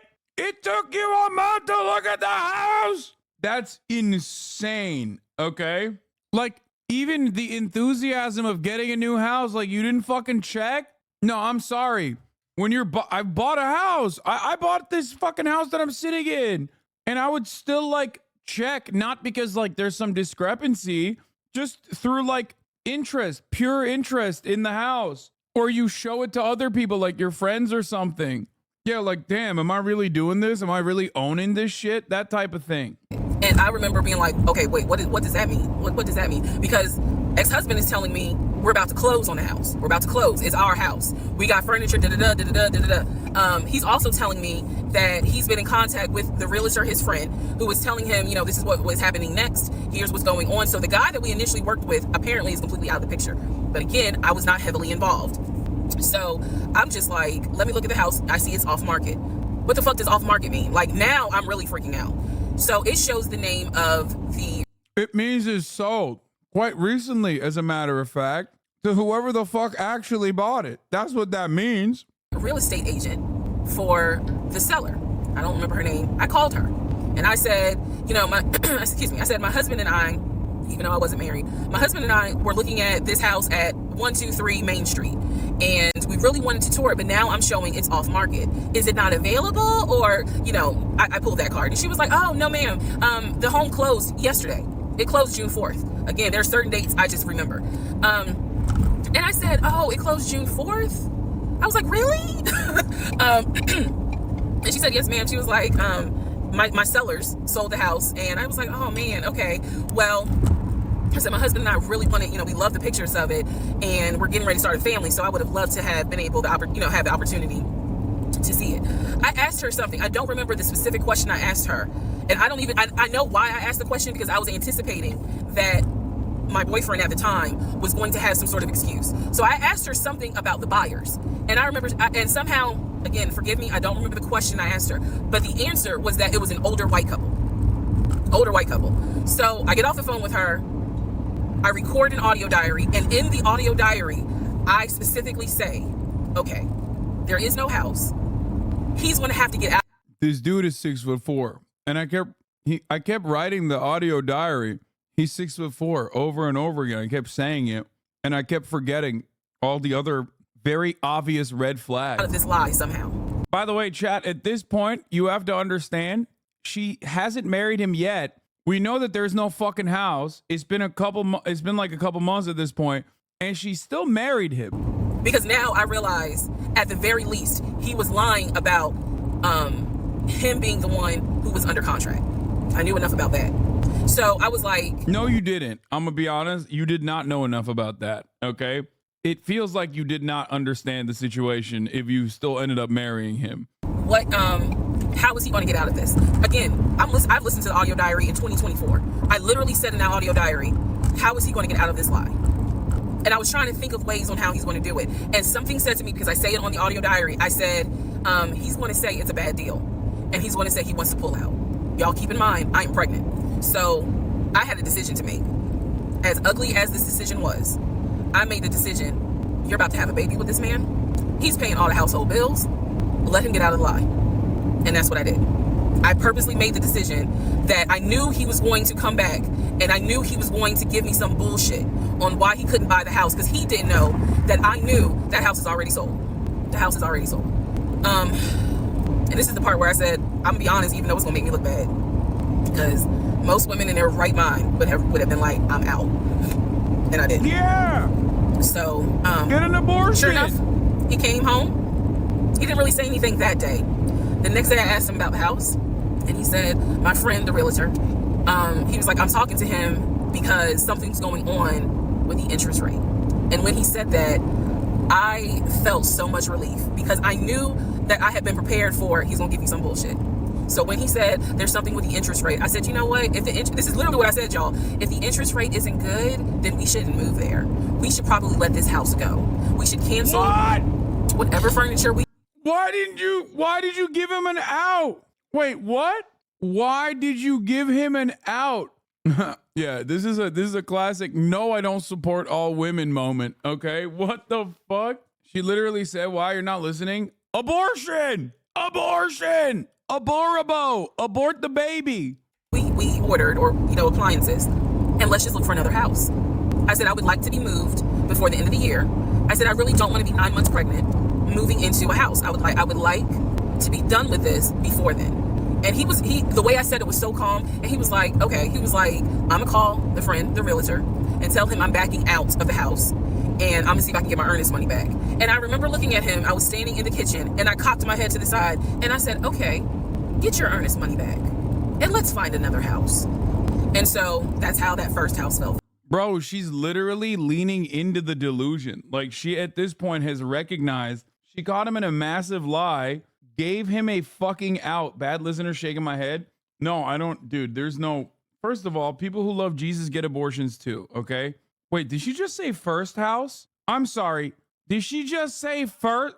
What is happening? How many houses? How many houses is this house? No, that must have been a mistake. I don't think she meant that way. I think she means like. So, fast forward, I keep looking at this to see how much time I have, because they only give you 10 minutes. So this is part 5, part 6 is coming up, but subsequently what ends up happening the next week, which is mid-June, I was at work, and I started cramping, started bleeding. And at this point, my doctor, I had just had an ultrasound earlier that day. So I went to work because the ultrasound was fine. I went to work and the cramping and the bleeding started, and I started crying because I kind of knew what was going on. And my doctor had called me and told me that when they did the ultrasound, they did not see a heartbeat. So she was like, this pregnancy is not. Dude, okay, that's like, dude, Christ saved you, okay? Don't sag, chatters. What the fuck? Oh my God. I feel like we're on totally separate planets right now. Bro, she knows the dude is like lying to her at this point. She knows the dude is lying to her. The baby trap was part of the reason why she was still on board. It's divine intervention. What the hell is God's plan, man? The fuck? Not going to be viable. So I'm crying, hysterical. And now we're going to get into part 6. Okay, so this is part 6. Oh, she made it. Oh my God. That's it. 55 minutes at fucking 2x speed, and she finally made it to whatever the location was. So where we left off. So obviously, that's crazy. My doctor had called and told me there was no heartbeat. The pregnancy was not viable at that point, and I was cramping and spotting at work. Went into my best friend's office and immediately started crying. She was like, "What's going on?" And I said, I told her what the doctor said, and she grabbed her keys, grabbed her purse, and was like, "Let's go. I'm taking you home." On my way home, I called my boyfriend and told him what the doctor said, and he was like, "I'll meet you at home." So he was coming from Duluth, went straight home. And so about 24, 48 hours later, I had a doctor's appointment, and my doctor gave me 3 options. First option, let everything happen naturally. Your body will expel the fetus on its own. Second option, you can take a pill which will induce expelling the fetus at home. The pill basically will cause you to contract and expel. The third option was to go into the hospital and do a DNC. I did not want to do a DNC because I did not want to be in a hospital with COVID going on. And for whatever reason, I did not do the option of let it happen naturally. So I chose to do the pill. His birthday was June 17th, my ex's birthday was June 17th. So the decision was made, we're going to celebrate his birthday that day, go out to eat. And then that night I would take the pill because we both were off from work the next 2 or 3 days. Wait, what did you mean ex? So went out to eat, tried to celebrate as best we could, and then took the pill that night. Oh, like the ex-husband. That night was the most traumatic, excruciating pain I've ever put my body through. I do not recommend any woman, prayerfully you don't have to go through that, but I don't recommend taking that pill. If you don't have to, don't do it. I spent the whole night in the bathroom just crying in so much pain. I couldn't take, they gave me a narcotic. I couldn't take it because I found out I was allergic to it. So it was causing me to like projectile vomiting. It was a mess. So, and he was right there. You know, he was scared that he needed to take me to the ER, but in the morning, the pain kind of subsided. So about 72 hours later, I had another doctor's appointment where the purpose of this appointment was to do an ultrasound to see if everything had passed. Everything did not pass. So because of that, my doctor was like, we're gonna have to do a DNC. My DNC was scheduled for the— That's right. Another name for abortion is DNC, brother. First week of July. My boyfriend, my ex, was going to take me. That was always the plan. I knew it. 2 days before my procedure, he comes home and tells me that he is up for promotion. He's up to be promoted to VP. Because of this, the president of the company, excuse me, is coming in. And it was going to be this huge business meeting he had to go to. The business meeting was scheduled for the day of my surgery. And so I'm throwing a fit because I was like, you know, there's no way you can do that meeting. Like, I need you to take me to the hospital and all this. No, it does not stand for dilation and cutterism. It stands for Democratic National Communism. Other stuff. And so he offered to have his sister take me to the hospital. Apparently his sister lived in Douglasville. I was like, no, because I've never met her. Like, I'm not having a stranger take me to the hospital. No, this is a private situation. I don't want to do that, blah, blah, blah. So my aunt had offered to take me. And then my friend who took me home from work had offered to take me. So at that point, we get into an argument because he's like, my sister is, you know, you about your family. So why can't she step in? And I was like, no, because I don't know her, period. I don't know her. So my friend offers to take me to the hospital because I was all distressed that he's saying he has a business meeting and he can't take me. So I remember being on I-75. That's wild that like this massively consequential and genuinely traumatic experience. This is another insane red flag, probably as big as the house, I would say. When you have a situation like this and your partner that fucking put the baby in you anyway is literally like, yeah, let's have a stranger take you to this medical procedure. Like, get the fuck out of here. On the connector, on the phone with her crying because I was so embarrassed that he wasn't going to be the one to take me and that I was needing to rely on someone else to take me to the hospital in order to get a DNC done. And she was really great. She was like, girl, this is why you have a village. Like, it's okay. Things happen. The world is crazy right now. I will take you. You're going to be okay. So he did not take me to the hospital for my DNC. My friend did. She could not stay because of COVID protocol. So when they wheeled me into pre-op after I got checked in, I texted him and was just letting him know, hey, here's the update. I'm about to, I'm in pre-op. They're going to get me prepared to go back to the surgical ward or whatever. And the response I got was from his new executive assistant named David. Now, when he told me he was up for the promotion, he did tell me that part of getting this new job would be that he would get an executive assistant named David.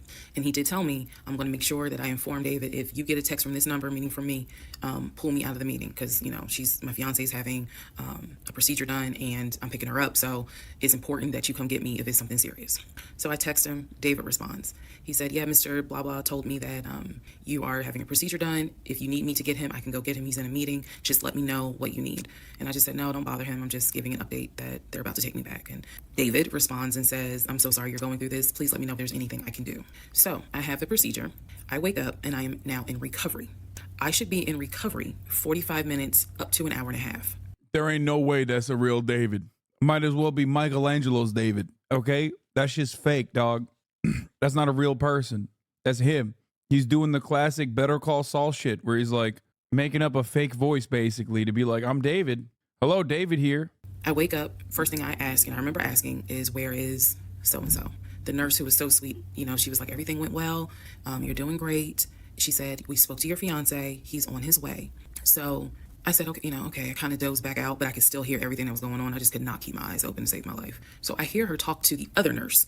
And that's when she said, yeah, Dr. So-and-so called her fiance and his executive assistant picked up. And the executive assistant said that he was in a business meeting and that, you could relate to him what you need to say, and he'll tell the fiance. And my doctor was like, hell no, HIPAA, I need to speak to him. So apparently my fiance called the doctor back about 30 minutes later. And the doctor informed him she'll be ready to be discharged in about an hour. You can make your way and come pick her up. He said he was on his way. He was on his way from Duluth to Atlanta, which is not a huge distance, but the time of day, one thing about Atlanta, there's always traffic. So he should have been there within the hour. I should have only been in recovery an hour and a half. Let's go to the next part. Part 7, who the fuck did I marry? So I should have been in recovery at Northside Hospital for about at most an hour and a half. Subsequently, I ended up being in recovery between 3 to 3.5 hours. The nurses kept calling my ex, asking, what's the status? Because they were actually getting ready to do a shift change. So they kept calling, asking, what's the status? What's the status? Like, where are you? I want to say that they called a total of 3 times and they spoke to him twice. So at this point, I knew that they were all like... He's like, sorry, honey. I was playing arena football with my offshore account managers and David, who is my executive assistant. Where's her fiance? Like, what is going on? He said he was stuck in traffic, and so he was making his way there. He eventually did get to Northside Hospital, and they wheeled me down, because again, he couldn't come in just because of the protocols. So when I got in the car, and I'm in pain, but yet drugged up. Bro, she married him after this, by the way. That's crazy. Couldn't keep my eyes open, I was just out of it. But I remember him calling my aunt and my mother and letting them know, I picked her up, we're on the way home. Let me get her settled, and then I'll give you guys an update. I remember that. What I did not know was that he had texted my aunt and my mom and asked them to not bother me for like a week. Like, just please don't reach out to her. Let her just rest. I am from New Jersey. I am from an African-American family. You don't tell my black mama or my black aunt that, please don't bother her for a week. I didn't know this at the time, but I'm just interjecting that part. I'm trying to stay in the timeline, but he did apparently do that, and my aunt was like, well, I will fuck you up. Anyway, so go home. He waits on me hand and foot. I recover. Just needed about 24 to 48 hours to just get my mind right. During this time, in between when the house in Douglasville fell through, we had not talked about a house. So I guess it was about a week later after the DNC, he decides that, do you want to start looking for a house again? Excuse me, I have the hiccups, y'all. Do you want to start looking for a house again? Because of what happened with the house in Douglasville, I felt like I was smarter this time to say, She was not. I suspect, judging by how things have gone thus far, I'm going to go ahead and make an educated guess that she was not making a smarter assessment. I want to be involved in every aspect because I don't know what the fuck happened with that house in Douglasville. But what I do know is that he lied to me. I didn't. She rolling ones, crit failing, and using the wrong spells. I didn't know then what I know now. Yeah, remember how you always tell us the bar for women is in fucking hell? Yeah, I think the story perfectly illustrates that the bar is in fact deep in hell. 100%. No, 100%. Is this just TikTok 90 Day I just got here? This right here, what we're watching is like every single one of these like 50 episodes has like 6 million fucking views and has been going absolutely nutty mode apparently. So I dove into it thinking I could just like skip around and then realized like, never mind. This is actually insanely compelling. Okay. Stop fucking complaining. Just buckle in and enjoy the goddamn show. I don't know. Maybe we'll speed it up if it gets boring at certain points. But so far, it's been pretty goddamn good. Lock the fuck in! Lock in! Buckle down! I just knew he lied about I knew he lied about being under contract. So I told him, I said, I don't want to work with your friend who I've never met, never talked to. I know that he has talked to him because he's talked to him in front of me. And I'm going to demonstrate on one of the videos how he used to do his phone calls. Don't worry. So we found a new real estate agent. Really nice guy. His name was Scott. I am using his real name. Really nice guy. And we told him what the budget was. And Scott was like, okay, when you guys are ready, we can start looking at houses. Try to look for houses that are empty because you can actually tour those. If it's a house where someone's already living in there, chances are it's going to be a virtual tour because of COVID. So I found a house that I absolutely, in total, we must have looked at about 15 houses. But I found a house in Smyrna that I absolutely loved. We toured the house. Everything about this house was perfect. The house was listed for $699,000. It was a brand new construction build. The only issue was that the basement was not finished, and he wanted the basement to be his man cave. Again, I went with him to tour this house. So this was already feeling very different than the situation in Douglasville, because we did not actually tour the Douglasville house. We only did a FaceTime virtual tour. This house in Smyrna, we toured. We toured this house more than once. And it was gorgeous, fucking gorgeous. So we talked about it. He said that he had the... I'm so mad that all the houses that they're pointing to are basically like around the same size as my house. And it's fucking $600,000. I bought my house for 2.7. Money. Again, the price was $699. He said he felt comfortable putting in an all cash offer. If you remember on the videos before, he told me he had money in his savings from when he played football. So when he said an all cash offer, even I knew, you got that kind of money? Like, where you can cut a cashier's check for $699,000? And he told me he did. No, he did. No. That's not how anything works. Hello? No, why would you believe that? Did you forget the last house? Did you forget how the last house wasn't a house? Oh my God, how far can being 6'4" carry you? What the hell is going on? Oh my Lord, dude. He had money in savings from when he played football, and he was very comfortable paying all cash for this home. So the real estate agent, Scott, sent over the paper. Bro, it is pretty funny that we established early on episode 2 that arena football players make $18.57 an hour. Okay. Which is why the whole like, oh, arena football got me. If nobody got me, arena football got me is such a hilarious thing to say. The paperwork was sent in both of our names. It was sent to my email. That was another thing that I changed after Douglasville. Everything gets sent to me, and then I will be sure that he signs it. So he sent it to me. I looked over the offer. We were going to put in an all cash, full price offer with a request to have the basement finished. Also, not to defend a villain here, but modern dating can be tricky. High expectations lead to some lie. It's not about blaming women. Societal pressure plays a part. Red flags, and she still married him. Must have been tall and wealthy, I guess. Brother, you are, I think, maxed out on being an incel. Like, I don't, like, this is like what I suspect a dude says and believes before they just like shoot up a fucking sorority house or something. Please, for your own sanity, just literally do everything in your power to reorient your fucking brain. Okay? This woman is a victim, dog. I know I'm joking about the 6'4" shit, but god damn, brother. Like the Geiger counter, my incel Geiger counter is broken. You broke it. Okay. I can't even do the bit, like the Hitler particle shit bit. Okay. I can't even do that. It's worse than $18 an hour. It's 18.5 an hour for the games they play. It's only like $12K a year because the seasons aren't that long. Holy shit, dude. Please, brother.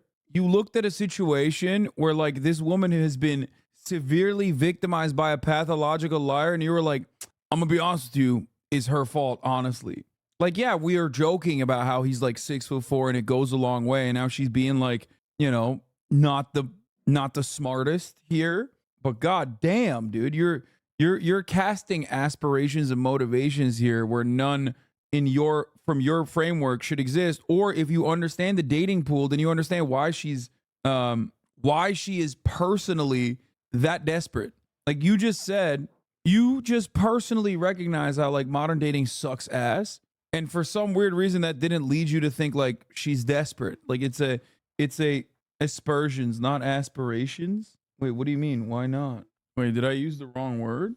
No, like to aspire. Yeah, a hope or ambition of achieving something. No, I used it in the right way. No, I was saying like you're looking for her motivation. I'm using aspiration as to aspire. You have decided that her motivations are wrong. Casting aspersions. Oh, that's not what I was talking about. No, I'm talking about like her motivation. I'm not saying you're criticizing her. That wouldn't even fit in that situation.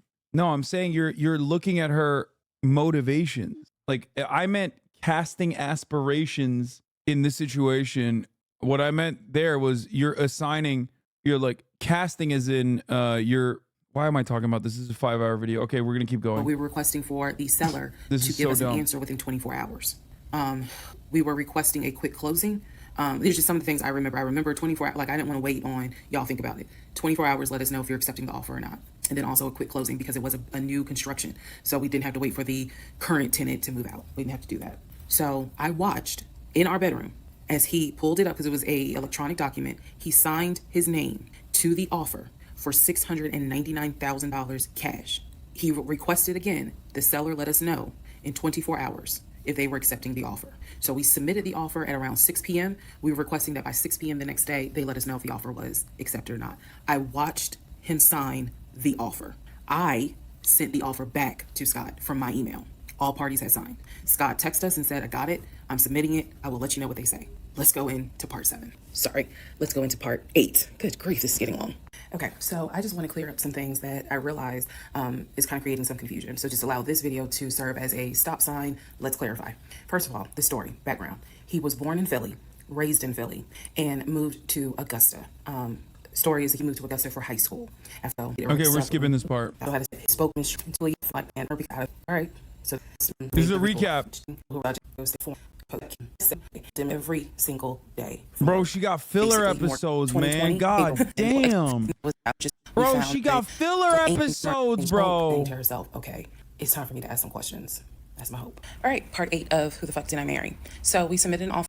Bro, we need to put a fucking one pace up in this bitch. God damn. This is like, oh my God, dude. We need literally fucking, no, we need like, this is crazy. Offer on the house in Smyrna. I sent it over to Scott, our realtor, and next day comes, Scott asked if we can take a phone call.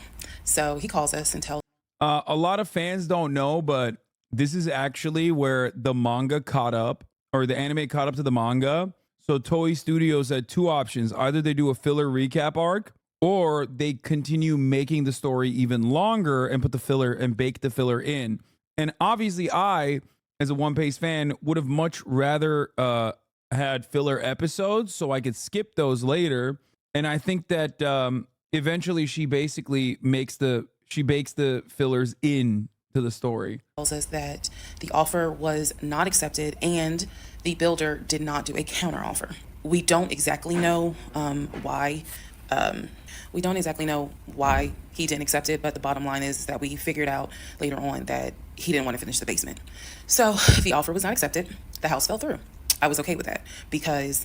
Yeah, there ain't no fucking way, okay? This dude came in cash on hand and the offer wasn't accepted. I guess he didn't accept it, as she's saying, but... Again, I knew we know why he didn't accept it, because he doesn't have that money. Put in an offer.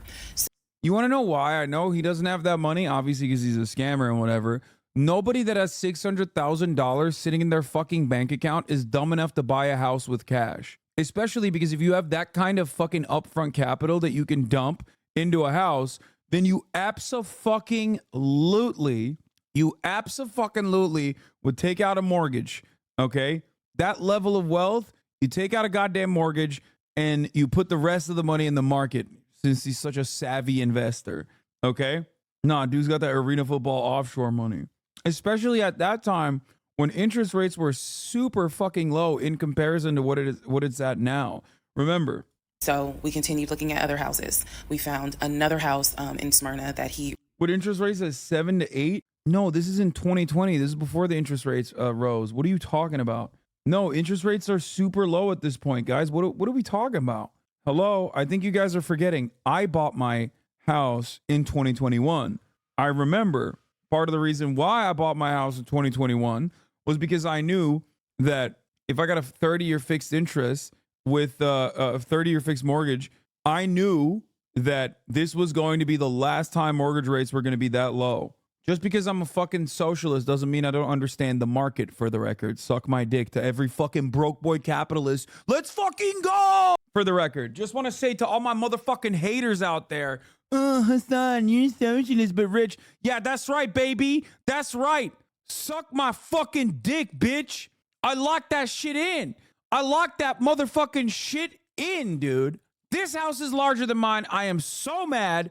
Oh my God, this is a bigger house than my house. And it's literally $700,000. I am going to die. Okay, that's besides the point. This is a bigger house than mine. It's besides the point. Oh my God. Oh my fucking God. Why is Atlanta so much cheaper than Los Angeles? That's crazy. Anyway, my point was, yeah, although I had not established credit, so my interest rate was high, it was still fucking lower than it would have been if I bought it after the peak started, after the interest rate started going up. Really liked. I thought that it was way too big for just the two of us. And so the price of this home was much higher than the $750,000 that Chase had approved for the mortgage. So what he explained to me was that he was willing to do the $750,000 mortgage, and he was also willing to put a significant amount of the money in savings on the house, which meant that he was now comfortable going from $750,000 up to about $900,000. You didn't pay cash, motherfuckers still mad? Of course I didn't pay cash. You think I have, especially back then, 2021, $2.7 million in cash? Dude, you have to be literally 14 to think I was like that fucking caked up. And I just described to you once again, $2.7 million in cash, even if you have that, is dumb as fuck to just dump it. People think you wrote them a check. Well, I know, I remember, because so many people are like, why didn't you fund the communist revolution with the $2.75 million in cash that you clearly fucking wrote a check to this homeowner to buy the house? Down payment had to be in the 80K range or something. Well, no. What? It's $2.7 million. No, it was more than that. First, what down payment would be 80K? Again, his whole explanation was, I have the money where I can put down a substantial down payment, bring down the price of the home, and then basically mortgage the rest of it. So that was now the plan. I was not comfortable with a home over $900,000. But again, keep in mind, I saw the Chase paperwork. So yeah. Chatters are so funny. They're like, oh, my $5 is for a revolution, not hats. No, brother, your $5 so you avoid the top of the hour ad break, which comes at the top of every hour. If you no longer want to see those motherfucking ads, all you need to do is subscribe, baby. For $5 or for free with a Twitch Prime, you can do that shit. Okay? Going straight to the fucking house fund. Woo! HasanAbi trying not to talk about his knowledge on money impossible challenge. Yes, because I think people legitimately think that I don't know how to make my money work or some shit. Okay, that's not the reason why I don't make my money work for me. Anyway, yeah, I know how to fucking do capitalism, and I have enough liquid cash to have capital. The reason why I don't do it is because I don't need it. Why the fuck would I do that? I spend it all on my family, and for the most part, it's just like whatever the rest of it is retirement. Here's the 3-minute break now. You are not a socialist? Fuck no, baby. I'm a capitalist, but a really bad one for some reason, even though I understand the dynamic of the market and how it works and how I could just... Dude, listen, brother, you can't say you're not a socialist in this circumstance, especially because, like, the only thing that will help you under capitalism is to just have money. If you have pre-existing money, that's it. It's the cheat code, okay? That's the cheat code. These guys aren't fucking wise investors for the most part. They just put the money in the market, and the market always fucking grows. Unless there's like something genuinely devastating happening. Unless there's something genuinely devastating that's happening, or you went in to too aggressive of a portfolio. You went in with a very aggressive intent, and you didn't leverage and you didn't put it into different assets, you didn't diversify your portfolio, then ultimately, you know, maybe then you can make some mistakes and lose money. Scare little capitalists that don't give anything to socialism. What? So you block people like my friend after you make fun of them? You are not a socialist. You might be a Bernie socialist, as Cobra Commander. You scare little capitalists that don't give anything to socialism. Yeah, don't give anything to socialism. You blocked my friend. Wait, who did I ban? I wonder. Yeah, let me go pay into socialism. I was like, I just feel more comfortable sticking at the 750,000 mark. That's what you were approved for. Let's go with that. By this point, this is now fall of 2020. We have been talking about marriage. I had my ring. He had made VP at the company. I didn't block Anson. And again, he was calling me every day from work. I need to kind of explain how the company was ran, because when you think VP, you would think he would be in an office. It was a condiment company, so they actually were producing the condiments, and I'm not saying the name of the company on purpose, but they were producing the condiments in this particular plant location. So a lot of times, he would simply tell me that he walked the floor, checking in with his subordinates, basically. Now, how did he go to work? For the most part, at this point, he left before I woke up. However, pretty much he wore dress pants, kind of like a dark navy blue cargo pant, and he had a polo shirt with the company logo on it. What I saw a lot of times is that he would not wear the polo shirt to work. He would wear like a company t-shirt. He would wear rubber sole shoes and the navy blue cargo pants. I didn't think it was a uniform, but it reminded me of what someone would wear when I worked at Amazon, if you're going to be doing manual labor. He didn't go to work sloppy looking at all, but it definitely was not suit and tie. Nowhere near suit and tie. It is fair to note that outside of work, he was a man who he loved to dress. He loved to wear the latest Jordans. He loved to collect watches. He collected a lot of Invicta watches. He loved to collect hats. He wore hats, baseball caps everywhere because he didn't like the shape of his head. So in terms of how he dressed casually, the man, he could dress. In terms of how he dressed for work, yeah, he didn't dress like a VP. But his excuse was, I'm constantly walking the production floor, and I can't be in a suit and tie walking the production floor where they're creating the condiments that we're selling. So by this point, again, this is fall. We're still looking at houses. We're still touring houses as much as we can because it is COVID. We had found another house that we really liked and a house that I really, truly wanted to put an offer in on. This was now going to be the second house that we put an offer on. This man had a huge fossil collection. Invicta is like the Michael Kors, dude. It's like, oh man, he was really loaded. He had a whole bunch of Michael Kors. He put in the asking price, I believe, was about $700,000. He put in under asking an offer for about $650,000. I'm guessing, but I'll try to find the house and put it on the story. The reason that house fell through, we found out that the home was sitting on a septic tank. We found out that the septic tank had an issue, and it would have taken about $15,000 to $20,000 to fix the septic tank. The sellers were not willing to fix the septic tank. Personally, I didn't really care for the house that much. I'm the one who was like, I don't really want it. So even though we put an offer in, we had 24 hours where we could pull our offer back. And so we did. Once we found out, I believe it was in the disclosure. And if you're a realtor, please feel free to tell me if I'm using the wrong terminology. But I believe it was in. Dude, it's so hard for me not to respond to LARPers like this, dude. Anson is nice. I know you fools, and you would get the wall. Like, it's so hard. It was Anson, and he got timed out for a week because he was like duking it out with other chatters. And I already unbanned him. But I'm gonna be honest with you, this type of stuff is so funny. Like, Anson brought his own. Wait, Cobra Commander, is Anson actually 44 years old? Be honest. How you escaped the wall? First of all, brother, and I mean this in all sincerity, I wish for a future where I am executed as a reactionary.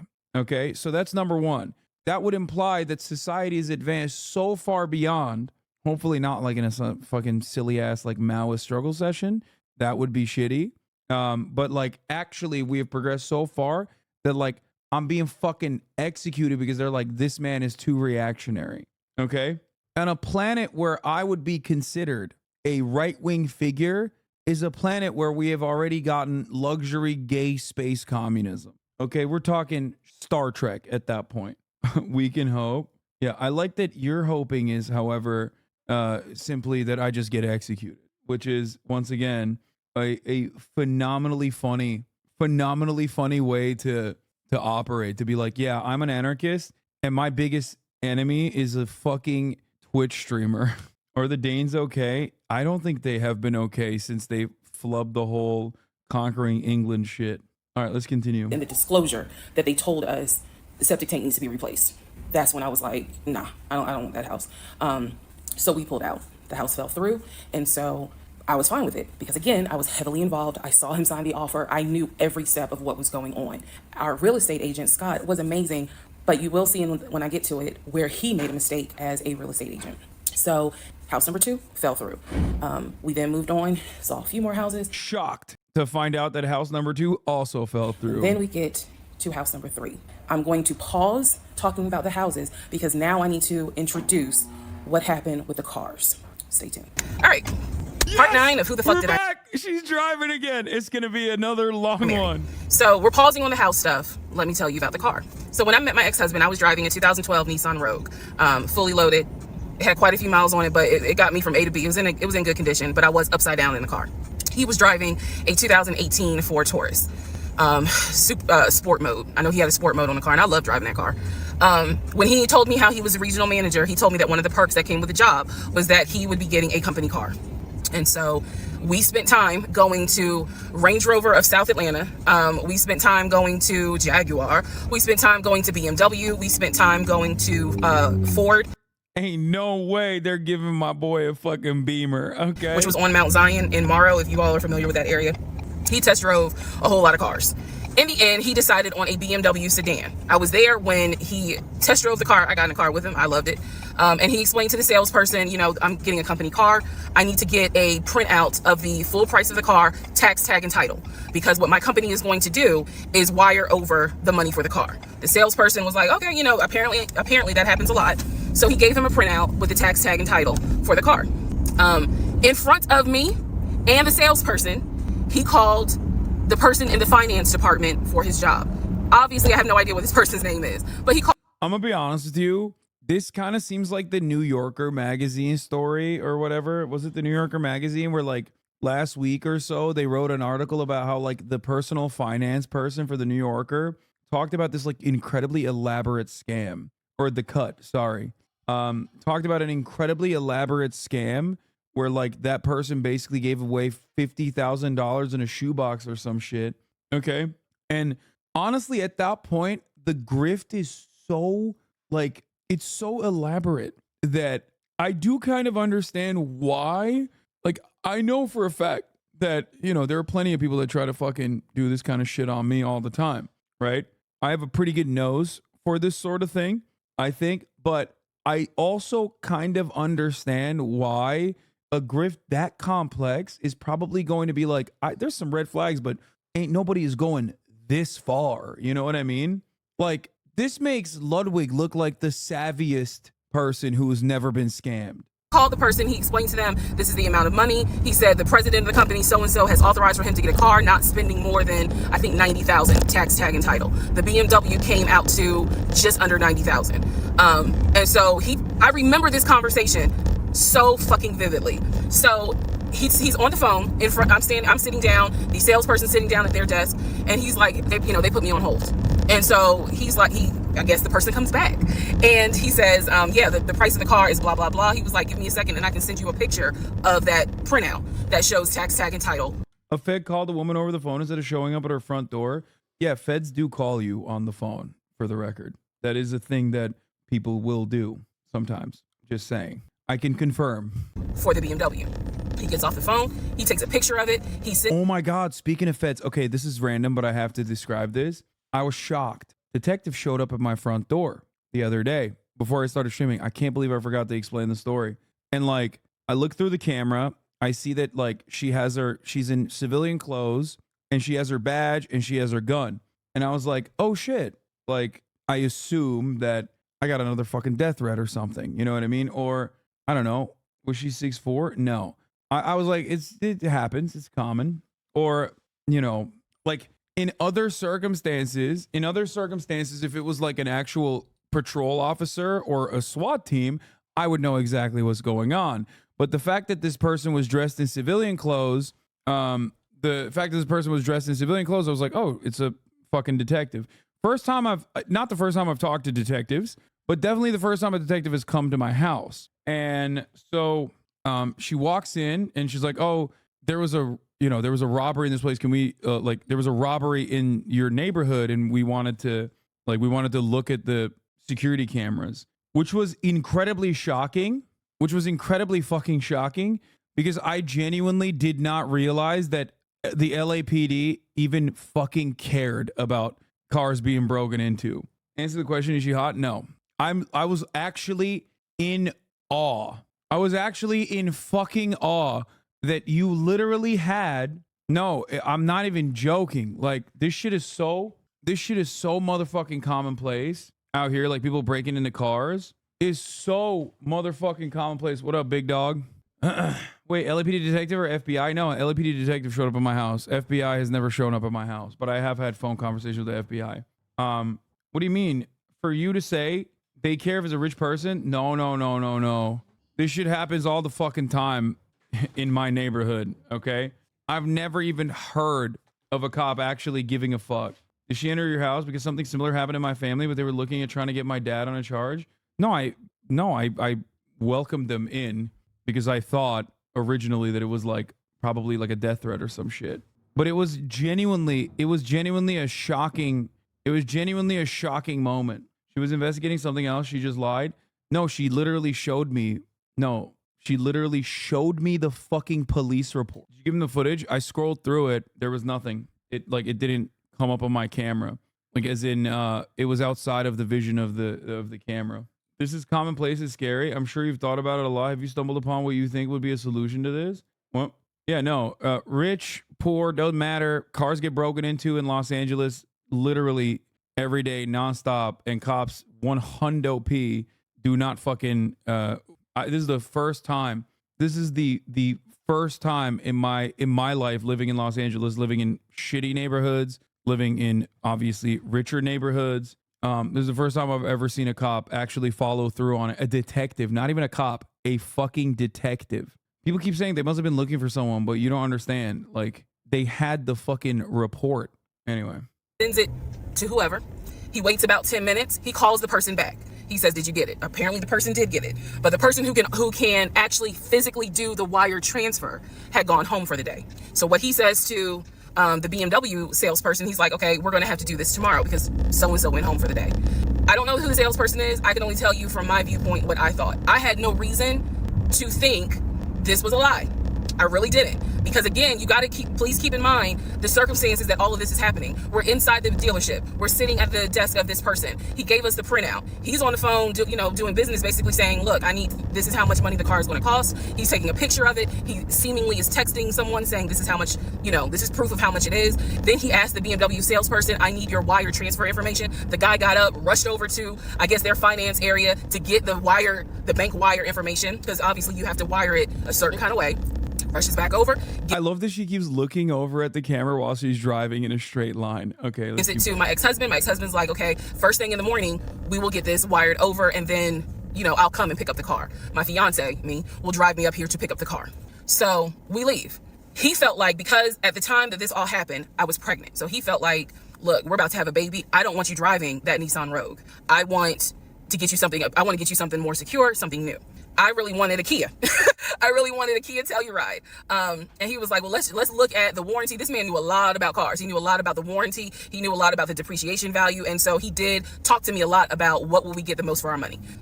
We test drove, when I say we, I test drove a Kia Telluride, a Kia Sorento. He didn't like either of those. He had me test drive a Ford Explorer. He didn't really care for that. Then came time where he really wanted me to get a BMW.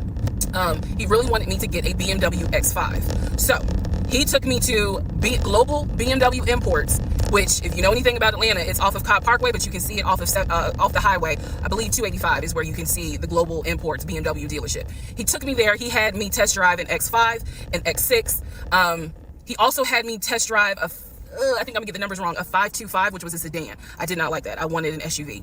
I loved driving the BMW. He also had me drive an M-Series, test drive an M-Series. So he was very adamant that I should get a BMW. The reason being is because, according to him, he had a BMW in California when he lived in San Diego. He had a BMW that he loved. It was a white BMW. He showed me pictures of the BMW.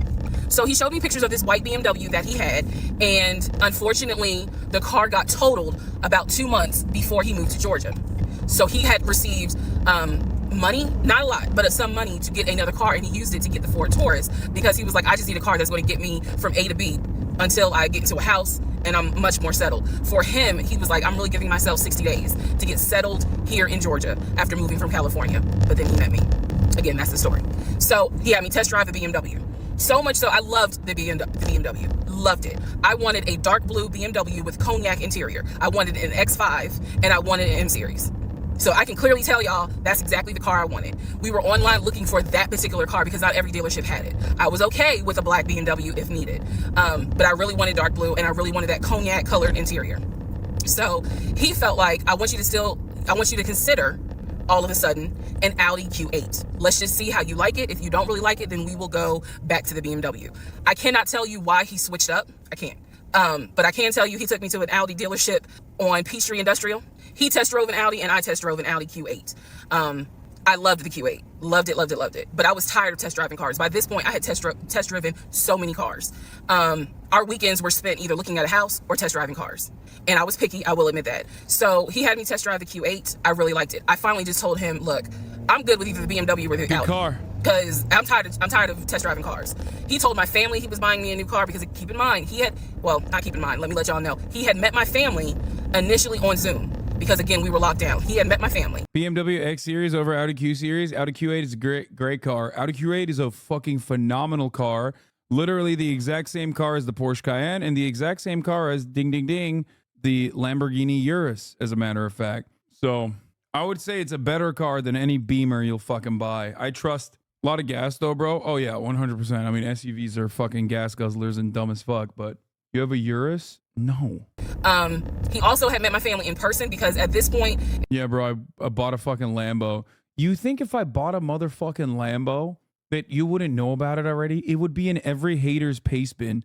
Every hater, every fucking hater would be talking about how they already lie and say that like I bought a gas guzzler. It was like, look, if you're not showing any symptoms, maybe we can do family dinner. And so we had. So he had met my family in person. And now we will go ahead and move towards part 10 of this series. Okay, part 10. Who the fuck did I marry? Okay, had to sneeze. All right, so at this point, I had test driven all these cars. Kias, hell, he even had me test drive a Nissan Murano. But the main two were BMW and an Audi. He had told my grandfather he was getting me a car. He had told my aunt he was getting me a car. That he was going to, he was like, she's going to be my wife. I want her to be in something secure. So my family was really like, wow, wow, who knew that he had this kind of money?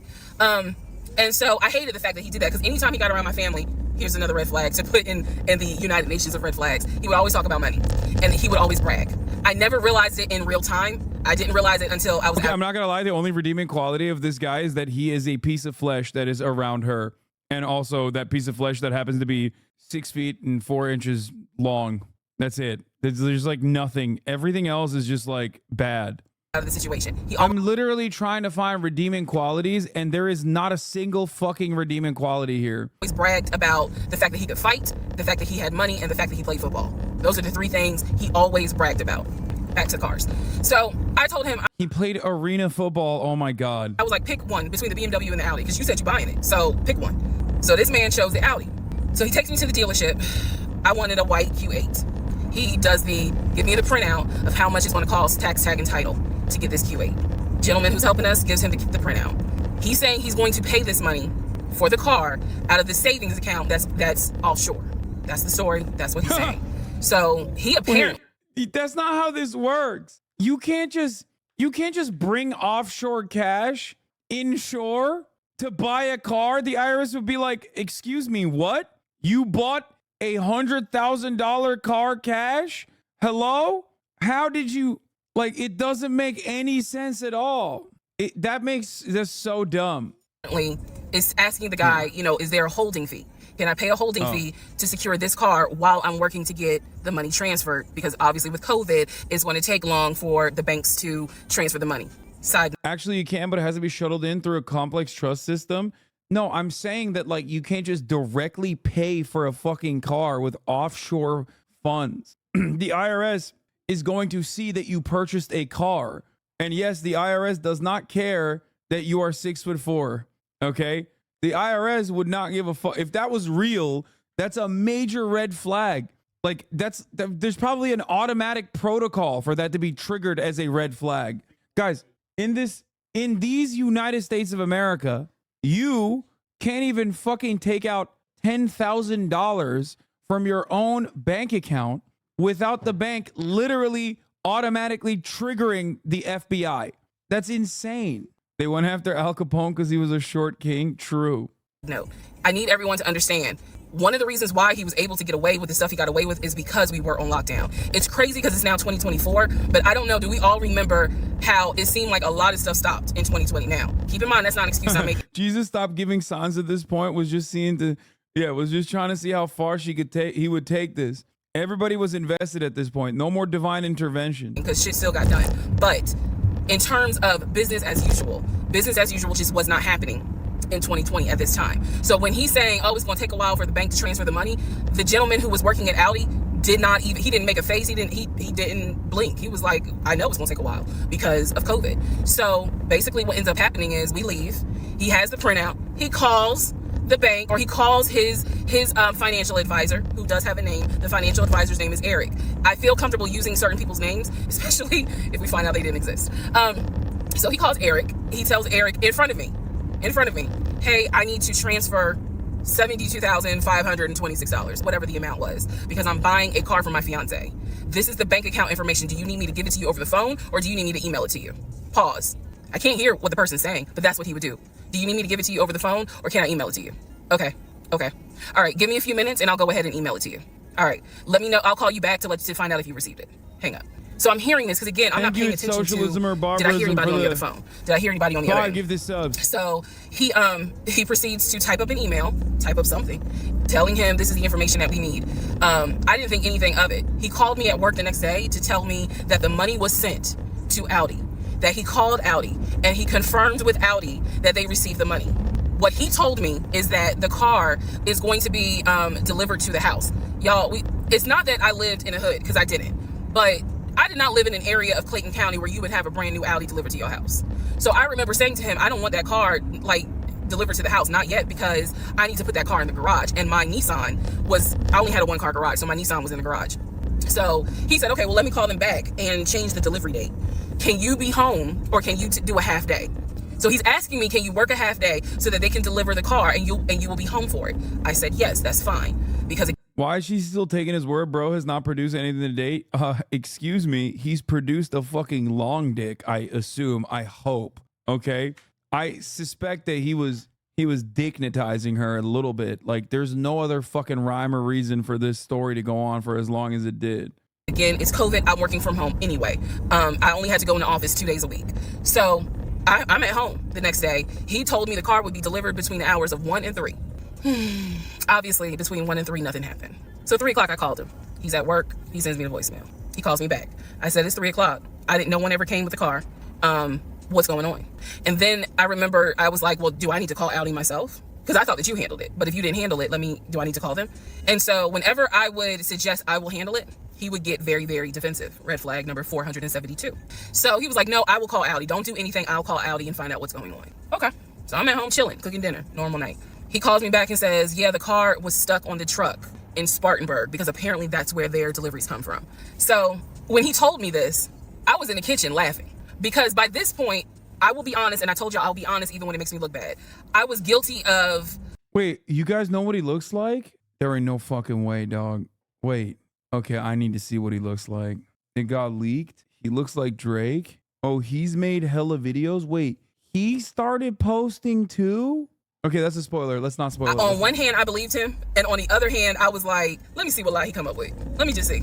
But keep in mind, my brain was really not rationalizing, not comprehending how deep the lie was. I just thought that no one told him. Given the popularity of this story on TikTok, I suspect this will be a pivotal moment in the gender wars, I think. If he's also making these videos, I feel like YouTubers are going to start having her on and him on, and the Manosphere is going to have him on, and then the Manosphere is going to be like, you were actually right, King, that type of shit. Oh my God. If you got a significant other, and I don't care. Oh my God. Oh my God. They found him. I'm not going to spoil it. And the car was going to be delivered, and he made that up. I had no idea how deep the lie went. So he said, the car's in Spartanburg. It should be delivered this weekend. The weekend came, he had a whole other excuse. I don't remember what the exact excuse was as to why the car was never delivered. I do remember we got into an argument and I was like, don't even worry about it. I'm gonna get a new car my damn self. I don't even need your help. Which is probably one of the worst things you can tell a narcissist, because they love to be the hero, you know, it's all about them. But I was like, don't even worry about it. I'll get, when I have the money to get a car myself, I'll do it. I don't want to hear anything else about a new car. I don't want to hear shit else about a car. Because at this point, I was spending way too much time trying to figure out, are we getting a car? Are we getting a house? Like, what the fuck is going on? Always there was an excuse. So when I told him I don't want to hear anything else about a car, and I am not going to a dealership to test drive another car, that ended that whole discussion right there. So this is where I'm going to interject what I believe was happening. I believe that my ex-husband is the type of person, he gets off, nut. He gets off on you being excited about something that he knows you will never get. So I believe that he enjoyed going to car dealerships. He enjoyed watching me test drive a car and get excited about it, knowing I was not going to get it. It is the level of cruelty. And again, I'm telling y'all stuff that I found out way later on. It is the level of cruelty that I still cannot comprehend. So the whole issue about the BMW and the Audi, I think he just enjoyed seeing me get excited and then pull it away. Part 11 coming up. All right, part 11. So for this part, she's still in the car. Yo, this crazy. At this point, she's got to be doing it in the car for, to continue for continuity purposes, right? She lives in the car. God damn, dude. I'm just going to get this woman her Q8, okay? God damn, that fucking Nissan. What does she have? What's she currently driving? Give you some backstory on the family. Pause all the stuff about the house. Pause the stuff about the car. This is backstory on his family, my ex-husband's family. Another filler episode. Yawn. I am fit. We're skipping the fillers. We're skipping the fillers. Okay. I know I look rough, but it's okay. It's okay. Anyway, so this is part 12 of Who the Fuck Did I Marry? So this is the backstory on what I was told for the ex-wife. This is important. Pay attention. All right. This is 2020. So this is what I was told in 2020. I was told that he and his ex-wife used to be friends. Then they started dating and subsequently got married. They got married in California. He had bought a house with the money that he made from, they had apparently had gotten married on downward of the arena football crew. Had a nice house. He showed me a picture house, showed me pictures inside. You literally skipped critical info. Okay, you guys are crazy, dude. The grandmother, the brother in Augusta, and then they would reminisce his family. All right, follow me. My ex-husband's parents, mom and dad, are both deceased. Mom passed away from cancer. Dad passed away shortly after her. I'm not sure what he passed away from. So he has a number of siblings. He has two, with his parents, he has two brothers. One is older, lives in Philly. One is younger by 2 years, lives in Nashville. He has two sisters. One, Shantae, is older, lives in Douglasville with her husband and two kids, a boy and a girl.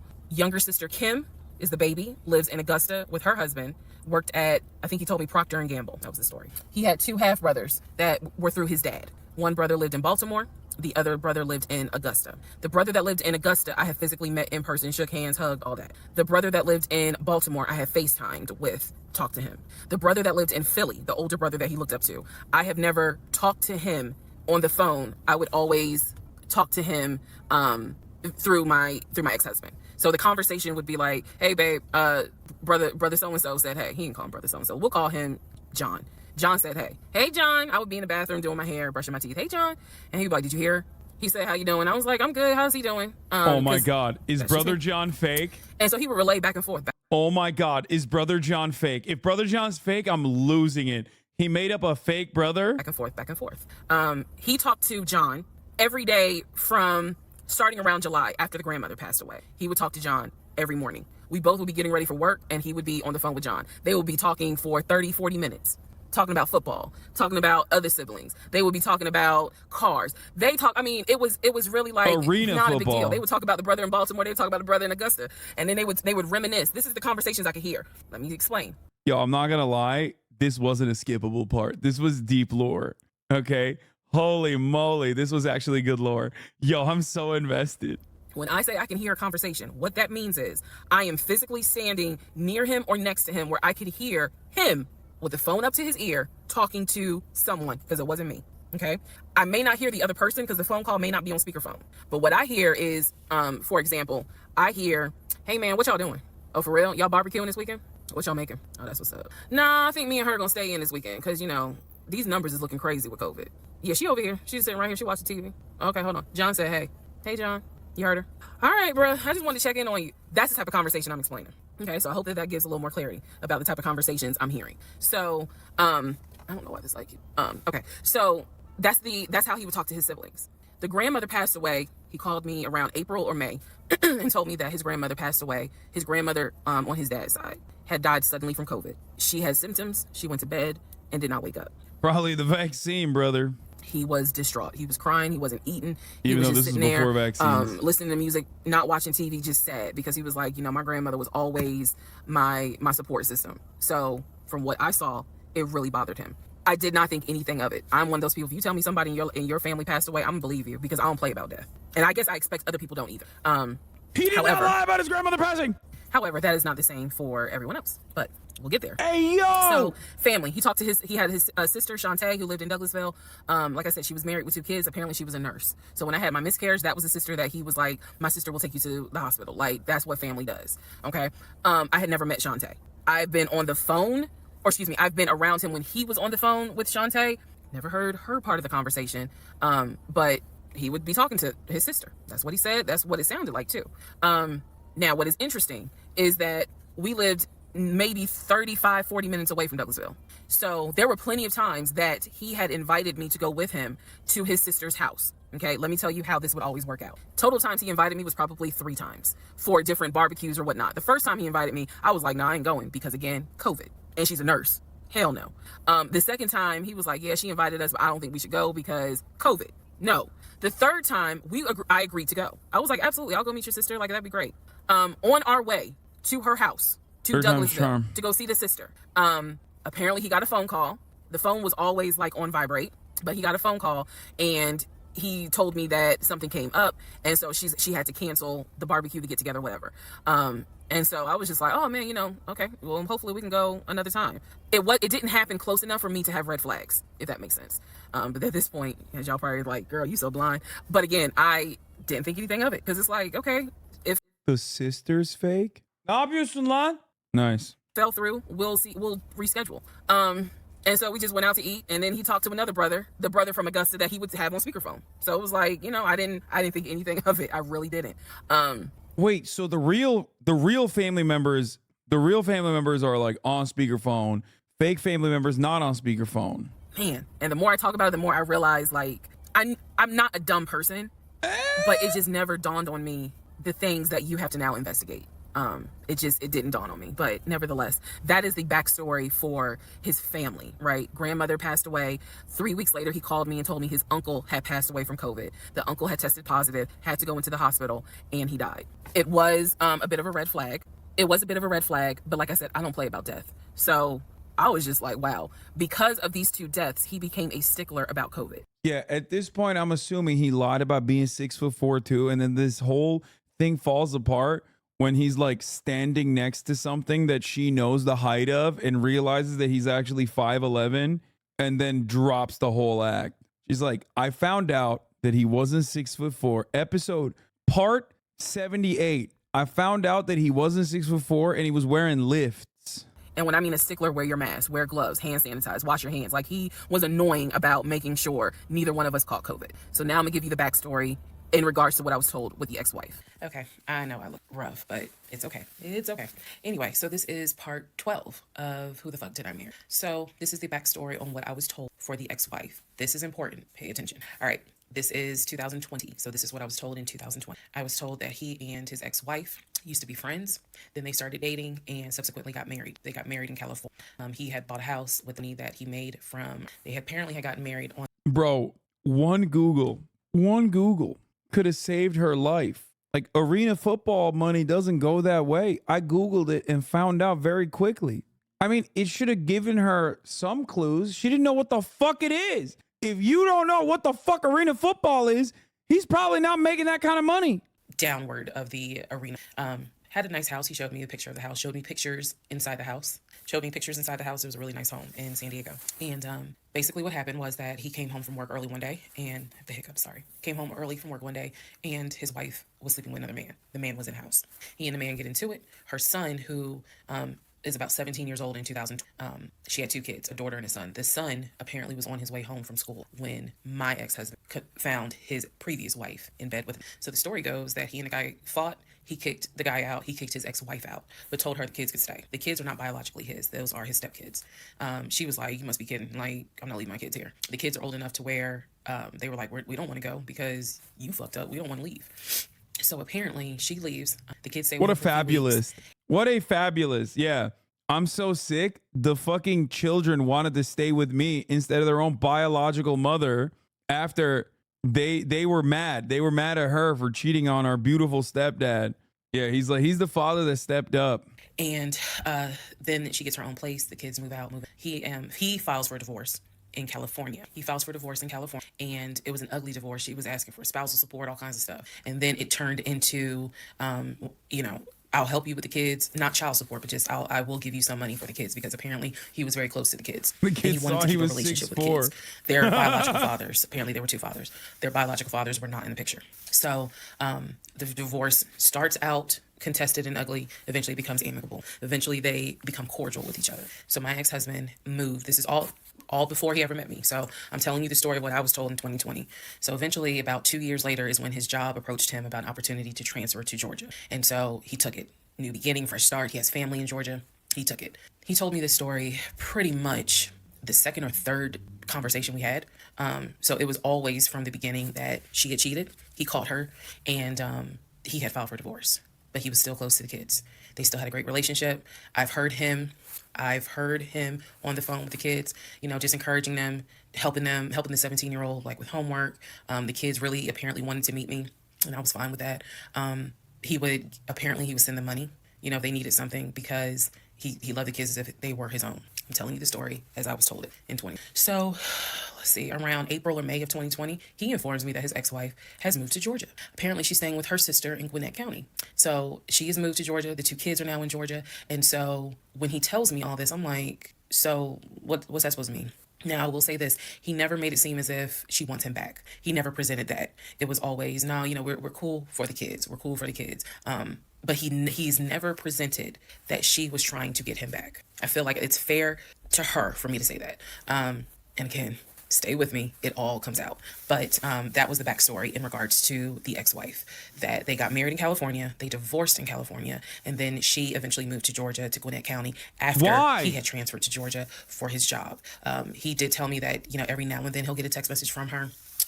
He told me that he, told her when I was pregnant, he felt like she needed to hear that from him instead of hearing it from the kids. And we got into a bit of an argument about that, but honey, in the big scheme of things, that anyway, so we got into an argument about that. I felt like that's none of her business. But that's the overall backstory of her. So remember, because there will be a quiz, but just remember, he met her in California, married her in California, divorced her in California. She moved to Georgia, to Gwinnett County, after he moved to Georgia. Are we clear? Ex-wife is real, by the way. I know. Part 13 of Who the Fuck Did I Marry? I'm sure he lied about details, but I think the ex-wife is a real person. Just kind of recap. So I told you how we met. Met in March of 2020. Basically, Georgia got shut down. I keep saying shut down. Got locked down. We decided to quarantine together. I know it was crazy. It was crazy. I really liked him and thought he liked me. So I told you guys how we met. Skipping the recap. Come on, man. Baby in June. Had to have surgery in July. That I made note. So I went out the month in 21. Bring him. I got the car in August. It appeared my hopes up and stuff. So now we're going to segue into fall, going into the holidays. Here's what happened. In October, we looked at another house. This house was in Maryland. Okay. The recap is this. 2 weeks. In like a matter of a couple weeks, they literally decide to move in together. He says he's going to buy a house. He lies about it. She finds out that she is lying about the house. Then they do it a second time. He lies about it again.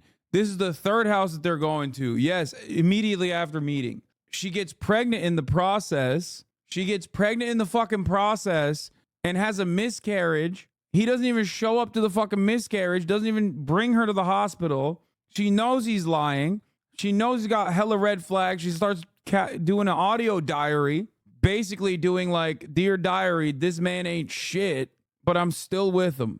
Marietta, absolutely gorgeous. It was gorgeous. I want to say that the house was about $700,000. I really like the house. Where are these houses? Living there.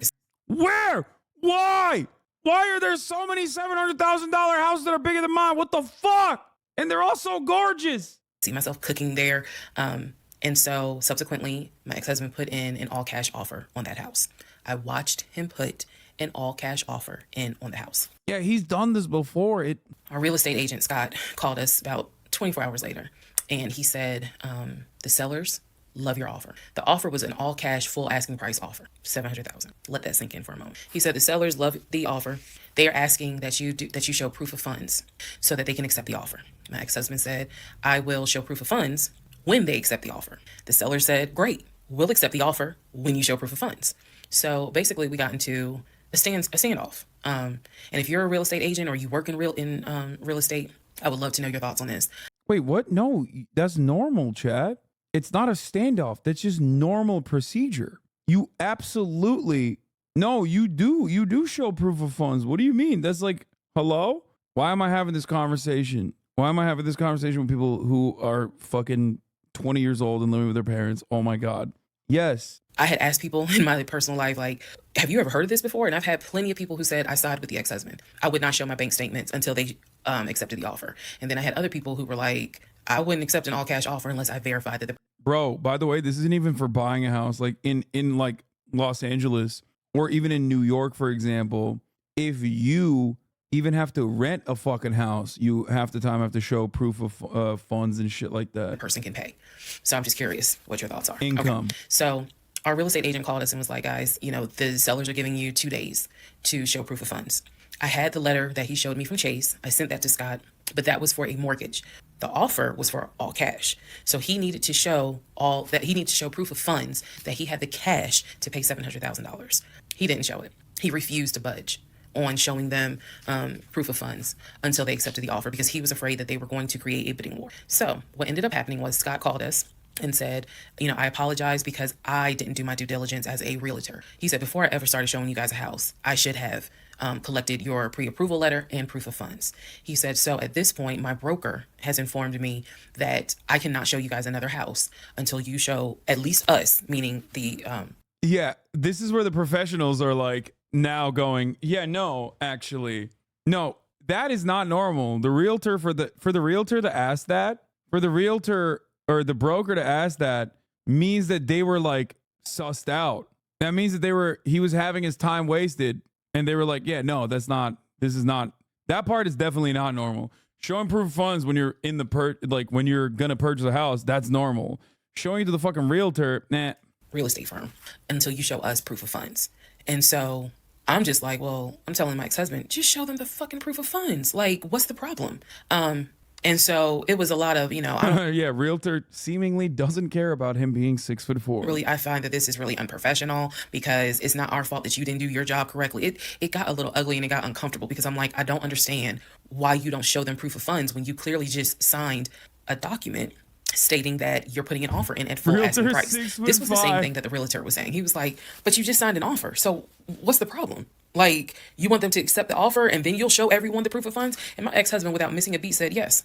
So Scott did his best to work with the seller and say, look, accept the offer. He'll open the books. He'll show you the proof of funds. These sellers were like, no, that's not. And it wasn't so much the sellers. It was the seller's agent. Big respect to the seller's agent. But the seller's agent was like, no, that's not how we're doing business. He needs to show those proof of funds before I advise my clients to accept his offer, period. If he's not willing to do it, we'll go on to the next offer. Because they did have another offer on the table. For it was less than asking price, but they were willing to accept that offer over the all-cash offer because those people had basically shown proof. So subsequently, the house fell through. We passed the 2-day deadline. They went with the other offer. Also, at this point, our real estate agent, Scott, and I do not blame him for this, pretty much cut all ties. Because what he, I believe, felt like was, I don't know what's going on, but something's going on. And this is not how I do business. So until you guys are ready to show the proof of funds needed to buy a house, you need to get yourself another agent because we were already about 20 to 25 houses deep by this point. We had already put in 2 other offers. They fell through. And now here we are with this house. And once again, it fell through. Okay, so good news and bad news. Number 1, this is part 14 of Who the Fuck Did I Marry? Bad news, this is going to be the last post for the night. And the reason why, good news, tomorrow's my birthday. So I'm just going to make this video, post it, and then I will pick back up probably Friday because honestly, I truly want to enjoy my birthday tomorrow. I just want to enjoy my birthday. All right, so y'all don't be upset. Just, if anything, watch parts 1 through 14, then we'll be ready for part 15. So the house fell through in October 2020. And what I told him was, I said, I don't want to look at another house. I don't want to talk about cars. I want to get through the holidays. Because it was going to be a holiday season where I could not celebrate my family because of COVID. So I said, I just want to get through the holidays. I want to get through the end of the year. And we'll revisit stuff in January. I was very calm when I said it. No argument, nothing like that. And he said he understood.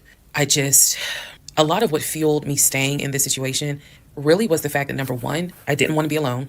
Number two, I didn't want to look stupid by having the relationship end so quickly for everyone to be like, we told you something. Oh my God, that's the worst reason. Bro, she says sunk cost, baby. What's up? And number three, I was ready to get married. And ready to get married fueled a lot of stuff. I would not admit this on part 14. Okay, this shit is crazy that she literally did that. And again, I was still making my audio diaries. So listening back to it, I knew something was wrong. I admit that. I knew something was wrong. But what I thought it was, truthfully, was like, why does it seem like there's always something? Like, why can't we just go ahead and get the house? Why is it always something? Why can't I just get the BMW? It still didn't dawn on me how deep this something went. And for the people who keep asking, I'm going in order of events. So yes, there will be a video where I explain how everything came out and what came out. What was true, what was not true. It's coming. I'm just getting all of this out in order. So I told him I didn't want to look at a house no more. I didn't want to talk about houses. Do not mention the word Zillow. Do not mention the word realtor. Nothing. Let me just get through the holidays.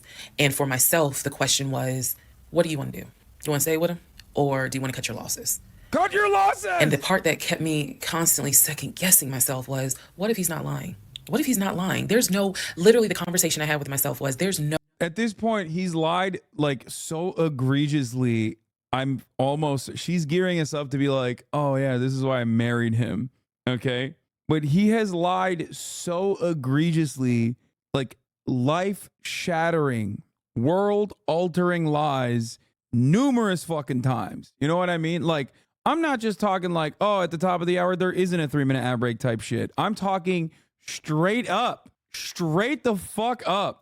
Except there is a 3-minute ad break at the top of the hour. Obviously, you might think that's a lie if you're subscribed because you don't see them. Okay. For $5 or for free, you too can also think that I'm lying to you at the top of the hour because you'll never see another ad break ever again. Here's a 3-minute ad break now. This compelling story will continue during the ad break. No way he is lying about having money. You saw the paper from Chase. They don't just approve $750,000 for a mortgage for anybody. I've seen his checking account. You see how much money's in his available checking. Like I don't think he's lying. I don't think he's lying about that. But what is it? Is it that he doesn't trust me? Like, I second guess myself so much. Is it that he doesn't trust me? Is it that maybe he doesn't really? When did she see his checking account? Take a week off, which is when we'll be done with the story. Want to get married? Like, what is it? Because I know what I saw. I know what I heard. I know that he's having conversations about move the money from this account to that account.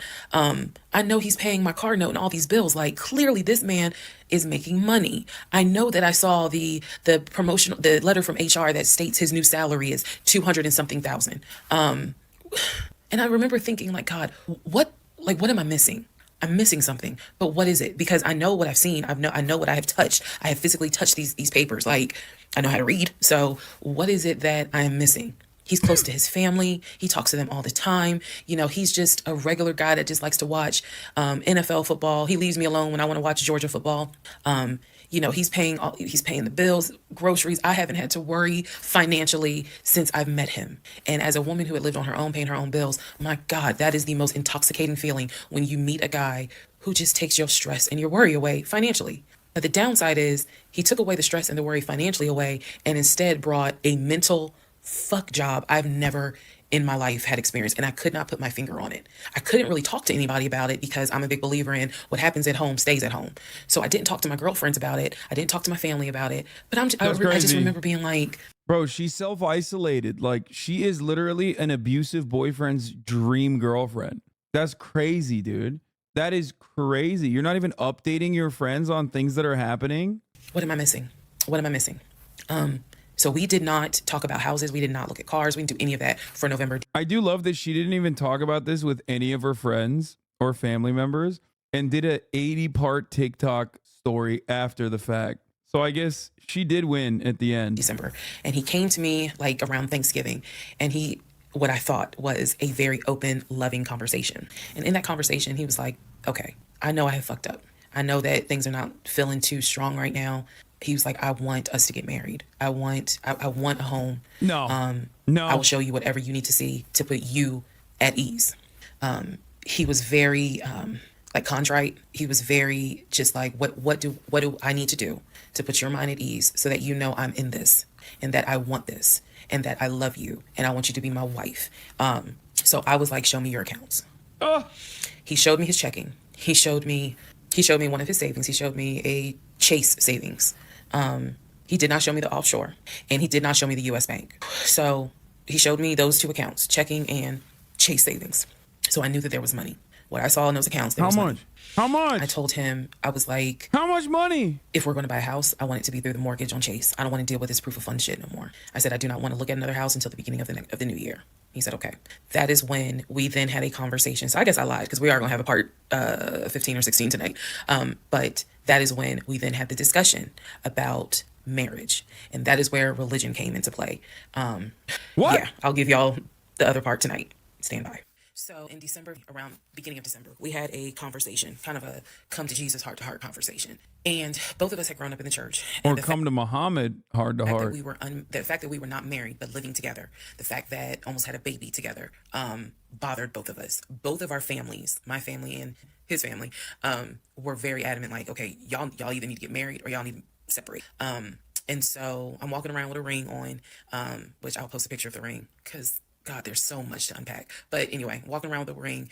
And so he said to me, please say you don't buy this shit. She would have to be literally the greatest schizophrenic of all time. To be able to make up all of this would imply that, like, bro, come on. This is 5 full hours of her lying straight up. And also, we know it's not fake because the ex-husband has also started making TikToks. And so is the ex-husband's ex-wife. The ex-husband started making TikToks, and so did the ex-husband's ex-wife. Spoiler alert. Whatever I need to do my part to make this work, I'm willing to do. At the same time, it wasn't that I did not trust him as much as it was I felt like I wasn't trusting myself. Because, again, like I said in the previous video, I know what I saw. I know what I read. I know what I've heard. This is going to be a HBO miniseries. I'm calling it now. But fuck, something was not sitting right with. And every time I would question it in my head, the other side of me was like, okay. It's going to be a HBO miniseries played by that lady who was on the Variety lineup. What's her face? You know what I'm talking about? The one that's like, no, not Quinta Brunson. No. I think it might be, no, not Viola Davis either. 100%. Davine Randolph, I think maybe. Yeah, exactly. Davine Joy Randolph is going to play her in a fucking miniseries on HBO. I'm telling you right now, is 100% happening. Like, it's way too fucking viral and it's way too compelling of a story. You know he ain't lying about the money because you saw it. No, not Lifetime. Girl, are you that? Like, I remember saying to myself, are you that jaded that you don't even know what it's like to have a decent man? Yes, I really had the audacity to have that thought. So we agreed at the beginning of December, like, we wanted to be together. I believe I loved him. I believe he loved me. So the decision was made that we were going to get married.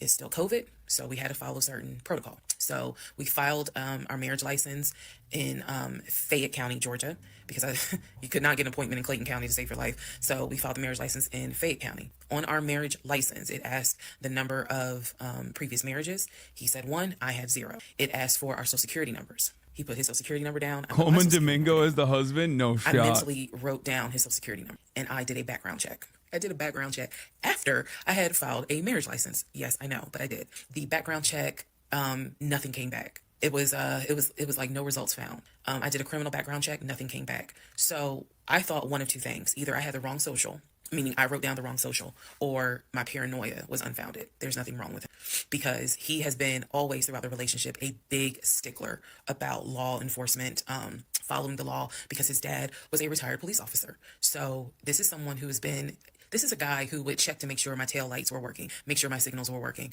make sure my oil was good, make sure I had enough gas in the car. So when the criminal history came back with no results, I was like, well, of course there isn't, because the man probably hasn't had so much as a speeding ticket. So we filed the marriage license, and then we made an appointment to get married and waiting for the judge to come out of chambers so that she could marry us. And the reason why I'm pausing is because, my God, if I could go back and see that young woman sitting in that lobby. I know we can't go back in time, damn, if I could go back into, I would. Immediately, I didn't tell anyone I was getting married because I was afraid that we had tried before in September and something came up. So I didn't want to tell anyone. I didn't want to get anyone's hopes up. I didn't want to get my hopes up. I know that's No, bad. this is not in the 90s. This is 2020. Said I would be honest, even if it's ugly. I told my mom, my family that we got married. Told my friends, they could not believe it. Like my mother was relieved, but she had no idea about what was going on. My aunt was more like, really? You married him? My friend, the one who took me to the hospital for the miscarriage, was like, I wish you would have told me, like, you deserve to have people there, take pictures and celebrate and all this other stuff. Yeah, listen to Auntie. And she was like, she's the type of friend, if you like it, I love it. You rock with him, I rock with him. The moment you don't, I don't either. So she was supportive. My other girlfriends were happy for me. They just hated that I had to get married during COVID. Because they were like, we would have loved to have, thrown you a bridal shower and a bachelorette party and all of that. It just sucks that you couldn't experience that. So we got married on a Tuesday. On the way home, stopped and got some wings. Went home and I had to get ready to go to work the next day. And life, I got married January 5th. By January 31st, I knew I was in trouble. I still didn't know how deep, but I knew I was in trouble. That's when you found out you were in trouble? To give you all a very, very, very candid idea, got married January 5th. The normal things that married newlyweds do when we got married completely stopped. And that was not by me. You always hear men talk about, man, now that we're married, she don't. In my case, it was the exact opposite.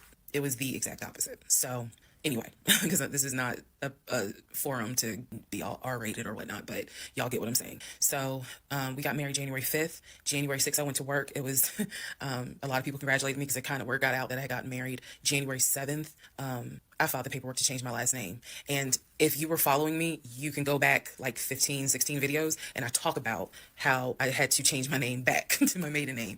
But I changed my name within about 3 days of getting married. My attitude was, this is the bed that I made. I'm going to do right by him. I'm going to do right by my marriage. I took marriage seriously. And when I married him, I absolutely married him thinking I'm going to be with you for. Bro, this is a conservative wet dream, by the way. This is literally why they don't want like no fault marriage. No fault divorces and stuff like that. They want to lock women into this situation straight up. She voluntarily locked herself into that situation because she trapped her own mental state with conservatism. But like this straight up is like a fantasy for conservatives. They salivate at the prospect of having a trad wife like this. For the next 40, 50 years. So we're going to have to figure this shit out. That was my mindset. I did not get married to turn around and be divorced in 6 months. But I got married January 5th, 2021. And by January 31st, I knew I was in serious trouble. So that is where we are. The next set of videos, the next set of all this will be me talking about how things went downhill before it crashed and I found everything out. In the meantime, tomorrow is my birthday. So happy the stuff that basically, I'm not recapping on this video. I'm just kind of answering some stuff that has been written to me. Okay, I'm gonna skip some of this. This has been internalized since 2020. Also, I don't want to seem like a cautionary tale to other women or to men for that matter. But to my sisters, to my ladies, white, black, Hispanic, Asian, doesn't matter. If something does not sit right with you, investigate it. I cannot stress that enough. January 6th. If just one woman watches these videos and she's like, you know what, something don't sit right with me, let me look into this, then it was worth it. Yes, it is a Lifetime movie. Yes, it is Netflix. Yes, it is crazy. Yes, it is hilarious also. Okay. It was traumatic. This is the type of content you watch at 1.5 speed? Bitch, I'm watching it at 1.5 speed. But what the fuck I went through. 21 right after getting married. So when I think back on it, there's things that I'm very, very grateful for. Why did you not leave? I don't remember the woman I was before I met that man. Changes you. And I've seen some women in the comments who were like, I was married to a habitual liar. I was married to a pathological liar. My baby daddy's a pathological liar. And my heart goes out to them because until you have dealt with someone so depraved, you really don't quite know how bad it can get. So I'm not have overlooked. I argued away things I should not have argued away. I still feel like God is sitting on the throne and he's like, I never planned for your monkey ass to marry him. I never even planned for you to go out and date with him. That's why I blew your tire. But you hard-headed and you went anyway. And then I tried to go ahead and show you signs. You ignored them. Like, I feel like God did everything to help me as his child. Be like, this is not who I created to be your helpmate. And Yo, you literally got a miscarriage. Was like, and these are the God literally the entire way was like, come on, I gave you the fucking warning signs. What the fuck are you doing? Consequences that I'm paying for basically telling God. And then God literally tapped out. Okay. I'm not even kidding. God, after a certain point, was like, all right, fuck this. You're on your own. You took this is too compelling. Let's see how far this goes. And I feel like God's grace is sufficient. It is. I do feel like when I sit back and I replay the events that happened, I truly cannot believe that was my story, because all I wanted was to meet a guy, for him to be my best friend, for us to get married, have a family.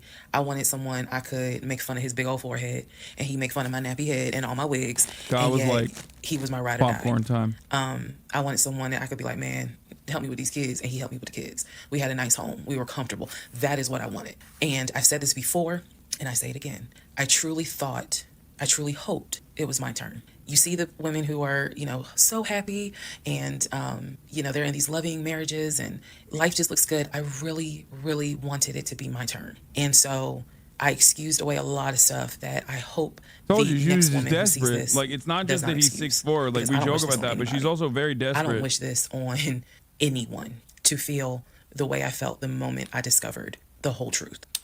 So I just wanted to say that, because I think it's important to try to answer why is she posting this? Honestly, I was tired of holding it in. Hey, if you Aquarius, I'm marrying. Good night, y'all. Part 17, who the fuck did I marry? So for context and just to clarify some stuff, going forward, I'm going to now call my ex-husband, I'm gonna use the name that I call him in real life. So that way it clears up the whole fiance, boyfriend, husband, ex-husband thing. So his name is Legion. Anyone that knows me will tell you that is what I call him. So Legion and I, when I left off at part 16, part 15. Okay, that's a cool as fuck name, dude. I'm not gonna lie. Like a Lenovo laptop, yes. That's a cool fucking name, dude. Legion and I got married January 5th of 2021. It's also a villain name. Like, nobody who's a good guy, no one in any story that's a good guy is like, yeah, they call me Legion. You know what I mean? Like, he came in hot. He's like, what's up? They call me Legion. For the first 2 weeks, things were fine. We got into like a routine, basically. I would go to work, he would go to work. He was still leaving the house at around 6:15 every morning. He was still on the phone with his brother, the one that lived in Philly, every morning. That was their time to talk. From what I was told, the brother got off work. I guess he must have worked the third shift.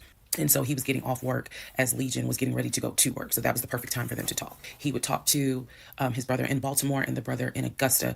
Pretty much, just a quick phone call here and there, if not every day, every other day. So everything was pretty much the same. I would talk to my mom almost every day. I would talk to my aunt almost every day. So it was nothing to kind of, that's weird. That's what the morning routine was. He would talk. So I worked at Georgia State Patrol. And I took... No. He calls himself Legion. She's not calling him Legion because it's a biblical reference that means like a bunch of demons, even though the irony is there. But said this in a previous video, but again, there were things I said in previous videos that I remember saying, hey, remember that because it's going to come back later.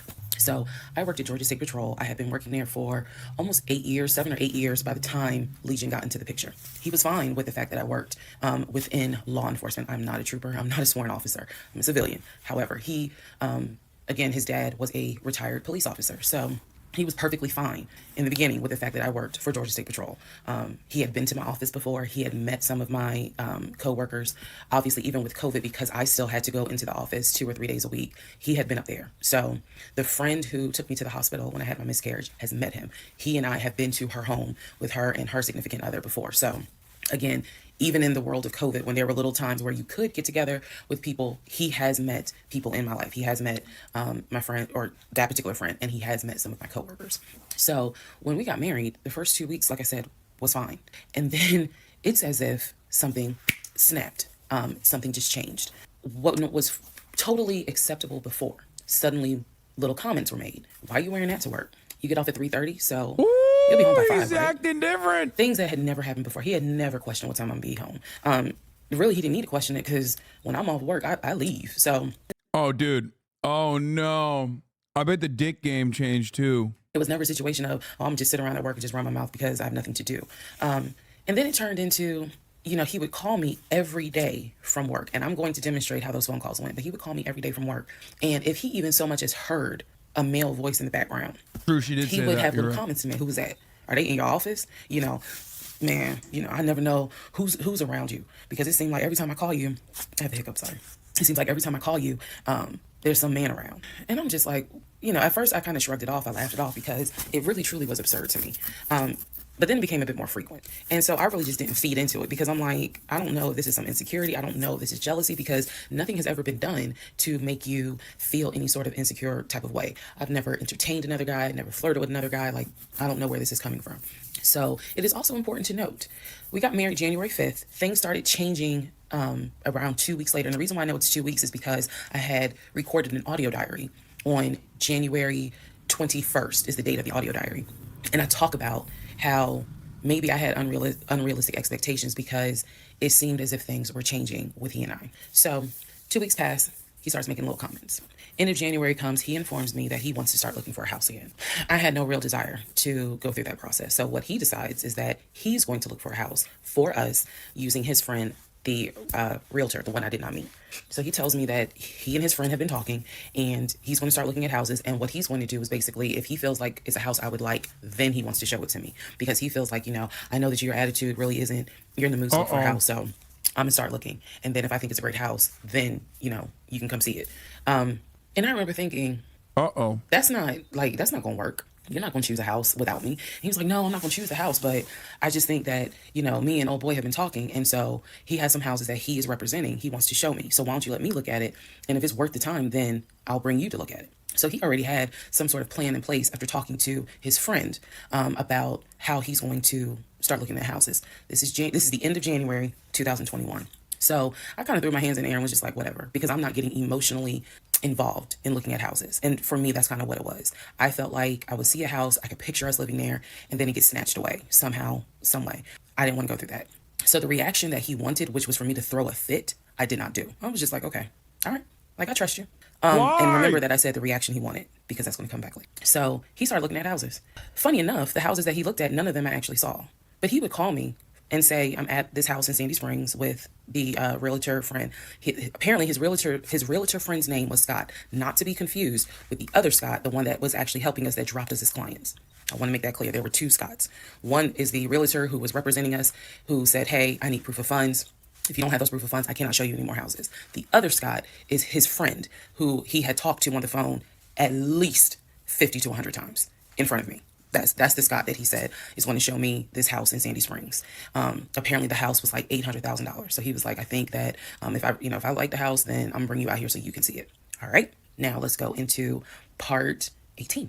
Okay, part 18. Who the fuck did I marry? So he starts looking at houses in Sandy Springs, Alpharetta area with his friend Scott. I did not see any of these houses. I did not go. I didn't want to go. So what was starting to change is, remember I said before, he would leave the house every day at around 6:15. He would be home every day between 3:30 and 4 o'clock without fail. It was so, I shouldn't say it was annoying, but I could set my clock by the fact that I would hear that garage door open between 3:30 and 4 o'clock every day that he went to work. Even during lockdown, he still had to go to work. His job was only locked down for maybe a week. For me, I was allowed to work from home, but unfortunately, I did not handle it well. And so I would fall asleep and not check emails. Yeah, because so my boss he was worked like, yeah, at you a want to come back to the fucking office. distribution facility or some shit. There's no way. You're not trustworthy. And I wasn't. I mean, I would watch Netflix and not even be on my computer. So I had to start going back to work every day, 5 days a week. And me and another lady were the only two in there because we were the only two who did not handle work from home properly.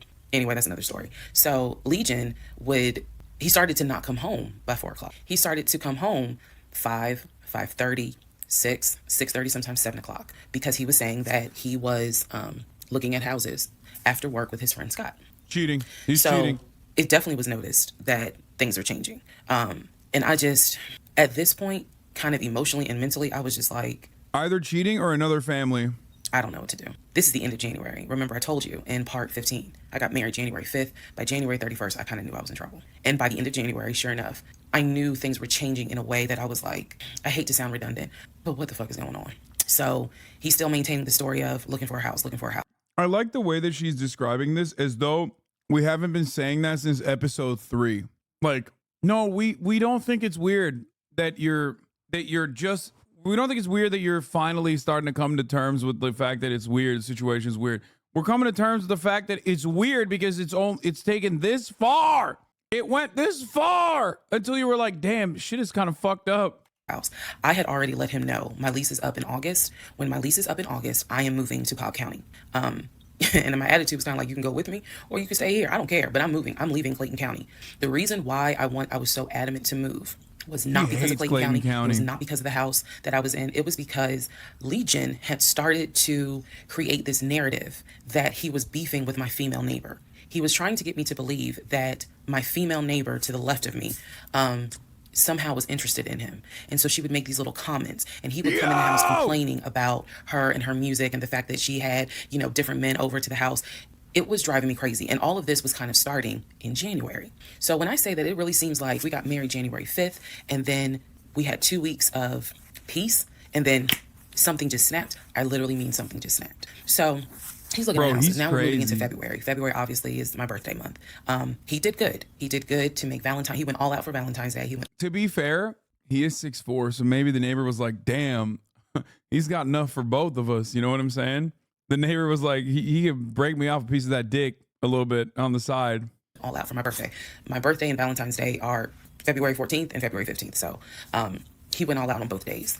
Y'all ain't even gonna believe this story. But I said I would share even when it makes me look bad. So the weekend after my birthday, and what I mean by that is if my birthday was on a Tuesday, we're talking about Saturday. The weekend after my birthday, he gave me money to go to the nail salon, go get a manicure and pedicure. So I leave the house.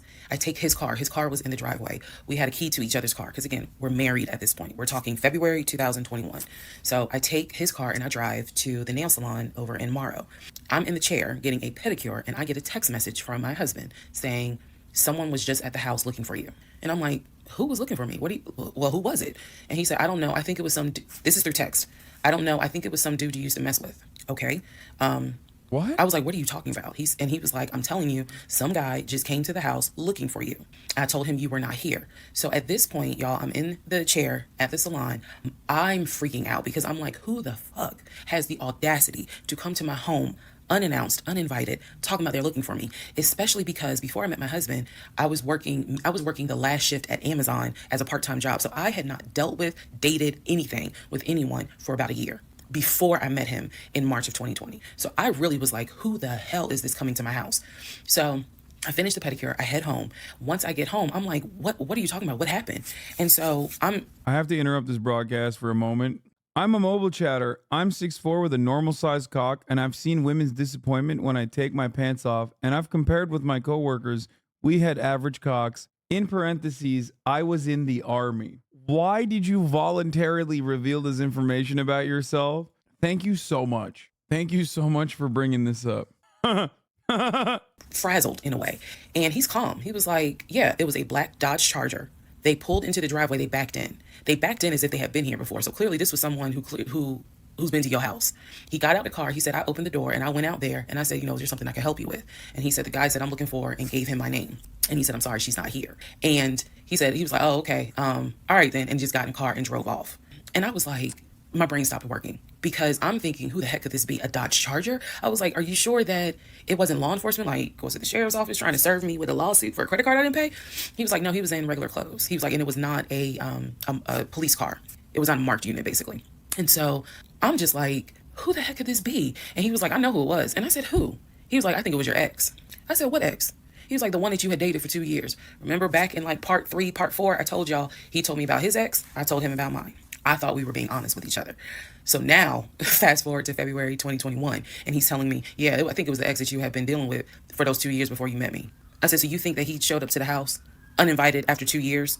And he was like, well, whoever it was clearly was comfortable backing into our driveway, getting out the car, and was like, I'm here to see, and gave him my name. I feel like he's looking for an out, right? And so he was like, she's not here. Is there something I can help you with? And the guy was like, nah, it's cool. And they just got in the car and drove off. So again, brain is like, who could this be? So then Legion says to me, you know what? The way that you reacting to this is real suspect. And I'm like, what are you talking about? He was like, you over here freaking out. I told you I took care of it. I told you it was fine. And you over here freaking out, which makes me wonder, what have you been up to? Now, let's go to part 19.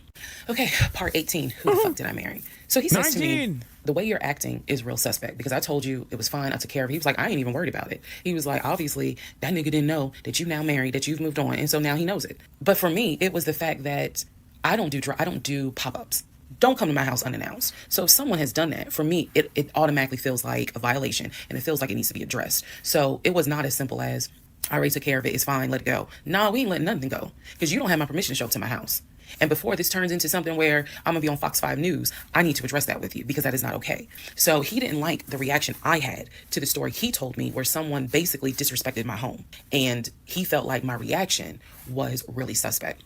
So what I'm going to get into the little details that he did not know about. So he tells me again, it was a black Charger, a black Dodge Charger. They backed into the driveway. A gentleman got out of the car and he asked for me by name.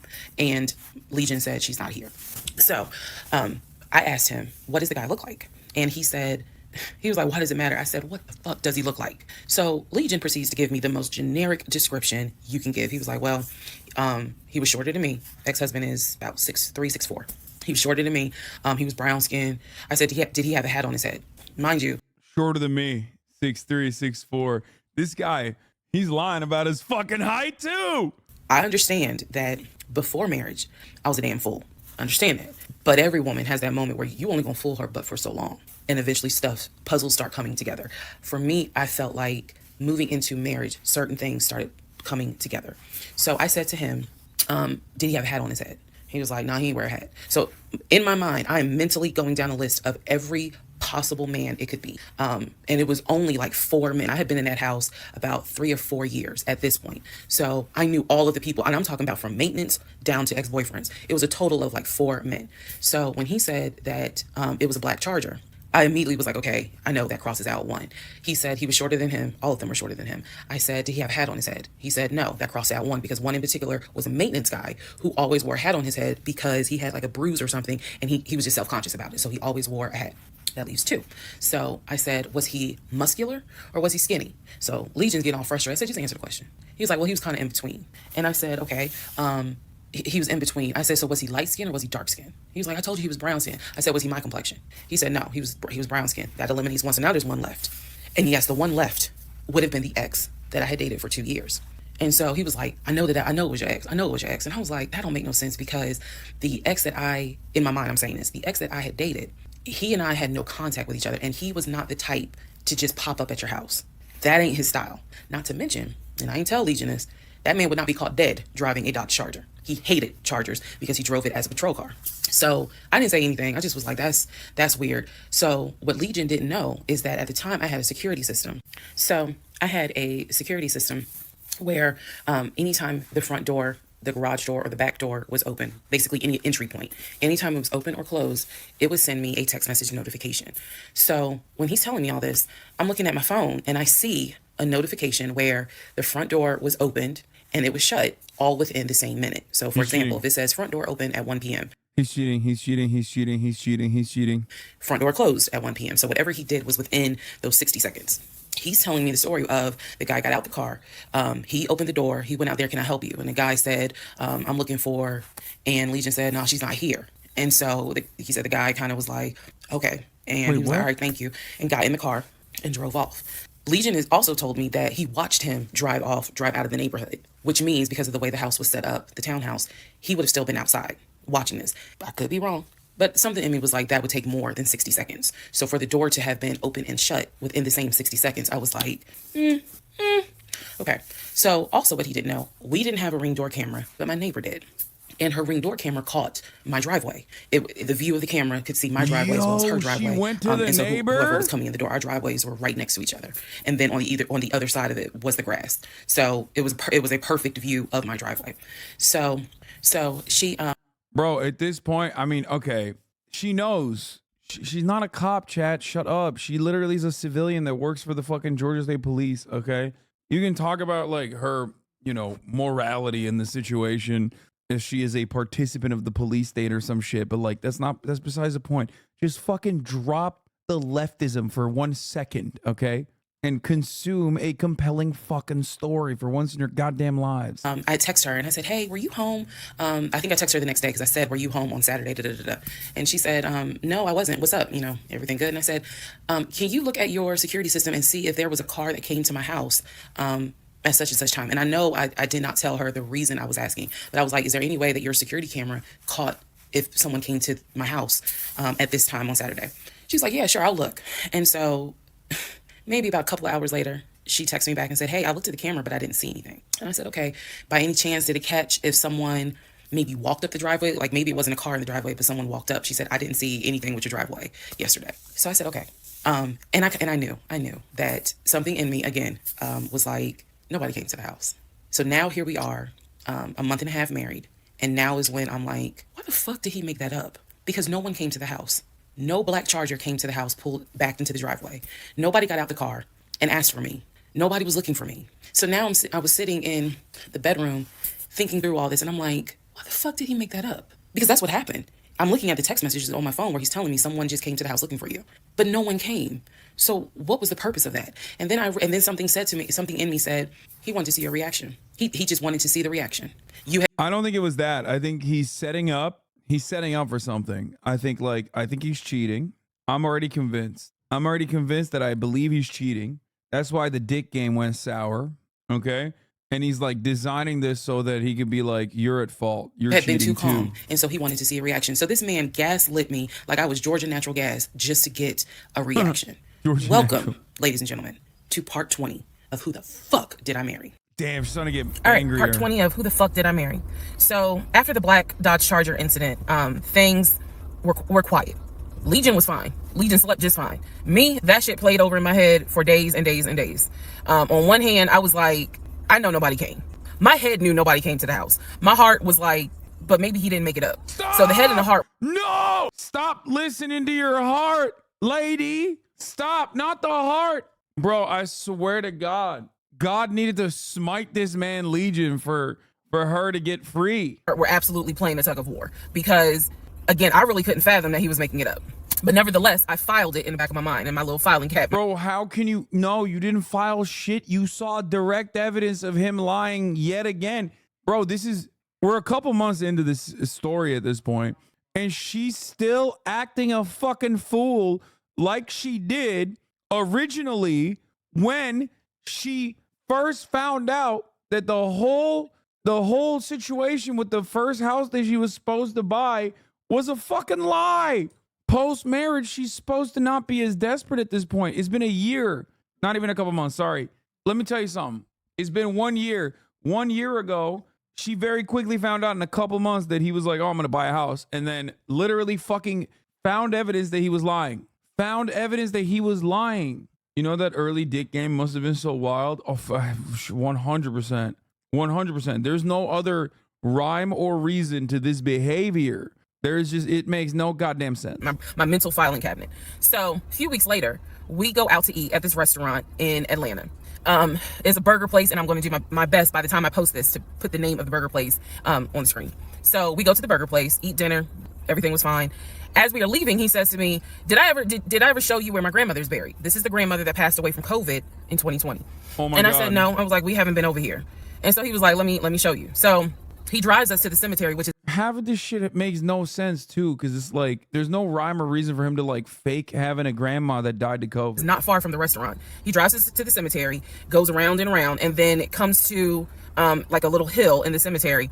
And he was like, you see the headstone. The headstone had like the family name on it, and it did not have, for example, John David Doe. It just had Doe. Okay, so there were no dates on it. So it reminded me of just a headstone where it was probably multiple family members buried underneath it. That's what it reminded me of. And so he was like, my grandfather and my grandmother are buried there. I do recall him telling me when the grandmother died in 2020 that she wanted to be buried next to his grandfather. And so we're sitting in the car because we can see the headstone like on top of the hill from the car. And he tells me that is where his grandmother and grandfather are buried. That the family was able to get her, her wishes were to be buried next to the grandfather. Okay. So as we are leaving, we take a different route home. So we get on the highway. If you're from Atlanta, you'll know what I'm talking about. We get on I-75 North. And we're just driving around, to be honest with you. But we're taking the scenic route. We get on I-75 North because the reason why I remember is because when you're on I-75. Bro, that is straight demonic to find someone who has your last name and to go to their random family's fucking grave to be like, that's my grandma and grandpa right there. And it's just a whole ass different family. And it's like, it's also not worth. He's crazy. This is This is crazy. 5 North, going towards Atlantic Station. On the right-hand side, you will see the Varsity. You'll see all these tall skyscraper buildings. One of the buildings has the letters NCR on the building. As we're coming up towards the building, he says to me, do you see the NCR building? I said, yeah. He said, the building behind it, my job bought that building. That's where we're going to have, we're setting up operations. And I was like, why the hell would y'all buy a condiment company in downtown Atlanta? He was like, no, we're not doing production there. It's just going to be offices, and that's where we're going to handle like the business portion. The production. He's like, bro, you don't understand. This condiment business is booming right now, okay? He's like, dude, these are such funny lies, okay? It's like the condiment business that I'm the vice president, the regional manager at, is booming, okay? Is still being done in Gwinnett County out in Duluth. And so People I was like, love the mayo. Oh, okay. He was like, that's where I keep the company car. So I was like, the company car? I said, aren't you supposed to be bringing the company car home? And he was like, I don't want to bring the company car home because it's Clayton County and it's a $90,000 car. And I don't want no problems. So he's telling me that he keeps the company car at the building downtown Atlanta that's behind the NCR building. I barely could see what building he's talking about, but he was like, it's the building right behind it. And so he's telling me that that's where his office is. So I said to him, take me to your office. I know it's a Saturday, but shit, you wanted the VPs, right? So take me to your office. No, I had not been to his office simply because, again, COVID. So I was like, take me to your office. And he was like, I can. He was like, that's no problem. So do I have the other phone? I do. So y'all are in luck. So Bro, I really, really, really appreciate his dedication to the bit. Like that time when he fake took her on a journey to go towards his fake sister.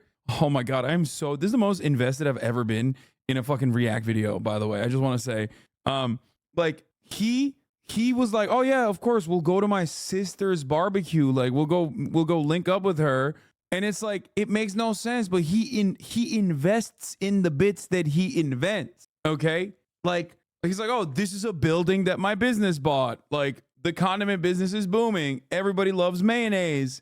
And then he's just like, yeah, I'll take you there. What the fuck are you doing? You don't even need to make these lies. I can maybe reenact how this goes. So he gets off the exit and starts driving towards the NCR building. While he's driving towards the NCR building, he always has kept his phone in his left pocket. This is my left hand.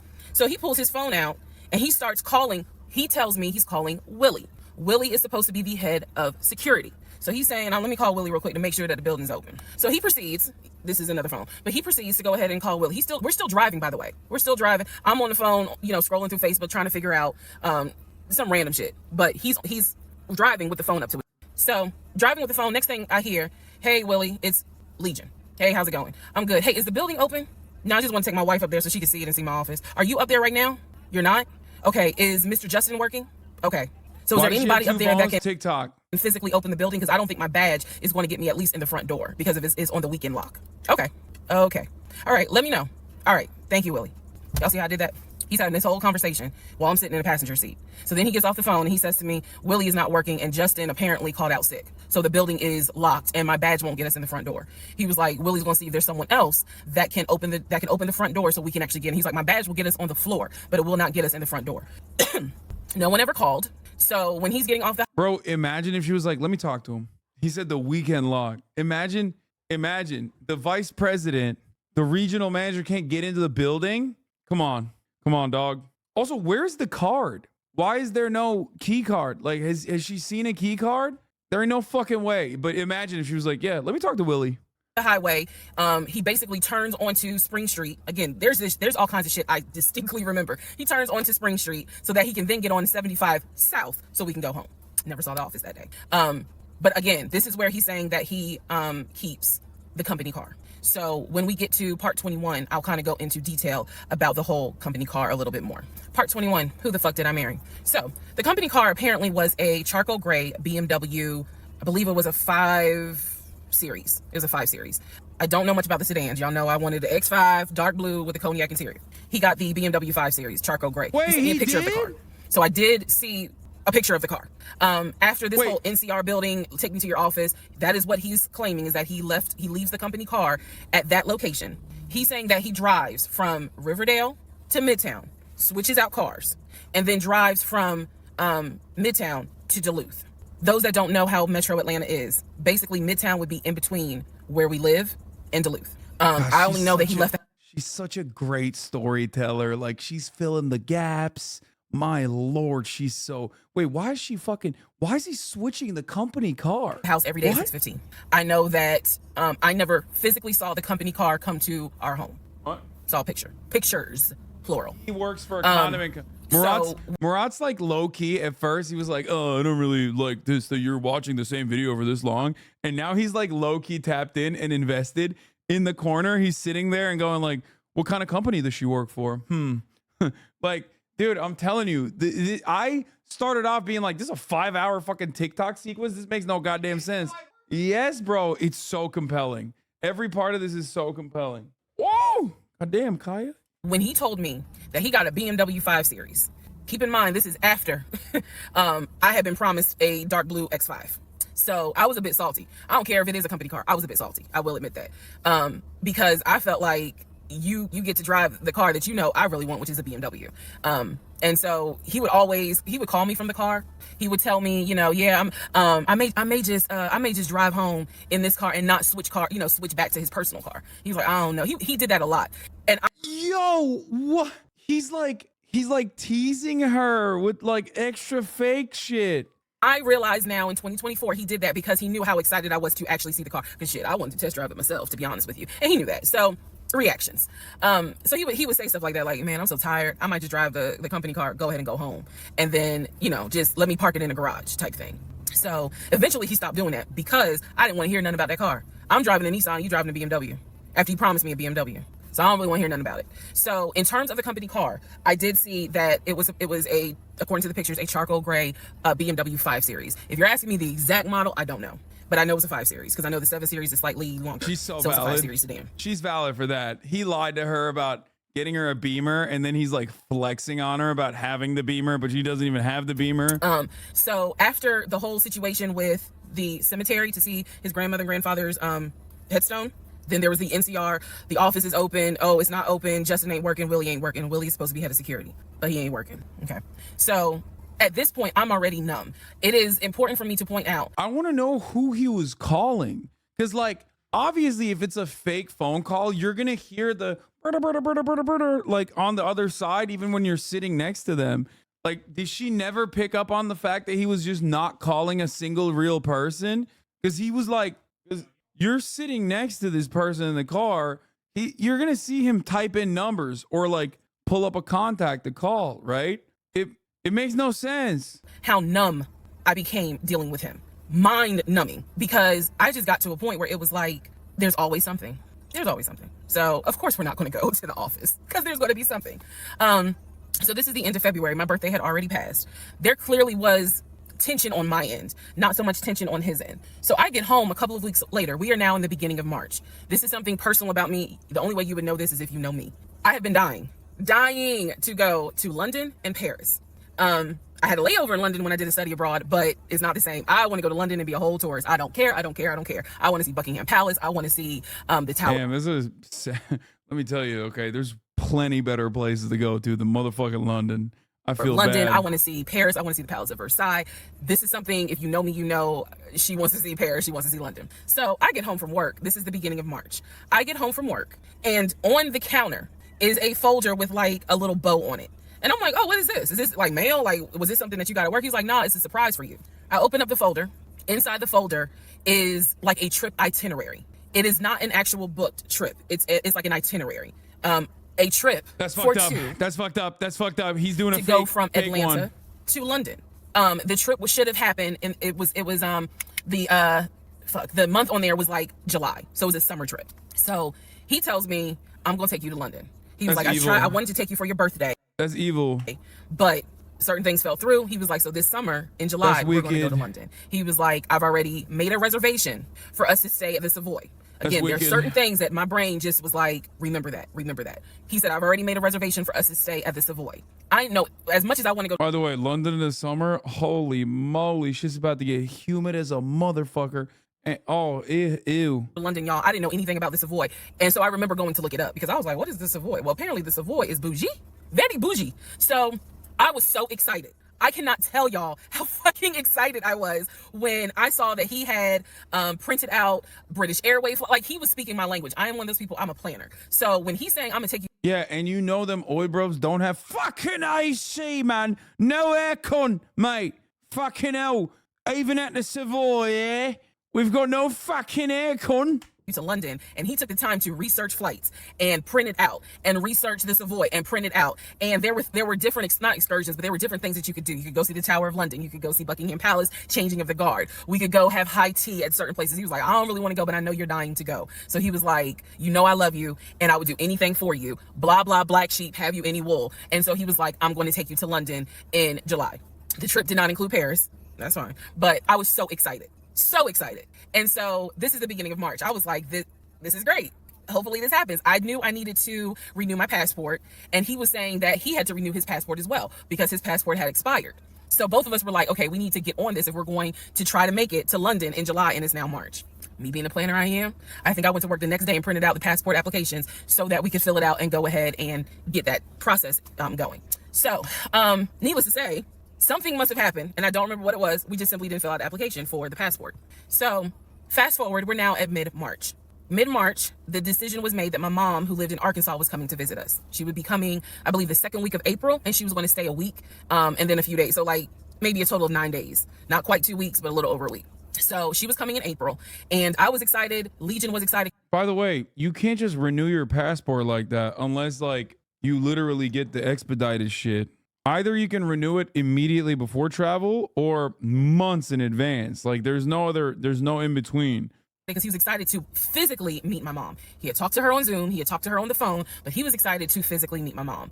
And my mom was excited to physically meet her son-in-law. So this is mid-March. I'm going to go into part 22 where I explain what happened with Facebook Messenger.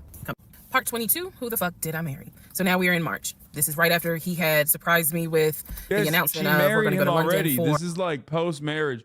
I mean, he's been pulling schemes since day one, though. Murat said, fuck this guy. For a trip in July, because we definitely didn't do a honeymoon. We definitely didn't do any sort of trips together. So... Will you go to France with Etoile? Yes, I will. The idea was we're going to do a trip in July together. One thing about Legion was that he was the guy who was like, I have nothing to hide. I don't lie. I don't like liars. If we're in a relationship, then everything should be out in the open. So I've always had his cell phone passcode. Never felt the need to look through his cell phone. And funny enough, I can tell y'all right now, disclaimer, I will never go through his cell phone again. You never felt the need to look through his cell phone? That's crazy. I think that that's a healthy relationship, and it's like basically literally the foundation of a healthy relationship. If your partner feels the need to look through your cell phone, something is genuinely fucked up.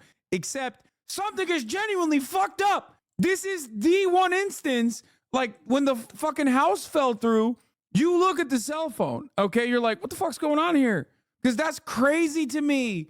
That's crazy that you did not look at his cell phone until like a year into this relationship when he's been lying to you, and you know he's been lying to you. You've caught him in a lie. You've literally lied back to him to keep pumping the fucking narrative. That's crazy. Cheating piece. So anyway, so one day, this is mid-March, going like around March 20th. So we're heading in towards the end of the month. He was in the shower. Keep in mind, my mom is coming for a visit in April. So he was in the shower, and he received a text message on his phone from a woman. The text message, because it was a preview, so the text message was something where if you didn't know the context of the text thread, you could either go left or you could go right with it. So me being just curious, I opened up the phone, put the passcode in, read the text, then read the thread. Come to find out, it was a text from his aunt. His aunt and his ex share the same name. That's why I say it could go left or it could go right. Text was from the aunt. So I looked at the text, went through the thread, nothing in there. So I went ahead, X out of the messages. I see that he has Facebook Messenger downloaded, and obviously it shows you the number of unread messages in the icon. So it showed that he had like 5 unread messages. So I clicked on it, just being nosy. And what do my wondering astigmatism eyes see? So in his Facebook Messenger is about 7 women. I can see their profile picture, and I see their names. Some of them had a preview. The ones that he had not read, I could see the preview of the message. One in particular said, when are you gonna come get this? Y'all know what I'm talking about. So I clicked on that one first. And I'm reading through the thread. And so she's saying, when are you going to come get this? But earlier in the thread, or further back in the thread, he had asked her, when are you going This what? This what? This pizza? This hamburger? What is, this mortgage? Yeah. So when are you going to come get this mortgage for the house that you're buying? And she said when lockdown is over. So from what I could piece together, he had not yet physically gotten with her. But had there been no COVID, he would have smashed all day, every day. The other messages were innuendos, meaning the other messages from the other women were innuendos. They were not as graphic as the one between him and her. So I'm reading these messages, and what is interesting is that the person I am married to is not the person in these messages. Like, this man was on some nasty shit. And I say nasty, not in a judgmental way, but with me, he seemed to act as if I was damn near virginal white. And I clearly see evidence that you into some shit that with me, you acting like, nah, I ain't really into that. So I confronted him. I absolutely confronted him and was like, what the fuck is this? If 2 + 2 is... Oh, hell no. Oh, this is when it's starting to get fucking fun. She saw those messages. He was like, yeah, baby, at the top of the hour, there is a 3-minute ad break, and I'll serve it to you. Unless you subscribe. That's right. We got to wear protection. My wife will find out if I don't. And that protection? A $5 a month subscription or a free one in the form of a Twitch Prime. That's right. Let's get down and fucking dirty. Let me serve this ad break to you. Oh, yeah, I bet you like that ad break, huh? Here's the 3-minute ad break now. Come get this ad break. It was 4, and 5 + 5 is 10. Thank you, Winter Rose. And so he did not, that ain't what happened, blah, blah, blah. Instead, what he hit me with is, man, I was just playing around. Like, ain't nothing happened. That was the ick for you? I gave you the ick? That's crazy. I feel like I gave the ick to you, and maybe not. 18,000 people probably had a different opinion. Clayton County Web, thank you. Clayton County Web. Come on, chat. What the fuck? Hey, it's Kev. Thank you for the 12 gifted. Thank you for the 5 gifted. Oh, Jesus Christ, dude. Okay, let's continue. I shouldn't have said all that, but I was just flirting. It ain't mean nothing. I don't even know that girl. I was just flirting. And so I'm like, is this what you into? And so he was like, no, it's not what I'm into. It was just stupid. It was stupid because I shouldn't have done it. So I'm going to be honest with y'all, because I've been honest all this time. What pissed me off the most was that here I am as a woman behaving, trying to do the right thing by him and this marriage. And you mean to tell me you out here offering your dingling to random chicks that you don't even know? I was more angry at the fact that I'm like, dude, do you know how much I have turned down in order to be faithful to your dumb ass? Okay, I'm sorry, but like, that's a L for you. You know what I mean? Like, you had other dick out in the fucking meat market, okay? And you didn't jump on the next pole. That's crazy.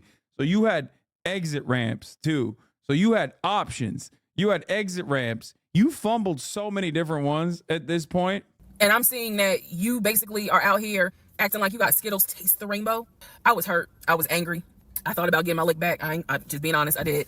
And he played it off like it ain't nothing serious. It ain't nothing serious. Don't overreact. Don't get emotional. It was just dumb. He was like, I will delete the messages. I'll even delete Messenger. And I told him, I was like, that's really not good enough, because that's not going to fix the root of the issue. So this is where I introduced that we need to do marriage counseling. He didn't have any issue doing marriage counseling. We did not do premarital counseling. But he was like, that's fine. He was like, I don't have no problem doing marriage counseling because if anything, it can help us. So I thought that, okay, he may not have physically cheated.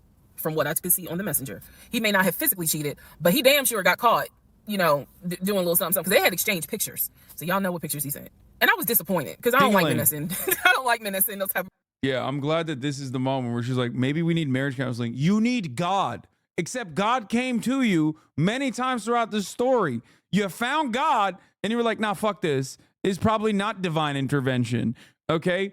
You don't need a marriage counselor. You need a divorce. You need a lawyer, lady. You need a lawyer. Get the fuck out of here. Pictures, but anyway, that's another issue. So we agreed that we would start marriage counseling. We also agreed that we would put on a united front when my mom got there. In other words, we were not going to argue. We, let's just act like everything is fine. But at that point, when my mother arrived in April, I could not stand him. I did not want to be. She doesn't even know. He moved back into our bedroom. He had moved into the guest bedroom when I saw the messages. Like 3 days before she came, he moved back into the bedroom because obviously she needed to sleep somewhere. So I really could not stand him. And it was because I was busy second guessing myself. Like, damn, what's wrong with me? Like, if that's what you into and I'm supposed to be your wife, like, let's have conversations. Like, shit, I went to FAMU. I understand some stuff, buddy. So it just was one of those things where it made me second guess, like, what's wrong with me? What did I do wrong? What is it that she got that I don't? Because you all out here willy-nilly, messaging her all hours of the night, because the thread went back quite a few weeks. Notice how, like, even then she's She's like more upset that he didn't tell her that he had kinks. Like he's still deep down inside at this point is still thinking like, oh, I could do the fun kinky stuff. It's crazy. It's actually crazy that she was like not considering the worst aspects of this. I saw it in March. There were messages from December, November. So again, I'm just second guessing all kinds of stuff, self-esteem taking a hit. So no, I did not want to be around him. I did not want, I didn't like him. Period. I did not like him. I left and I would just go for a drive because driving clears my mind. I called my aunt, told her what happened. I don't recommend that. I don't recommend calling family to tell them what's going on in your marriage. But I called my aunt, and my aunt lovingly was like, what do you want me to say? You married him. You know, he ain't your boyfriend. Y'all can't just break up. That's the hard part about marriage is like, I mean, yeah, I guess you could. Yes, you could. That's number one. And number two, Auntie gave the worst advice this time around. First time around, she was right. Second time around, I can't believe she's still telling people don't talk to your family about this kind of stuff. You absolutely should tell your family about this kind of stuff before it gets to this point, because it wouldn't have gotten to this point at this point if you talk to your family. Like, leave him, but at the same time, you married him. So, honey, you're going to have to go back home. And y'all are going to have to figure this out. She was like, I can't give you advice. She is the most Japanese Georgian wife I've ever seen in my life, dude. I feel like this is very Japanese. Listen, if you understand what I'm talking about. On what you should do. I'm sorry that this happened, but you married him. So even though it was just one drive, I went back home, and that's when the discussion was, we need to do marriage counseling. Part 23, who the fuck did I marry? So we agreed to do marriage counseling. I had found a pastor and his wife who agreed to do our counseling, basically. Our counseling was going to be on Zoom, and it was going to be every other week, every other Tuesday. BetterHelp.com. Participating in it. His body language seemed to be that he was open and receptive. Wait, did she say pastor? The marriage counseling is being conducted with a fucking pastor and not a licensed therapist? Oh my God, dude, what the fuck? Oh my God, what is happening in the South, brother? What the fuck's going on, dude? Oh my God. Seriously, stop. Don't. No. Very common in Southern black churches. No. BetterHelp is a company founded and for a long time ran by an Israeli IDF vet. That shit ain't good. Yeah, I was joking about BetterHelp, but I feel like BetterHelp would be better than a fucking pastor. Jesus Christ. To the marriage counseling. Now, the pastor and his wife were deeply concerned at the fact that we had only been married 3 months and we were already dealing with some form of infidelity. We were in marriage counseling, and as the pastor would put it, there seems to not be any sort of intimacy. They were concerned. Damn. Rightfully so. I think any person would. They're telling the pastors that they're not fucking no more. Pastor's like, hey man, he is 6'4" though. If they knew what was going on within those 3 months. So the pastor and his wife, it is fair to note, we started counseling with them in the spring. We continued counseling with them up until a week before I found out what I found out, and he got kicked out. So one of the first things that the pastor kind of talked to us about was, what was the deal with the Facebook Messenger stuff? And Legion was like, it was stupid. I shouldn't have done it. It really was just attention, and I got carried away. He like, you can't tell the pastor that like he's into freaky shit and I want him to like fuck me raw. You know what I mean? I feel like you can't say that. Like the stuff that you could tell a therapist, I don't think you could tell a pastor, right? It's just like, I don't understand. Felt like he kept saying, I'm not going to keep apologizing. I'm not going to keep getting persecuted. After I told you, I'm sorry, I told you I wouldn't do it again, and I want us to move forward. You're either going to forgive me or you're not. The pastor and his wife were like, wow, the audacity is real on this one. So needless to say, we started moving slowly forward. It was always in the back of my mind, just like it was in the back of my mind with that black Dodge Charger. It was one of those things where, okay, I see how you kind of are moving and operating. He came to me a few days after we started our first counseling session. By the way, when I said you need to find a pastor, I meant to exorcise the demon out of Legion, not to like do marriage counseling, okay? He was like, we should get a joint bank account. What he wanted to do was to each one of us have our own account and to get a joint account for our money to go in there for joint expenses. Now, up until this point, he had been paying the rent, the utilities, and I really was just paying for my stuff. So now he's suggesting, look, we're married now. Let's go ahead and get a joint account. No. Don't do it. Oh, no. Savings. So what I countered with was, okay, let's take a look and see what we're working with. Show me your checking. Let's look at each other's accounts. Look at what we have currently. Uh-oh. He was cool with that. So he shows me his checking account. His checking account available balance was just over $9,600. Mine was just over $1,500, so there was a huge disparity in the amounts. And so he logged in on the phone and turned it towards me. How much did he have? Checking, available. He only had 10 grand, so he's not like as fucking rich as he claims he is. And so either. He logged in on the phone and turned it towards me, and I could see available checking, available balance. Like 10 grand is okay. Listen, 10 grand is a lot of money to have in your fucking checking account, but it's still like, but it's not like fucking I'm buying a $700,000 house with cash money, Chad. You understand? Dude, many people are below 3K. I know. Before every fucking poverty fetishist socialist comes in to shove the words down my goddamn gullet, because poverty, to be close to poverty is to be the most moral and the most socialist. I know. I'm saying, if you weren't here from the fucking beginning, if you're just hopping on board, okay, and you're not following the anime for the 700 episodes, there was a point early on when he literally said he could buy a fucking whole house cash. The house was $700,000. Okay? Anyway, and a dude who even claims to have $700,000 that he can drop on a fucking house is going to have a little bit more than 10 grand, I think, in his bank account. Just over $9,600. I logged into my savings. I showed him how much I had in savings. He logged into, picked up his phone, logged into his Chase savings, turned the phone towards me. In the Chase savings, it was roughly about $15,000. But I also knew that he told me he had a U.S. bank savings and he had an offshore savings. So at this point in time, I asked him, show me the U.S. bank savings, show me the other two accounts. He would not do it. This became a huge bone of contention. He would not show me the two accounts that he claims has the most money in there, the accounts that he claims has money for a house in there, because he still was mentioning, hey, we need to get on this house thing if we're going to move when the lease is up. So I'm just adamant on, why don't you want to show me your savings account? You showed me the Chase one. Like, what is the big deal? And so he kept saying, he was like, there's a lot of money in there. And he was like, and my uncle always taught me, this is not the uncle that died, another uncle.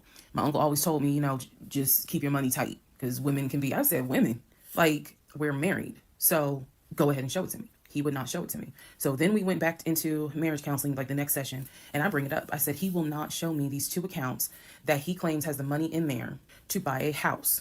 I told a pastor and his wife, I said, I saw that. Bro really pulled a, I have a girlfriend. She doesn't go here, but instead to his wife, and instead about his finances when they're getting a joint bank account. That's awesome. The pre-approval letter. So I don't understand why he's not going to show me, to just put me at ease that he has the money in there. I had never questioned it before because, again, you tell me who in their right mind signs their name to a legally binding offer, an all cash offer on a house, and they just do it willy-nilly. I don't know anyone that does that. So I actually never questioned what was in the savings because I clearly saw him sign his name to a $699,000 all cash offer on a house. If you don't know what I'm talking about, please go back to the parts in this playlist where I talk about what he did when we were looking for a house. So the pastor and his wife were like, Legion, that's not his name, y'all, that's a nickname. Legion, why would you not show your wife your savings account? Like, what's going on here? And so Bro, the pastor was 6'5". Oh my God. Update. Pastor, 6'5". Didn't get fucking caught up in the dignitization. He's not dignitized. Oh my God. Okay, never mind. Pastor's actually coming in kind of clutch right now. Obviously, he has religious moral obligations to make sure that the relationship continues. Ain't no pastor is gonna be like, yeah, you guys need a fucking divorce. Are you coming over here? Don't fucking come over here after 700 episodes. You can't fucking come over here, walk over here, be like, let me get a closer look at what's going on here. Admit you're captivated. Oh, it's very captivating, isn't it? He just slowly walked over. He's like, I'm locking in. He made up some bullshit. And I remember the pastor's wife was like, something ain't right. And so at this point, Legion kind of shuts down. He's just like, look, y'all are not going to tell me when and where I open up my accounts to show anybody the money I earned. I earned that money. I earned that money by playing football, blood, sweat, and tears. He went to this whole Denzel Washington monologue about how he brought up the arena football to the pastor. Okay, now a third party has officially found out about the arena football situation. Please tell me the pastor was like, let me Google this shit real quick. What the fuck do you mean arena football? No one is going to come in and tell him that he needs to open up the account. So then he starts talking about the ex-wife and how she tried to get money from him in the divorce back when they were in California. So now the pastor and his wife, their red flags are just like, whoa. So much so that the pastor's wife said, and I will never forget this, she said, I don't think you all are going to make it to January. What she was talking about is, I don't think y'all are going to make it either. The pastor's wife. God damn. Even the pastor's wife's like, nope, it's not happening. And I really, truly was like, we're going to make it. Like, of course we're going to make it. And she was just like, I don't have a good feeling about it. And so Legion's all defensive. He at this point, he's folding his arms and because remember, we're on Zoom. He's folding his arms and he's just like, I'm done with this. Like, I'm not going to get attacked because I'm not comfortable showing you the amount of money that I have. Money changes people, and I'm not comfortable. So he's playing that victim card. Pastor's wife, 7 feet. Everything in this story is always going back to fucking height, dude. Pastor's wife is in the WNBA. She's playing for the Georgian WNBA team, and she had no time. She was like, nope, not happening. I know exactly what the fuck's going on here. As a 6'7", as a 7 foot tall Atlanta Dream WNBA power forward, not power forward, at that point to be a center. She plays arena basketball. Yeah, she's like, you're in my arena now. And so the pastor and his wife were like, you know, we're still going. Yes, see, this chatter did what I did. Literally episode 1. Google says arena football players make like under 17 an hour average. How we got 700K cash? That's the point. She could have literally looked it up. They make $17 an hour and they get like 12 grand a year. Okay. We'll help y'all as much as we can. But so he was like, I'm not comfortable. And basically the pastor and his wife were like, look, we'll help y'all as much as we can, but there's some deep issues here. And, you know, this is what they advised us. Had the two of you came to us for premarital counseling, we would have told you, do not get married. Y'all should not even be together. That is what the pastor. Okay. That's like the 8th divine intervention. Lady, you literally had, like, at this point, Jesus Christ himself could come into her dreams and be like, hello, I am Jesus Christ, savior of mankind. I died for your sins. Please, you are out of your fucking mind. Break up with this man. His name is literally Legion. You're calling him Legion. It is a biblical reference to a gaggle of demons. What are you doing? It would be like Jesus would be like, listen, remember when we killed the baby? Remember when you had a miscarriage? Remember when your tire popped? Remember when you had a miscarriage? Think about all the times we gave you out. Yeah, but Jesus, unfortunately, is not 6'4", so she's not listening. His wife told us in marriage counseling, if you two had come to us for premarital counseling, we would have told you, y'all should not even be together, let alone get married. But here we are. So we will help you guys as much as we can. But the pastor's wife was like, I don't have a good feeling that y'all are going to make it a year. Part 24, who the fuck did I marry? So remember, we're in April. We're now moving towards the end of April. And he still did not show me his savings account. Saw the checking, saw the Chase savings. So he decides that we should start looking for a house again because my lease was up in August. And I made it very clear that when the lease is up, I am moving. I wanted to move to Cobb County. So he was like, you know, we need to get the ball rolling. I didn't want any parts of it. Didn't want any parts of it. He found a realtor. This time it was a woman. And he's cheating. I believe her name was Amber. I think her name was Amber. So he found a realtor and he told her what the budget was. Amber started finding houses. So please understand, or you don't really have to understand, but I believed he was a sane, rational human being. Sane enough that you would not sign an offer on a home if you didn't have the money. That's what I believed. So when we started working with Amber, I believe, showed us 3 or 4 houses. It was not nearly as many as the other realtor, Scott. So one of the houses, absolutely loved. I love the house. She keeps loving houses that she can't buy. An offer on that house, and I'm going to post it on the screen. The house, love that house. It was just absolutely beautiful. And once again, he wanted to put in an all cash offer on the house. But before he could put in he had told Amber, I want to put in an all cash offer. And what Amber, the woman, was smart enough to say is, okay, let's just go ahead and take it one step at a time. Let's go ahead and get your pre-approval stuff together. She said, I work with a great lender who, if you're not already pre-approved, he can get you pre-approved, no issues. And then if you want to do an all cash offer, then we'll go ahead and get the proof of funds together. So that way we can submit it all with your offer. Y'all already know what happened because you remember what happened on the last house with Scott. Basically, Legion. Last 4 houses at this point. We're on house fucking 4, man. At this point, I can't even be mad at him. I mean, this is like fool me once, shame on you. Fool me twice, shame on me. But like, fool me 8 times. Oh my God, I'm now saying J. Cole lyrics. I just realized, okay? Fool me like 8 more fucking times. It's, I don't know what to do at this point. It's just like, keep doing it, I guess. Fuck it. Jen was like, well, I can get you whatever you need. That's fine. But I really don't want to submit proof of funds unless they accept the offer. Amber, and I don't know where she is. I don't even know if she'll ever see this video. Yeah, they could have locked in a 2% interest rate and they fucked up, like your boy. Okay. Well, I didn't get a 2% interest rate, but mine was pretty low, all things considered. Anyway, let me keep going and I'll explain why that woman has a special place in my heart. So Amber was like, I totally understand, but this is how we're going to do it. I'm going to need that paperwork, okay? And we'll submit it with your offer. She just simply was like, yeah, this is how we're going to do it. And so he did not submit the paperwork when she had asked him to. And I remember I was driving to work and I stopped at a Quick Trip on Upper Riverdale Road in Riverdale, Georgia. And Amber had called me. It was in the morning. She had called me. And I believe with all my heart that Amber knew something was up, but she also knew I did not know what was up.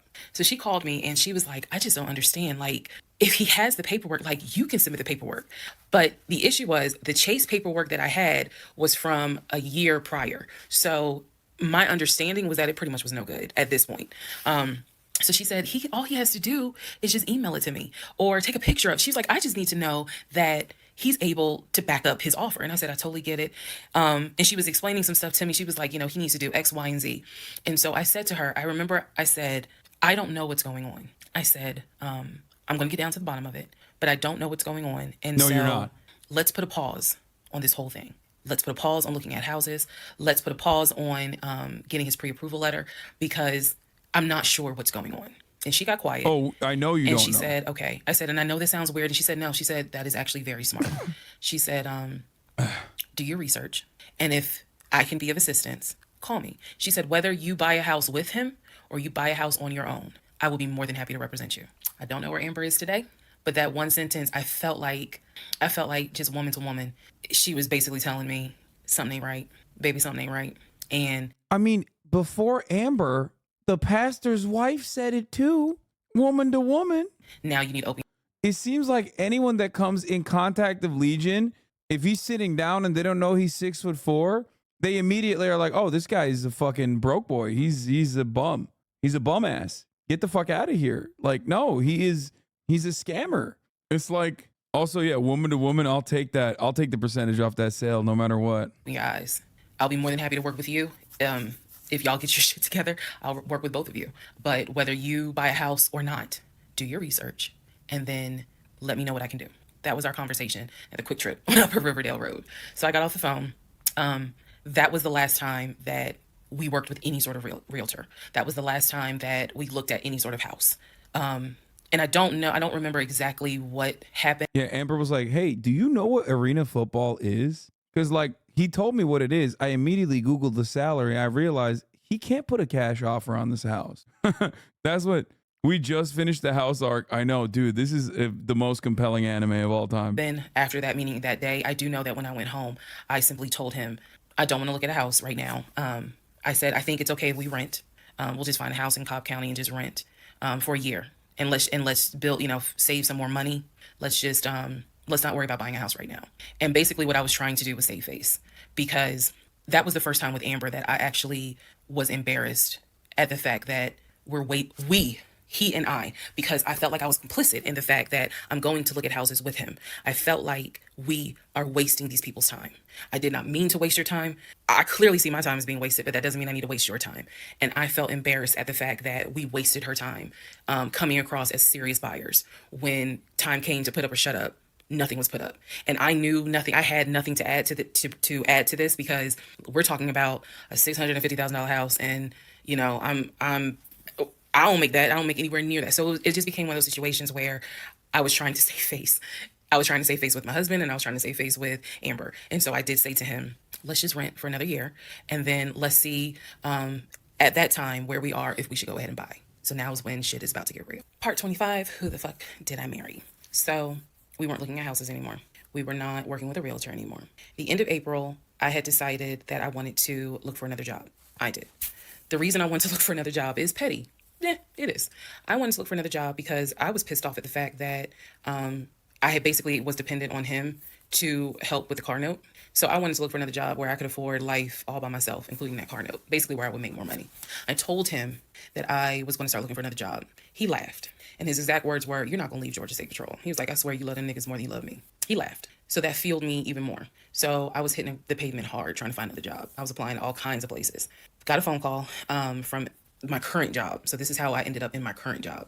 Got a phone call, they had sent me an email with a background packet. The background packet was long and extensive, but in the background packet, it asked for my spouse's full name, my spouse's date of birth, and my spouse's social security number. So I showed it to Legion and I was like, I need your social because, you know, I'm applying for this job. It's a great job. It's way more money. And, you know, we're talking about moving anyway to Cobb County. So this, you know, this is a God thing. They're going to steal the votes. Oh my God, this is going to tie in. This is going to tie into the election. Chat, it's going to tie into the election. This is how they stole Georgia. Oh my God, I knew there was a compelling finish to this. Oh my God, it's coming together. That's right. He is a fake voter. Not want to give me his social. I showed him the paperwork where I was like, look, because we are married, I can't lie on here. So help me. So he writes down his social security number on the background packet. And I eventually turned it in. I scanned it, saved it in my email, and sent it in. And he put a fake social security number for a person who's like a serial rapist or something. That'd be really funny. And on accident, he puts a fake social security number. It turns out it pings like it's got a rap sheet the size of fucking Mount Everest. I looked at it one day, just going through it, just making sure I didn't really miss anything. All T's were crossed, all I's were dotted. And I looked at his social, and something about the social seemed different than the social security number that I remember seeing when we did our marriage license. And so for those who you remember in the previous part, I said I had ran his social security number from the marriage license. Nothing came back. So I thought that I had written it down wrong.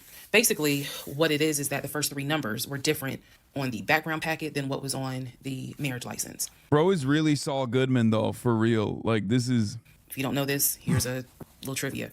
Your social security number, the first three numbers... God, I love con men so much, though. Like, whether it be George Santos or this fucking guy, no matter how petty, no matter how small, no matter how minor the con is, it's still so goddamn compelling. The Tinder swindler, you know what I mean?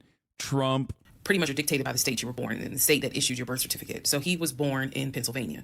So the first three numbers of his social security number should be attributed to Pennsylvania. Yeah. Pennsylvania, shit, they probably got like 5, 6 different numbers, 3-digit numbers that your social security number can start with. So the social that was on the marriage license, for example, thief, was probably 1, 2, 3. What was on the background was 4, 5, 6. Both of those social security 3-digit prefixes are issued through the state of Pennsylvania. Again, this is just an example so I can make it clear. So when I saw his social on my background, I immediately knew that was a different social than what I saw on the marriage license. And when I compared, because I had found a copy of the marriage license that we turned in because I had filled it out on the computer. So sure enough, the first 3 numbers were different. The rest of the numbers were the same. So one of two things, either when I ran his background, I did in fact put in the wrong number, or the number on the marriage certificate or the background packet is wrong. So I decided that I was going to roll the dice and take the social from the background packet. Again, this is the background packet that I had to fill out to get my current job. I was trying to get a new job. Okay, so I took that social and I ran a background check on it.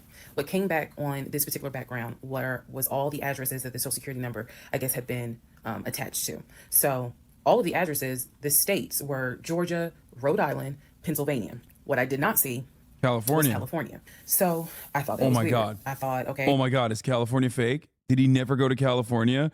Oh my God, did he never play arena football? Oh my God. Oh my God. If he never played arena football, it's over. He's not 6'4". Maybe this is not a complete background because clearly he went to San Diego State. It's on his resume. It's on quite a few things. Social media. He didn't have a LinkedIn, but it was on his social media. So clearly he had been to California. So maybe I just need to do a different background check. Did you also see a to photo? Note during this time, I think I told you guys he had hit his leg at work. So I'm not gonna lie, I would not believe this man if I saw Instagram photos of him inside of San Diego State University wearing San Diego State colors. I would still be like, nah, I don't think I could ever believe a thing that comes out of his mouth. There's just nothing he can do to prove his innocence at any circumstance. No shot. What was happening was it was getting more and more difficult for him to walk, like put pressure on that knee. He was still able to go to work. He was still leaving at 6:15 in the morning. He was still coming back between 3:30 and 4 o'clock. But I clearly could see where he was in pain. He would elevate the knee, ice the knee. It was getting worse. And I was constantly like, go to the doctor. Let me take you to urgent care so that they can look at this knee, because you shouldn't still be limping and having a hard time putting weight on that knee. And every single time he was like, I don't believe that either. It's fine. I have a doctor's appointment on Wednesday. The doctor That's just told me to fake. Don't ice it believe and to that. elevate it. This is an old football injury. It happens all the time. It used to happen a lot when I was out in California. So I'm mentioning this knee issue for a reason. That's definitely fake, because California notoriously has dry weather, and therefore your old injuries won't act up. So that part is definitely fake. When I go to a more humid area, I have more issues like nagging pain and shit. Nope, he's lying. He's fucking lying. But back to the background. So once again, when I ran the background the second time with the second social, it showed me states of Georgia, Pennsylvania, and Rhode Island. And that's all that I saw in terms of addresses. I didn't see anything for California. So by this point, we're moving into May of 2021. Things are starting to reopen. One of the things that reopened was San Diego State. So I called San Diego State. I called the registrar's office. Hell Someone no. did answer, and there was instructions on how to request a transcript. I was able to try to request it online. You needed the student's name, and I believe you also need their social. And when I typed it in, it said no results found. I believe that I sent an email asking, this person is saying that they were a student there. Can you verify it? The response I got was there were no records found with that social security number. So I'm like, okay. I asked him about it. And in part 26, I'll tell you exactly what his response was. Oh, no. Part 26, who the fuck did I marry? At least she's starting to confront him. What's the deal about San Diego State? He was like, what are you talking about? And I said, why is there no records of you there? Just came right out and said it. Without missing a beat, this man said, well, I was a private citizen. What the Oh my God, he's a sovereign. He's a libertarian. He's a libertarian, folks. Oh, hell no. fuck does that mean? And what he said is that when he started at San Diego State, his father paid money so that, okay, it's important to say this with a straight face. His father paid money so that his name and social would not be publicized and he would be considered a private citizen. He said that he had a card where all he had to do was show the card. He does not have to give his name. He does not have to give any information because he had that card. He said so San Diego State would not have any record of him, but he was in fact a student. I said, and you claim that you played football. He was like, I did play football. I said, so you're saying that the school did not publish your name anywhere and they were in violation of NCAA rules? And he was like, why are you asking all these questions? And I said, I'm just curious. I'm just curious. You're saying that you were a private citizen, but yet how were you in compliance with NCAA if you were a private citizen and they did not publish your name on any roster? So that was his excuse. He was like, all I can tell you is that I was a private citizen. My dad paid for it. Okay. So now I know that San Diego State has no record of him. Now I know that his social security number, at least the one that's on my background packet, only shows that he lived in Georgia, Rhode Island, and Pennsylvania. Okay. So at this point, the pain in his knee is getting worse. It's getting to the point where when he would come home from work, he would take a shower and immediately get in bed, elevate his knee. He was not even eating the way that he used to eat. It was getting to the point where at times, if you remember when I told you all about the miscarriage, they gave me pain meds because I had taken that pill. But the pain meds I was allergic to, so I couldn't take them, but I still had them. So the pain in his knee was getting to the point where he would take one of those pain meds just to get through the night. He was constantly in agony, constantly kind of tossing and turning, so much so that in May... Why would he lie about playing at SDSU? They aren't even good at football. To be fair, that's like the perfect place to lie about then. I mean, I don't know enough about SDSU football or college football in general, but yeah, it'd be better to lie about a fucking shitty team than like a really good one. You know what I mean? He moved into the guest bedroom because I couldn't deal with the tossing and turning thing. And he just said he was more comfortable there. So what at first was I hit my knee at work turned into, no, it was an old football injury. This has happened before. Turned into, it's painful for me to walk on it. Turned into, it's actually hard for me to work on it. But he was still going to work at 6:15 every morning and coming home between 3:30 and 4. So it is, again, I'm just giving you guys the chronological order of how all this happened. So at this point, we're not looking for a house. I still have not seen the 2 savings account. I'm pretty sure there's no money in those savings accounts. But again, he was going to put in an all cash offer with Amber, the realtor.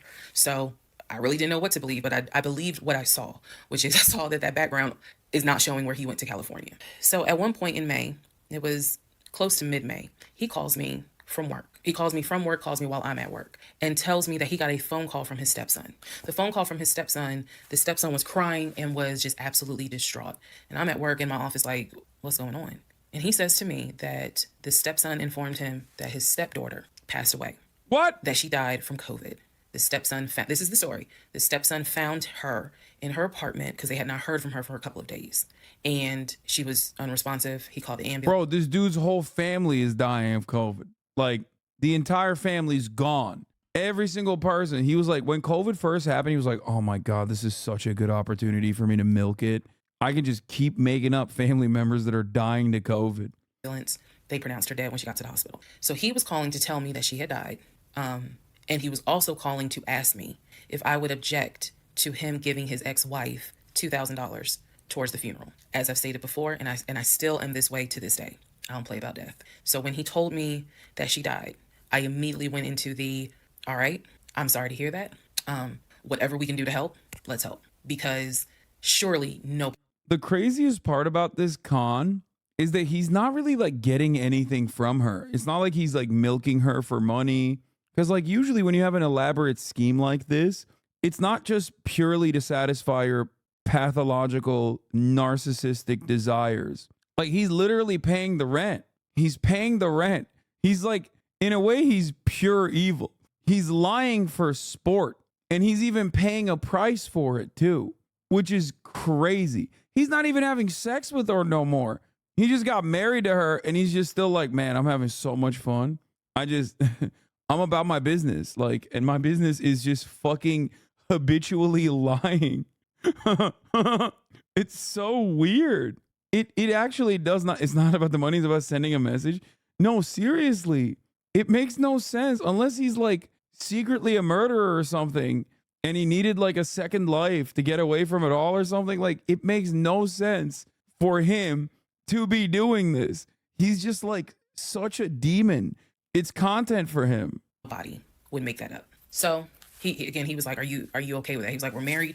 And the agreement was that anything over $500 would be a discussion. So $2,000, definitely. And I said, yeah, I said, that's totally fine. I'm fine with that. He was upset because again, he was close with the kids and my heart went out to his ex-wife. It did, because I can't even imagine. I cannot even imagine. So part 27, who the fuck did I marry? So here's where we are at and here's what we can establish. Number one, I ran an initial background check on the social security number that was on our marriage license. Skipping the recaps. This states it gave me addresses and it also, one of those names was his background. I did a search that she was associated with him because we're the ex-wife. Oh. One of those names was his ex-wife. I've always known, he's always told me the name of the ex-wife, but now I see it when I ran his background. Ex-wife is real. We've established it. She was not there. So the address that it showed that she was associated with him, because remember his story is we got married in San Diego, we lived in San Diego, we divorced in San Diego. Men lie, women lie. The U.S. federal government, which your social security number does not. So he said, that's what you think. They're coming after him because he's a sovereign citizen and a unique talent at SDSU, lady. And he was always in California. His social security number never showed that he was in California, according to the background check. It did show that he had lived in Georgia at an address associated with the ex-wife. So tried to find the ex-wife, could not find her on social media. So I looked in the metro counties to protect her identity. This, I am going to not divulge a lot on this part. I looked in the metro counties in the open record courts. So typically, you know, you can look in like Superior Court or Magistrate Court or Probate Court. So I looked in open records for the different counties, metro Atlanta counties. Let me be clear, metro Atlanta counties. God damn. And I looked under her name and I found where they had filed for divorce in a metro Atlanta county. So when he said that he filed for divorce in San Diego and that he was married in San Diego, I was able to find, no, according to the state of Georgia, you were married here. You were divorced here. So oh my I looked God. under her name, found a record for divorce. And it did. Let's pause here for a moment and reflect. Imagine all of this is happening and you have like complete proof that you are in this house with a dude that has been like serially lying to you about everything. And now you're married to the dude and it's like that's got to be a little bit terrifying. Because think about it. You don't know anything about this guy and he's just like not a reliable narrator of his own story. Like, what is he doing? Is he a murderer? Why is he lying like this? I just Like, I don't know how I would just go about my life. Like, if I found out all of this stuff, I don't know what I would do. I would go crazy, I feel like. Did show his name. So now I clearly see on my computer that there is a Metro Atlanta County Court that has a divorce record in the state of Georgia between him and his ex-wife. So I did what any rational person would do. Because this is still kind of COVID time, well, not really, it had nothing to do with COVID, let me take that back. Because of the parameters of the court, you can only do the open records request in person. I did what anybody would do. I told my boss I had to go. I grabbed my purse, grabbed my keys, and I drove to the court to do the open records request in person. The open records request was for the divorce documents. Go back in the story, in the series, and remember I did a background on the ex-wife. I told you all exactly what was told to me. A chatter pointed this out, and it's terrifying, and I didn't even think about this. But like, yeah, what if you take out a fucking life insurance on her? Because he's like not super smart. You know what I mean? He's dumb enough to like take out a life insurance on her and then Google how to fucking poison your wife secretly type shit. You know what I mean? I'm just saying, like, you're not wrong, chatter. I feel like there's motive there for sure. He's dumb as fucking shit. It's actually insane he got this far. Makes me question everything. I mean, I don't know how he got this far. I mean, we do know how he got this far. She was really motivated. Met her in California. He married her in California. He divorced her in California because she cheated on him. He filed for divorce. She tried to get spousal support. It was going to be a little ugly. He was helping her with the kids. That was the story that was told to me. So went to the court, filled out the paperwork, got the open records request for the divorce decree, for the divorce records. First thing I see, he didn't file, she did. Second thing I see, they didn't make it more than 6 months. I see the date of marriage. I see the date of dissolution, 6 months. Third thing I see, he was served in Metro Atlanta, which means that at the time of the divorce, he was living in Metro Atlanta. California was never mentioned. Fourth thing I see, he filed what is called a pauper affidavit. If you don't know what that is, I'm going to do my best to explain it real quick. Basically, he filed an affidavit with the court saying that he is so poor, he could not afford the fees to pay for a divorce. He couldn't afford a filing fee. He couldn't afford a service fee. That is what a pauper affidavit is for. All of this is in the divorce documents. She had filed. I love terms like that. Like, that's so old school, dude. The pauper affidavit. Pauper means like it's an old school term for being like really, really poor. That's such a funny, I don't know. I find it really funny that like, yeah, here. I need a pauper's affidavit, my lord. Filed. She said it was irreconcilable differences. She was not requesting any money whatsoever. And both of them had signed a pauper affidavit. He was served in Georgia at his previous employment. According to the divorce documents, he was served at like a grocery store. That is what was listed as his employer. And it had a date of when he was served. So I see all of this in one day. I also see where on the divorce documents, she listed her name, her address, and her phone number. So I did what any rational person would do. I wrote down the phone number. There was a 50-50 chance that the number was already disconnected. She could be like me. I'm one of those people. Honey, you can sneeze at a 27-degree angle. I will change my number so quick, you ain't even know what hit you. You can talk to me at 5 o'clock, and at 5:05, my number has been changed. So she could have been like me, and the number is not even active. Or she could be like some people I know who have kept their number since kindergarten. Either way, I wrote the number down. I left the court, and I immediately went back to work. And the same friend who helped me when I had my miscarriage, I told her, I was like, I got this phone number. This is the ex-wife. She was like, girl, you better call. You better call and find. I do love that, like, she went from being almost oblivious to the point of delusion to like a flip switched at this point. And now she's like, nope, now I'm Sherlock fucking Holmes, okay?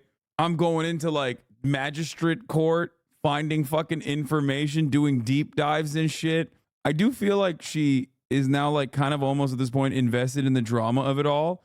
Like, it's not even self-preservation. It almost feels like she's like locked in. Like, she likes the mystery. And out from her, because I think she said to me, can't nobody tell you what is going on quite like the ex-wife. So part 28 is the phone call that I had with the ex-wife. Part 28 of Who the Fuck Did I Marry? So I got the phone number, went back to work. My really good friend was like, you better call her. You can use my phone. You know what I've learned from this? If you're 6'4", 1, you can get away with an insane amount of shit. And 2, you have to keep slinging the dick. Okay? You have to. Like, if he kept slinging that dick, that good dick, he probably would have gotten away with this crime. Because like what genuinely started the shift was when was when he just stopped fucking her. When she was like, things went south real quick. But call her. So I called her. She answered. Let me use aliases. And the conversation went like this. May I please speak with Barbara? This is Barbara. Barbara, this is Shirley. Shirley who? This is Shirley Jones. I am the wife of Legion. Silence. Then she starts laughing. And she said to me, and I quote, if you were calling me, then I know it's bad. I chuckle. And I said to her, I'm not trying to bother you.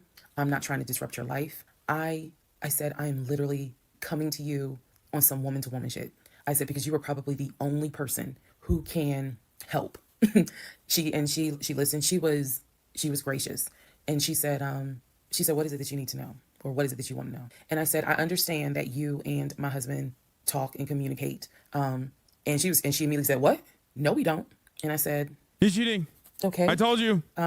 She said, one thing you need to know about Legion. She said, whatever he tells you, it is a lie. And she said, again, let's go back to part 1. I told you guys that when he introduced himself or when we met, we actually had matched on 2 different sites. And he was under 2 different names. One was like the actual birth name. The other one was a nickname variation of that name. That's the name I know him by. So for example, if his name was Matthew, he had a profile under Matthew, and then he had a profile under Matt. I would have known him as Matt. So she said to me, she was like, I don't even know who Matt is. She was like, that's not even his name. And so I knew what his actual government name is. She was like, no one calls him Matt. She was like, that must be his new personality. Bro, I do love the consistency of still calling yourself Legion through it all, though. Because, like, he did. His name is actually, like, people know him by Legion, including his ex-wife. Like, he literally was like, my name is a villain name. I have adopted the villain name. This is me. Everybody fucking knows him as Legion, which is crazy. Like, he changes personalities and whatnot, but he still calls himself Legion, which is crazy. God damn. He's a straight villain. Or she was cracking a joke, but she was like, anything he tells you, you need to know is a lie. So I just asked her, I said, what was your experience? I said, because I can tell you the story he told me. And she stopped me right there. She said, whatever he told you. No, she doesn't call. No, it's not just that she calls him Legion. People know him. She said, guys, I've been so fucking locked in. You have no idea. I've literally paid attention to every minutia for the past fucking 4 hours. Okay. She said, everybody that knows him in the real world knows him by Legion. She did not say, like, she said, regardless of what his like name is, and this is not his name, everyone knows him as Legion. As in, like, and it seems like even her ex-wife knew immediately who the fuck it was when she said her name was Legion. I'm Legion's wife, which means that's not what she said. She said her friend, no, she calls him that. No, she said her friends, you're wrong. That's the name she used to tell the story. When he switched from calling him to her ex to Legion, that's what she said. No, I thought no, I don't think it's a placeholder. Am I wrong? Did I misunderstand that? No, it does matter. No, I think that's his like nickname because that's what she calls him, is derogatory. I feel like Legion is a devil fucking with a human being has to be. No, I'm pretty sure she said that's her nickname too. It's not a placeholder. She said, let me guess. He told you I cheated on him. Let me guess. He told you that I wanted money from him. And I said, yeah. And she said, yeah, that's a complete lie. So we had a conversation where she told me how they met. They didn't meet online or anything. I said, well, were you guys ever in California? She said, no. She's like, she was like, that man ain't never been past the East Coast. So I said, okay. So you guys are we getting raided? What's happening? Johnny raid? Yo, what's good, everybody? I hope you had a good stream. My fucking followers because it's going crazy. I thought we got like botted or something for a second. So welcome, Raiders. We are currently watching Who the Fuck Did I Marry? TikTok, the full story. We are 4 hours and 19 minutes in, and we're learning a lot about the story of this woman who married a pathological liar. Okay, the story of a woman who married a pathological liar and was invested. It's apparently an incredibly fucking popular story on TikTok. People have like watched through all of these like one by one part, like 80-part story from a Rolling Stone article. There's a fucking literal Forbes article written on it. There's a Rolling Stone article written on it. Tomorrow, I will be collaborating with Johnny and Jake, where they are going to emo-fy me for the record. For those of you who don't know, they're gonna come over and we're gonna do some emo related activities. I'm gonna go through my emo phase, which is not a phase, it's a lifestyle. And yeah, very excited for that. Hell yeah. You're gonna paint your nails? I'll paint my nails. I used to, but yeah, we are currently in the midst of this gripping tale, one of the greatest tales of all time. An incredibly compelling story. All right, let's get back into it. I've always been in Georgia. And she said, yeah. She's like, we got married in Georgia and we got divorced in Georgia. And that's when she asked me, how did you even get my number? She said, because I want nothing to do with him. I don't know if so I'll how shave. did you get my number? I said, I'm going to tell you the truth. It ain't going to make me. I'll be the only emo boy with facial hair. I've done it already. I've shaved one time for a cosplay and it was devastating. Look good. I told her, I said, I'll think about it. This is what happened. And this is what led to me doing research. And this is how I got your number. And she laughed. She was like, wow. She was like, normally I would be freaked out. She said, but under the circumstances, she was like, wow, okay. She said, yeah, if you're calling me, then it must have gotten pretty bad. She said, so what did he promise you? And we talked for about 35 minutes. She asked me in that phone call, she said, look, I want nothing to do with him. I have not spoken to him since our divorce was finalized. She said, so I would just appreciate if you keep me out of whatever's going on with y'all. And I told her, I said, I give you my word. I will never tell him I spoke to you. I said, I give you my word. I said, this conversation is for me. It is not for me to use in any sort of legal litigation, nothing. This is for me. And I said, I don't plan to call you again. I don't plan to be a disruption in your life. I just needed to know, how bad is it? And she paused and she said, it's bad. She said, I don't know what all y'all got going on. She said, but if it's anything like what it was for me, it's bad. So we talked a little bit more. She was very encouraging. She was like, girl, do not blame yourself. She said, I went through that and I had blamed myself. She was like, this is not on us. This is on him. She was like, he is a master liar, a master manipulator. She said, I ignored the red flags. So she was like, do not feel as though this is on you. We talked about there's an ex-girlfriend that shares the same name as his aunt. She and I talked about her. She said the reason why they broke up, because the ex-girlfriend, I didn't know this, the ex-girlfriend had reached out to her about 6 months before he met me. And so the ex-girlfriend lived in Douglasville. On Legion's driver's license, he had a Georgia driver's license with the Douglasville address. What he told me was that it was the address that his sister, because remember I told y'all his sister Shantae lives in Douglasville. She's a nurse, married with 2 kids. So he told me that the address on his license, it was his driver's license, was to Shantae's house. The ex-wife is telling me, no, that's the address for the ex-girlfriend. He had moved in with her and he created this whole narrative with her. She found out that he was lying. And she What is the motivation? And so I guess after she kicked him out, she then reached out to the ex-wife, kind of the way I did for confirmation. And so the ex-wife was just telling me, whatever that man has told you, it is a lie. She said, I got out before it got too bad. She said, because once I knew he was lying, I was out. She was like, because he's never going to change. And so, again, conversation went on. And so finally, we were getting ready to get off the phone. And before we got off the phone, I said to her, I said, if everything is a lie, I said, I have one question for you. And she said, sure. I said, how is your daughter?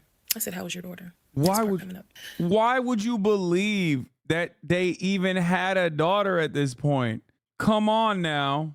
Part 29, who the fuck did I marry? So I asked her, how is your daughter? She said, my daughter's fine. And I said, okay. She said, what did he say about my daughter? And I will be honest with y'all, I didn't have the heart to tell her. So what I said instead was, oh, no, it was, with everything with COVID, I think he mentioned that she might have had COVID or was exposed to it. I downplayed it bad. I wasn't going to tell that woman that he said her daughter passed away. So I said, obviously I'm glad to hear that kids are fine. She said, look, whether you stay with him or not, it's your choice. She said, he ain't going to change. He ain't going to change at all. She said, this is what he does. She said, you're not the first. You're not going to be the last. She said, he did it to me. She was very, very encouraging because she was just like, you do not blame yourself. She said, we both ignored red flags, but it is not your fault. She said, this is on him. And so we, once again, I thanked her for her time, got off the phone. I took the long way home that night. I could not be around him. I could not be around him. I had to figure something out. I had to figure some things out. So I took a long way home. What does that mean? It means that I purposely... blame yourself a little. That's funny. I mean, it is kind of wild. Legendary lick, but there's no... Oh, legendary dick. I was going to say there's no legendary lick there because there's no lick. The only lick is just like he's doing the reverse. Like, there's always these like stories of like dudes who, I don't know, like steal money from women and shit. You know what I mean? Like they'll go around girlfriend to girlfriend, that kind of thing. But basically, like, he's living in her place, but he's paying the rent. He's paying the rent and he's paying for the groceries. He's paying for everything. So like, it doesn't make any sense. Like, he's manipulating her and he's fucking around with her, but he's also kind of, I mean, he's like paying for everything. It doesn't, like, what is his motivation? What is he getting out of this situation? Do you understand? Like, there's not, I feel like at that level of expertise, con man behavior, you should be like, there should be a secondary reason, or rather a better primary reason, other than avoiding the top of the hour ad break, which comes to the top of every hour. You know what I mean? Like, because he's probably using her Twitch account and she's subscribed, and you can also obviously no longer see those ads if you subscribe as well for $5 or for free. Bro's really locked in 10-10 all night. Oh, you know I am. Junta DNA, thank you for the 10 tier 1. Give the subs. Allowing 10 people to no longer see the ads at the top of the hour. My mom was listening with me and you got her with the ad break and she got mad and left. No. I probably could have taken 75 to 285, but I probably took 20 to 75 to 285 to 675, kind of like I just took the long way home. She loves driving. A couple of days later, because we know that already though. Spinning. A couple of days later, at this point, I'm turning into the FBI, CIA, and Homeland Security all in one. Literally, I'm trying to find everything. And he's carrying on his business as usual. Nothing changed with him. He had no idea that I had spoken to the ex-wife. He had no idea I had gone to the court and saw his divorce documents. He had no idea. So a couple of days later, I decided to look up his mother's obituary. Look up the mother's obituary. And down at the bottom where it talks about, oh, she's preceded in death by, and it lists all the people, the family members that died before. And then it says, leaving behind to cherish her memory. It lists the husband, his dad, her husband, excuse me. Let me start over. It lists her husband, which is Legion's dad. It lists Legion's brother that lives in Philly and his wife, because again, this is she passed away in 2015. So it lists Legion, the brother in Philly, and his wife and daughter, her granddaughter. It lists Legion. No, bro. And his wife, I think it was like Latoya or something. It did not list the ex-wife I just spoke to. And it clearly said Legion, his wife, Latoya. Then it listed the brother in Nashville, his wife, Jane, or whatever. So I'm thinking to myself, there's two things I was thinking immediately. It's short a sister and another brother. Yo, he made up a brother and a sister. And we found out another wife. This man is the expert. He is the wife haver. Bro. Who is Latoya? Never heard that name before. So I was thinking, who is Latoya? And then number two, where are the two sisters? Shantae and Kim. Shantae lives in Douglasville, married with 2 kids. Kim lives in Augusta, and I believe he told me she worked at like Procter & Gamble. So why aren't they listed on here? Because apparently, go back to the video. I posted it on there. I gave y'all background on the family. He apparently was one of 5 through both parents. Brother in Philly, older brother, younger brother in Nashville, an older sister in Douglasville, and a baby sister in Augusta. So why is it on his mother's obituary there's only three children named? Where are the 2 sisters? So I'm even more like, what in the hell's going on? And then I started thinking to myself, why wouldn't they list Shantae? Like, they talk all the time, so I know that they're close because he talks to Shantae all the time. So I really was confused. By the way, yeah, shouts out to the chatters that made me stay the fuck in this and not script through the crucial family lore. This is literally One Piece. Okay, you know how in One Piece will be like, oh, that's a side character, who cares, right? And then like 11 episodes, not even 11, 111 episodes later, you're like, oh my God, I remember that side character. Now he's like playing a major role. It's literally some Oda shit, dude. Straight up. You can't miss a fucking moment because even on the recap, she's like leaking shit that pays off 30 episodes down the line. That shit's crazy, dude. I totally understand why this was so goddamn compelling on TikTok and got like, each one of these got like 6 million fucking views, by the way. Each one of these videos that she dropped got like 6 million views on TikTok. It makes so much sense. Is that a lot on TikTok? That's a lot everywhere. 6 million is a lot, okay? What do you mean? Is that a lot on TikTok? Again, keep in mind, I'm trying to give y'all insight into how I was thinking May of 2021, because I still didn't find out a lot of stuff at that time. I found out enough to figure out, okay, it's not a question of if he's lying. That was over. It's not a question of if he's lying. The question now is becoming, what else is he lying about? So we had the phone call with the ex-wife. Now I see an obituary that apparently there's another wife. I know on our marriage certificate, it only states he had one previous marriage. I had 0, he had 1. So this is how I'm thinking in my head, which is, okay, what am I missing here? I know we've established that he's lying, but who the fuck is LaToya? Like, I'm really trying to understand who is LaToya. And again, he's hobbling around the house, limping, and I'm in our bed, well, in the bed. By the way, her memory is not insane. It's because she literally audio journaled throughout this entire process, and she's going back to her audio journals. She literally was audio journaling and like suspecting that there was something that was off for obvious reasons. So for that reason, she was able to like have phenomenally accurate retelling of events, even through all the traumatic stuff. Bedroom, I could not get on Google fast enough to try to figure some stuff out. So, see the mom's obituary, study it. And at this point, I'm now trying to figure out, okay, what's the game plan? What is the game plan? And that's where we are about to get into the next part. Okay, part 30 of Who the Fuck Did I Marry? So I'm going to use this as a clarification video. So we're going to use part 30 as a stop. Let's clarify some things. I've done that before on a previous set of videos, so I think it's just important to do that so that way I can try to address some of the things that I have seen in the comments, both supportive and just downright mean. But let me clarify some stuff. Number one, it is important to remember that I am telling this entire story of how chronological order of, but you a playlist. And don't worry about watching the video as soon as it comes out, because everything I'm trying to say, please, and then just watch each video. Did not go to the other video, but that also tell you this of the divorce yet. My family and my friends did not know what was going on between Legion and I. They did not know. My family only knew we've met this guy. He's dating our daughter, our niece, our cousin, our granddaughter. He seems to be a really nice guy. He seems to really love her. From what he has told us, he's done well for himself. He played football. And he has worked at this company 6-7 years, and financially he is in a good place. From what we understand, he just moved ahead. They did not know. I'm fully aware that when I tell this story, I look stupid. I'm aware, and I've made my peace with that. But at the time, I did not want to look stupid. So it was important to me. This shit's on Letterboxd, dude. I mean, it's like literally longer than fucking, I mean, it's a drama. It's serialized. It's 5 hours. To put on everything's great. We're really happy. We're looking for a house and everything's going well, knowing full well that behind scenes, I couldn't figure out why he wasn't showing proof of funds. They did not know. So I say that to say, I see the comments about how my aunt gave me horrible advice when I called her about the sexting on Facebook. And I want to clarify something. She did not tell me to stay with him. She did not tell me to leave him. That's not her place, and that's not what she would do.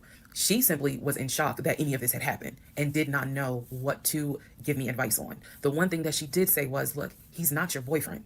Meaning, it ain't as simple as, oh, we just gonna break up, pack your shit and go, because you married him. Ma is the most ride or die chick I've ever met. You fuck with me, you fuck with her. And she is straight Jersey. So I love her for it, but I needed to, it's not fair for me to leave it out there as if, oh, she just was like, I mean, go home and deal with it. No, never in a million years. So I want to clarify that. I also want to clarify about my mom. So my mom lived in Arkansas, and when she came to visit in April, we were already married. This is her first time physically meeting Legion. My mom will tell you she had no idea anything was amiss, but there was something that nagged her a little bit. She didn't know what it was. And my mom is the type where she's going to get on her knees in prayer. That's who she is. So for her, it was like, I don't know what it is. He seems like a nice guy. He seems to love my daughter. Because again, there was no arguing in the house. The house was peaceful while she was here, even though behind the scenes, we had just came off of the whole sexting incident with other women. So for her, it was like, I don't know what it is. She did tell me later on that it seemed as if I wasn't as happy as she thought I would have been. But again, she took it to the Lord in prayer. And her prayer was, God, protect my child. I don't know what's going on, but protect her. That was my mom's response. So she did not know. She did not pick up or over. They did, though. The Lord did. He tried. The Lord tried many times. The good Lord. The Holy Lord tried so many goddamn times. But after a certain point, it's like, if you're not going to listen to God, even God's going to take a back seat. To hear something that was going on while she was here. She had a candid conversation with Legion, and Legion kind of came across as, I miss my mom. He missed his own mother. And so he called my mom, and doted on her, again, putting on a charade. And so for her, it was like, bless his heart. That's the Lord literally sent a man of God down from the heavens to directly tell you by way of the man of God's wife that this man was a bum. Okay? Like, He was breaking like religious rules and shit. I'm willing to bet a pastor in all of his history of marriage counseling has never fucking straight up been like, yeah, divorce is probably a better option here. The entire goal of like getting marriage counseling from a pastor instead of a therapist is because they won't tell you that. You know what I mean? And even then, she's like, nah, it's fine. The Lord on the seventh day sent down a unique deity, one that you do not expect, a fucking realtor, and you still said no. The Lord sent you a motherfucking realtor to be like, listen, sister, woman to woman, this shit's not working out for you. And you still said no. Her name? Amber, praise be. Hallelujah. That's what she said. Bless his heart. But no, she did not know the specifics. Nobody knew the specifics. They didn't know the specifics until we're talking May, June of 2021. They knew that we were looking for a house. They knew that the house fell through. They did not know about the proof of funds. They did not know that he wouldn't show me the savings account, the offshore account. So I just want to say that because to me, it would be irresponsible to not clarify what family and friends knew, because these people have always been supportive of me, always had my back. I just simply did not share with them the things that I felt like were red flags, because again, my mindset at the time was I want to be married, and what if he isn't lying? And I was making excuses for him to myself, so I definitely would have made excuses to family. Another thing I need to clarify, and I saw the comments on this about how a VP would never date someone that looked like me, and to the person that wrote it, that wasn't very nice. I need you all to understand the relationship started. Fuck that person. In March of 2020, he came into my life as regional manager. Okay, that is how he came into my life. Then eventually he got promoted to VP of production or operations, some VP of something. That was later on in the relationship. He showed me the paperwork where it was basically a memo from HR. Your new position title will be VP of production. We'll just say production. Your salary, I don't remember the exact amount because it was a very specific amount, but it was over $200,000. It listed some of the benefits that he would have. He would have an office. He would be getting an executive assistant. Yeah, he's the VP of Thousand Island Dressing. My man was like, I've been promoted. Look at this, VP of Ranch. Here's the piece of paper that says I am now the VP of Ranch. That's where we get David from. If you don't know who David is, please go back and watch the series in order. He would be getting an executive assistant. He would be getting use of the company helicopter. He would be getting a company car. Dude, the HR saying you will be able to use the company helicopter is so funny. Oh my God, you should have known right then and there. What do you mean? VP of Mustard don't get the fucking company helicopter? What are you talking about? That is where we're introduced to the fact that he was starting to shop for a company car that could not be more than $90,000. That's what he told me. I didn't see this in the memo, the amount of the car, but that's what he told me. So that's where you get the car shopping for the Range Rover, the Jaguar, Yeah, bro's not getting on a fucking helicopter with an Invicta watch, okay? They're not letting you get on the helicopter. You're gonna be like, take that shit off. Oh my God, dude. Yeah, he went and got the explosion sale Invicta watch. Rock bottom price. Bro, if your luxury watch is Invicta and you go to the website and it advertises the watch as rock bottom, your man does not have cheddar. Yeah, he's got the pauper prices. Pauper prices. The BMW, he even test drove a Mercedes GLE, I believe. So I'm just trying to, again, bring some clarity to this so that way we all can. Bro had the fucking watch that you get from putting a quarter in to one of those like gumball machines and it drops it, luckily, if you're lucky enough. Understand what's going on. And hopefully this just makes a lot more sense for everyone. All right. Part 31. Part 31, who the fuck did I marry? So I found his mother's obituary online. It then told me it listed listed his brother in Philly and his wife. It listed Legion, and then it said his wife. I took the name from the obituary and I did a Metro Atlanta court search with that name. I found a divorce record. I found a divorce record with Legion and the same woman's name that was in the obituary. In that divorce record, it looks like he's the one that filed for divorce. This would have been around 2016. This was after the mother's death. He filed for divorce. She was the respondent. I think that's the correct terminology. Both had a temporary protection order against each other. He had one against her. She had one against him. The divorce ended up getting granted, finalized. Then it looks like he went on his way. In the course of the search for her name, I discovered that at one point in time, the two of them had lived in Rhode Island. So that's the connection with Rhode Island, because for the longest time I could not figure out who lived in Rhode Island. That's where that came from. The two of them, he and this woman, lived in Rhode Island several years prior, or a few years prior. I could not find the obituary for his dad. I searched and I searched. I could not find the obituary for his father. For whatever reason, I knew his grandmother's name. I just randomly decided to do a Google search of the grandmother's name. And Still hasn't Googled arena football salary, by the way. Just saying. Listen, I'm on your side, lady, but you still haven't Google searched arena football salary. It would have cleared shit up so quick for you from the jump. You would have been like, wait a minute, what? You make McDonald's salaries? Like, what do you mean you got offshore accounts? I'm just saying. So close yet so far. initially, nothing came up because I was looking for the grandmother's name in Philly. Nothing came up. I looked for the grandmother's name down here in Georgia. Found a record, but it was not. It wasn't quite clear. What was clear was that she had died several years prior. So what I found was a different website where it was like a legacy.com type thing. So I believe legacy.com holds old obituaries. Did a search for her name, found a match. That is when I discovered that she actually had passed away in July of 2008. Read the caption of the obituary and verified that in fact it was his grandmother. Because at the bottom of it, again, obituaries tell you a lot. It names who she leaves to cherish her memory. So it lists all the different family members. It lists the brother in Philly. It lists Legion, no spouse, and then a brother in Nashville. Once again, it did not list the two sisters, Shantae and Kim. So I'm even more like, because they don't exist. Clearly. Because they're not real. They don't exist. Something, is up when it comes to Shantae and Kim. But what I do know is that he has talked to them multiple times in front of me. So I'm not sure what I'm missing. Maybe some family feud happened. Honestly, I don't know. So that is how I discovered that when he told me the grandmother died from COVID and he was crying, boo-hooing and all that shit, she actually had died in July of 2008. I found this out the same time that I found out about allegedly, and I say allegedly because I'll explain, allegedly the first wife, or at least what I think is the first wife. So while all this is going on, Legion is almost bedridden from what happened with his knee. And I need to take a moment to address this issue with the knee.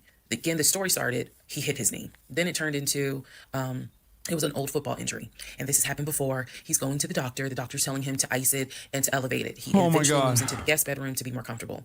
I'm going to make this statement. This is probably the only time I will make this statement. He was not lying about the injury that he had. I don't know where the injury came from, but what I do know was he was not lying in the fact that he was in pain.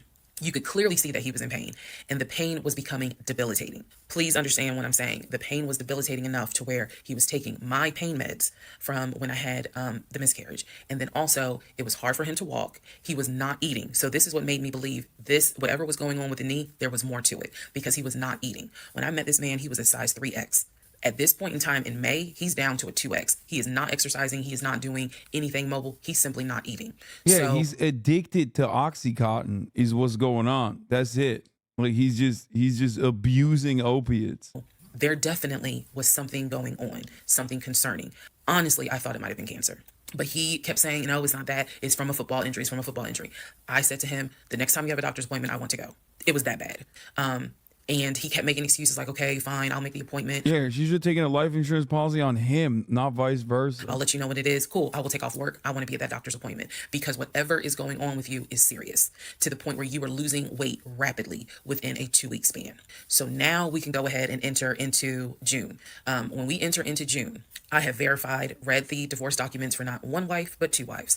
I have called San Diego State, verified they have no record of him. He claims he was a private citizen. I don't believe that. They're saying there's no record of him. I have pulled his background. It is showing that you've lived in Pennsylvania, Rhode Island, and Georgia. When I look at the addresses, it is tied to at least 2 women, both of whom I'm showing divorce records on file that you had.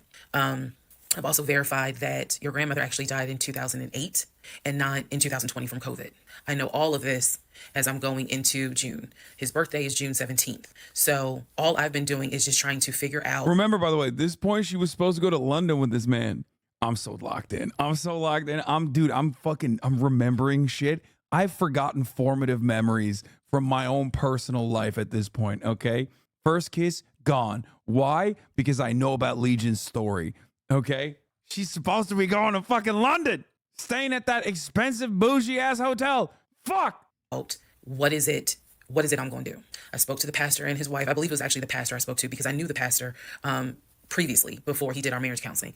And I told him what I found. Mind blown. blown. Had no idea. He knew something was up. He knew that Legion was not really trying to make this marriage work. He had no idea all this was going on. So he asked me, are you wanting to stay or do you want to end the marriage? I said, oh, absolutely, I'm ending it. See, this is what I mean. That's why you don't go to the pastor. Even then, the pastor's like, after you told me that this man is a fucking, like, expert level crook con man, do you still want to stay in the marriage? Like, what do you mean? Oh, hell yeah, I'm ending it. I have to. I have to end it. I have no idea who that man is in my guest bedroom. Not to mention, on top of all of this, he had lied about the death of the ex-wife's daughter.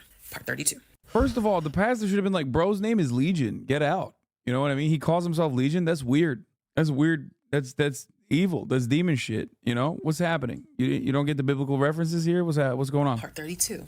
Who the fuck did I marry? All right. So we're now in June. By this point in June. Yeah, pastor was like, oh, he's a Gemini, sweetie. It was destined. It was destined for doom from the start. I have been offered a new job, accepted it, put in my 2-week notice at my previous job, and was going to be starting the new job later on in the month. So when he laughed, where I told him I wanted to get a new job, that laughter fueled me to get a new job. So here's what happened the beginning of June. At this point, he's completely bedridden. When I say completely bedridden, what I mean is, I'm trying to clarify this so it makes sense. From what I see, he is going to work, but he's calling out a lot more. Okay. So he had already left the condiment company. Okay, here's the call. Obviously he doesn't work he's not the VP of mustard, but I assume he's doing something that's like a menial task. Like he has to be like on his legs and stuff. I think that's why he has a recurring injury. I think that's what's going on. I don't know if it's like construction. I'm thinking possibly I thought like distribution center, but and was working for Apple. So he's calling out quite a bit because the pain is pretty bad. So don't spoil it. Don't spoil it. Don't spoil it. Chatters, don't spoil it. For example, if I were to say, oh, I ordered a 10-piece wings, he's eating 2. And that's it. That's all I would see him eat. I was going to work and coming home. The house was in the exact same. Damn, bro's not even eating the condiments. How can you keep the lie up that you're VP of mustard if you don't eat the condiments? Place that it was when I left. Nothing in the kitchen had been moved. Nothing in the refrigerator had been moved, which led me to believe that he had not left the bed from the time I left to go to work until the time I came home. At this point in time, he's drinking Powerades like it's water. I mean, I'm buying cases of Powerades. And that seemed to be the only thing that he was taking in. So if he was a 3X when I met him, he's probably at a 1X, maybe a 2X, depending on the clothes. He's lost a lot of weight because he's not eating. So that's the reason why I say he wasn't faking whatever was going on. I think the issue with his knee was a symptom. That was not some football injury. That was not, oh, I hit it at work. It wasn't that. Something else was going on. I had kept asking him to, let me know when you have a doctor's appointment. I'm gonna go with you. I'm gonna go with you. And he just kept saying the doctor. So he's calling the doctor, and the doctor told him to just keep icing the knee. But I knew better. What was happening was I didn't care because of all the stuff I was finding out. So beginning of June, he is in a bed, sleep, and I get his phone. I ain't gonna lie. I got his phone. He had a work phone and he had a personal phone. It was the work phone that he had from the condiment company that apparently was never turned in. Follow me. It'll all come out. So he still had the work phone. It was deactivated, but he did not wipe the phone. If y'all know what I mean, take all the data off. He did not do that. So I look through the phone and I see this would have been text messages. Text messages between him and a woman named Peaches. I go back to the beginning of the text messages. This is on the work phone. This is the beginning of June of 2021. I go back to the text messages the beginning of the text messages between him. Georgia Peaches, baby. Oh, God. Georgia Peaches, baby. The best. And Peaches. Yes, that was her name. Peaches. As a hooker. I'm reading the thread because he's not that asleep. So I'm in the bathroom with the door locked, reading the thread. And what I can tell is that he met Peaches on PLF. If you don't know what PLF is, it is Plenty of Fish, a dating website. He met Peaches. I saw the messages in June, so he met Peaches around February. Met Peaches from PLF. And apparently Peaches was, there's no nice way to say it. Apparently Peaches was a prostitute. So the reason why I say that is because in the text messages, she's listing the prices. So he asked for a hand job. This is in the text messages. She told him it would be like $40. He asked how much would it be for oral. She said locked in, baby. It would be $60. Locked in. Fucking locked in. $40 for a hand job in this economy? Shit is cheap. What the fuck's going on? God damn. Oh my God. Are you not value-tained? Because it was $60 and $80. One was the price with a condom, one was the price without one. So no messages after that. She sent a picture. He sent a picture. No messages after that. So in other words, these messages were not back to back every single day. There's breaks in between the messages. So like a message was in March, the next message is in April. A message in April, next message is like 2 weeks later. So he's asking her the prices. Next message I see would have been from a few weeks prior to the date of this. So this was the beginning of June. The message is from sometime beginning of May. Going. Where he is thanking her and says to her, thank you so much. That was really great. I hope I can see you again. Wow, it's cordial. It's good to think. Listen, all things considered, Legion, not a good guy, okay? But at least he's thanking his sex worker. You got to thank your sex workers, and you got to thank the bus driver, okay? Congratulations to Legion for at least keeping up that. Bro actually respects sex workers. Yeah, he's polite. He's a polite John. Then there's messages where she said, hey, basically, she was at a new spot. She must have moved. So he said, okay, I'm going to come through. I'm going to come see you. He's asking her to confirm the address. He was like, is it the house with the brown trash can with a white car in the front? She says, yes. So I'm thinking he was actually in front of the house when he's texting these messages. Told you this motherfucker was cheating. Told you. Okay, there you go. Told you. Then again, he does whatever he does, and he sends her a message a few hours later saying, thank you. That was great. I'm reading all this. And I will tell you guys something that you may or may not understand. Some women may or may not understand it. The cheating didn't even faze me. I didn't cry. I didn't. Yeah, I'm not gonna lie. At this point, it's like, this is the character that you married is not a real person. I feel like at this point, the cheating is just icing on the cake. This is not a toy for you, ma'am. She's so... I did not feel like, what did I do wrong? I was relieved. The reason why I was relieved is because up until this point, I kind of struggled a little bit on whether or not, God, I know, Lord, you hate divorce. But I can't stay with a guy that lies. So when I saw the cheating stuff, I was like, oh, shoot, thank you, Jesus. Okay, because I know my Father in heaven is going to forget the fact that I'm going to divorce him for infidelity. Go ahead. By the way, yeah, I am now reaffirmed once again on my other lock where I say she is the most Japanese wife that you can find in Georgia, down to the fact that he's like, yeah, well, he's paying sex workers. It's fine. Jesus will forgive me. So I was relieved, to be honest with you. Like, oh, okay, I got grounds now, bitch. That's how I felt. So saw the messages, forwarded the messages to my phone. Or excuse me, I had to take my phone because the phone was deactivated. So I kind of had to do a little ghetto, hold the phone up, take my phone, and take pictures of what I see on the phone, so that I would have proof on my phone. Then I put the phone back and continued on. Now in the next part is the day that he gets kicked out. And I will tell y'all what happened. So there's more. Apparently there's another 2 hour. Here it is. So we got more parts. Okay. But here's what I'm going to watch this for as long as I can. It's boys' night with my brother, but I'm so invested. I'm not going to end it yet, but I will eventually. USPS Twan. 3, who the fuck did I marry? June 17th, 2021. So you guys have been on this ride. You now know exactly what information I did have. The morning of June 17th, which was his birthday, he was in the bed as usual, Powerade bottles all over the place because I wasn't in the mood to clean. And so I went in his room. He was awake. He was watching YouTube on his cell phone. He watched a lot of YouTube, watching these two guys that always were fixing Jeeps on YouTube. And if I saw them, I would know exactly who they are, but I can't remember their name. It's a popular show on YouTube. Anyway, so I go in there and I just calmly sit on the edge of the bed. And I was like, can we talk? And he was like, yeah, what's up? I said to him, Legion. Obviously, I called him his name. Legion. I said, I'm going to ask you something. I just want you to be honest with me. So he starts, I can already see in his eyes, he's about to get defensive. And I was like, calm. Because this is the tone I had. Calm. I said, you never went to San Diego State, did you? He rolls his eyes and he's like, I said, calm down. Watch your tone. I said, you never went to San Diego State. I said, you never lived in California, did you? And he said, of course I lived in California. He's like, I fucking showed you the house I had in California. He said, I told you about San Diego State. I was a private citizen. My dad paid for me to be a private citizen. Private citizen. He really thought that narrative was good. He's not even expert level at lying, dude. He's like fucking failing charisma checks. He's just like not good. Like she had no defenses for his persuasive skills. Okay. Because he wasn't even trying that hard. He was like, oh yeah, I'm a private citizen. The fuck? I said, I called San Diego State. And he looked at me. His eyes were like empty. Like he wasn't shocked. He wasn't like, oh my God. He was just more like, okay. I said, they have no record of you. I said, they have no record because you never went. You never been to California. So at this point, I'm very calm. And I'm just stating, I said, you never been to California. I said, I bet you've only lived in Georgia, Pennsylvania, and Rhode Island. At this point, now there's a little emotion behind the eyes. And I said, I don't think that this is going to work. And he said, what, the marriage? He was like, so what you saying? You don't want to be married to me anymore? And I said, I don't want to be married to you anymore. I said, we need to go our separate ways. We tried, but we need to go our separate ways. The way that I'm talking to you all is exactly how I was talking to him. And so he was like, that's not what marriage is. Marriage is, you know, you have to fight for what you want. I said, I don't want this. And I don't want to fight for it. You have to fight fight for it? I don't want this. Bro, you're a bum. Fight for what? Your broke boy Invicta watches and your bum ass knee? The fuck out of here, dude. You ain't Derrick Rose. Get the fuck out of here, bum. And so he was like, I'm not giving up on the two of us. I said, you don't have a choice. I said, I think that you should call your brother or your sister now. And I think that you need to pack a bag. And I think you need to get the fuck out of my house.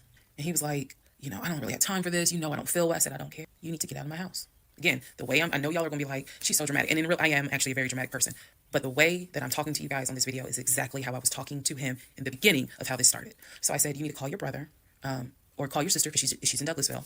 And you need to go stay there. You need to get out this house today. She's got like addresses, social security number. She's like, this is the address that you need to go to. Okay. Here's a Greyhound bus ticket that I got for you. Get the fuck out of my house. She knows. She knows now. She knows everything. Basically what happened was, at first he refused. He wasn't moving fast enough for me. And so he called his aunt, and his aunt was on speakerphone. Let me preface that. She was on speakerphone. And so she was like, you know, what's going on? And he was like, my wife don't want me no more. She claimed that I'd be lying to her. I ain't never lied to her. When I heard this, what's the analogy I can give y'all? When I heard him say to his aunt, I ain't never lied to her before, something in me snapped. The best analogy I can give you. Do y'all remember that movie Carrie when she was at the prom and everyone was laughing at her? The blood had fallen down on her. And there was a moment where her eyes just went wild and you knew something was about to happen. You just didn't know what, but y'all had pushed her too far. When he said to his aunt, I ain't never lied to her, I snapped. The calmness left, the amount of rage that was in me. I could have fought every member of the Kansas City Chiefs and beat every last one of their asses. I could have fought every member of the Atlanta Falcons and beat every last one of their asses. I'm not a violent person, but I was there. That statement, I ain't never lied to her, took me there. I went off. I went off. I went off so bad that first of all, every part of me was shaking. I called my mom. My mom was on speakerphone, and she's in Arkansas. My mom's a praying woman. I was cussing like a sailor. My mom finally said, put him on the phone. So I gave him the phone, and I'm standing there, and I'm looking around the room. It's the scene that I remember is the Angela Bassett scene in Waiting to Exhale, when her eyes are darting around the room right before she grabs everything to put it in the car to set it on fire. I was more so looking at what weapons were in the room: the lamp, the TV, the dresser. I was looking. While she was talking to him, my eyes were darting around the room, because if he did not get his ass up and get his shit and get up out of my house, it was going to be bad. If I've never in my life been on TikTok and said thank you, had it not been for the blood, y'all, I know this is gonna sound dramatic. I know this is gonna sound like, girl, you so funny. You don't understand. Had it not been for the Lord on my side, had it not been for the fact that I know I got a praying mother, I know I had a praying aunt, I know I've had a praying grandmother in heaven, because I'm telling you, I clearly saw what was getting ready to happen had he not gotten up, got his shit, and got out of my house. So I'm trying to calmly say this because I'm trying to calmly tell this story because the rage had taken over me. The pure, unadulterated rage that I felt when he said to his aunt, I ain't never lied to her, after I had discovered only 2% of the lies at that point. Just 2%. So it was enough for me to be like, there's 98% more lies after this? Are you freaking, what the hell? I know there's 2 hours and 39 more minutes of this, but god damn, dude. You need to get your stuff and go. So my mother gets on the phone and she says to him, Legion, she called him by name. She said, I am not there to control my daughter. She said, in the name of Jesus, get your stuff and get out that house, because I think she might kill you. Get out of the house. She's on my phone. His aunt is on his phone. His aunt said, nephew, come home. Home for her was Philly. She said, I'll send you money. Come home. Leave that house right now, she said, because I think that woman is about to kill you. Let's go. Let's just go to part 34. Let's all just take a deep breath. Part 34. Dude, I love that there's shadows in here that know what's going on. They go, big reveal on family front incoming. Okay, everybody chill. No spoilers. Who the fuck did I marry? So the aunt told him, I'll send you money. Come home. And I'm yelling in the background, by the way. I'm not sitting there calmly. I'm yelling. I said, oh, he got money. Yeah, you got money. You got money in that offshore account, right? You got money in that Chase account. You got money to drive. So do what you got to do. I told him, and I'm not going to repeat some of the stuff I said because my mom might see this TikTok, but I did tell him, I was like, if you don't get out of this house, actually what I said was, you have two options. You either going to leave this house voluntarily or you're going to leave this house involuntarily. And he tried to get a little nuck if you buck. He tried.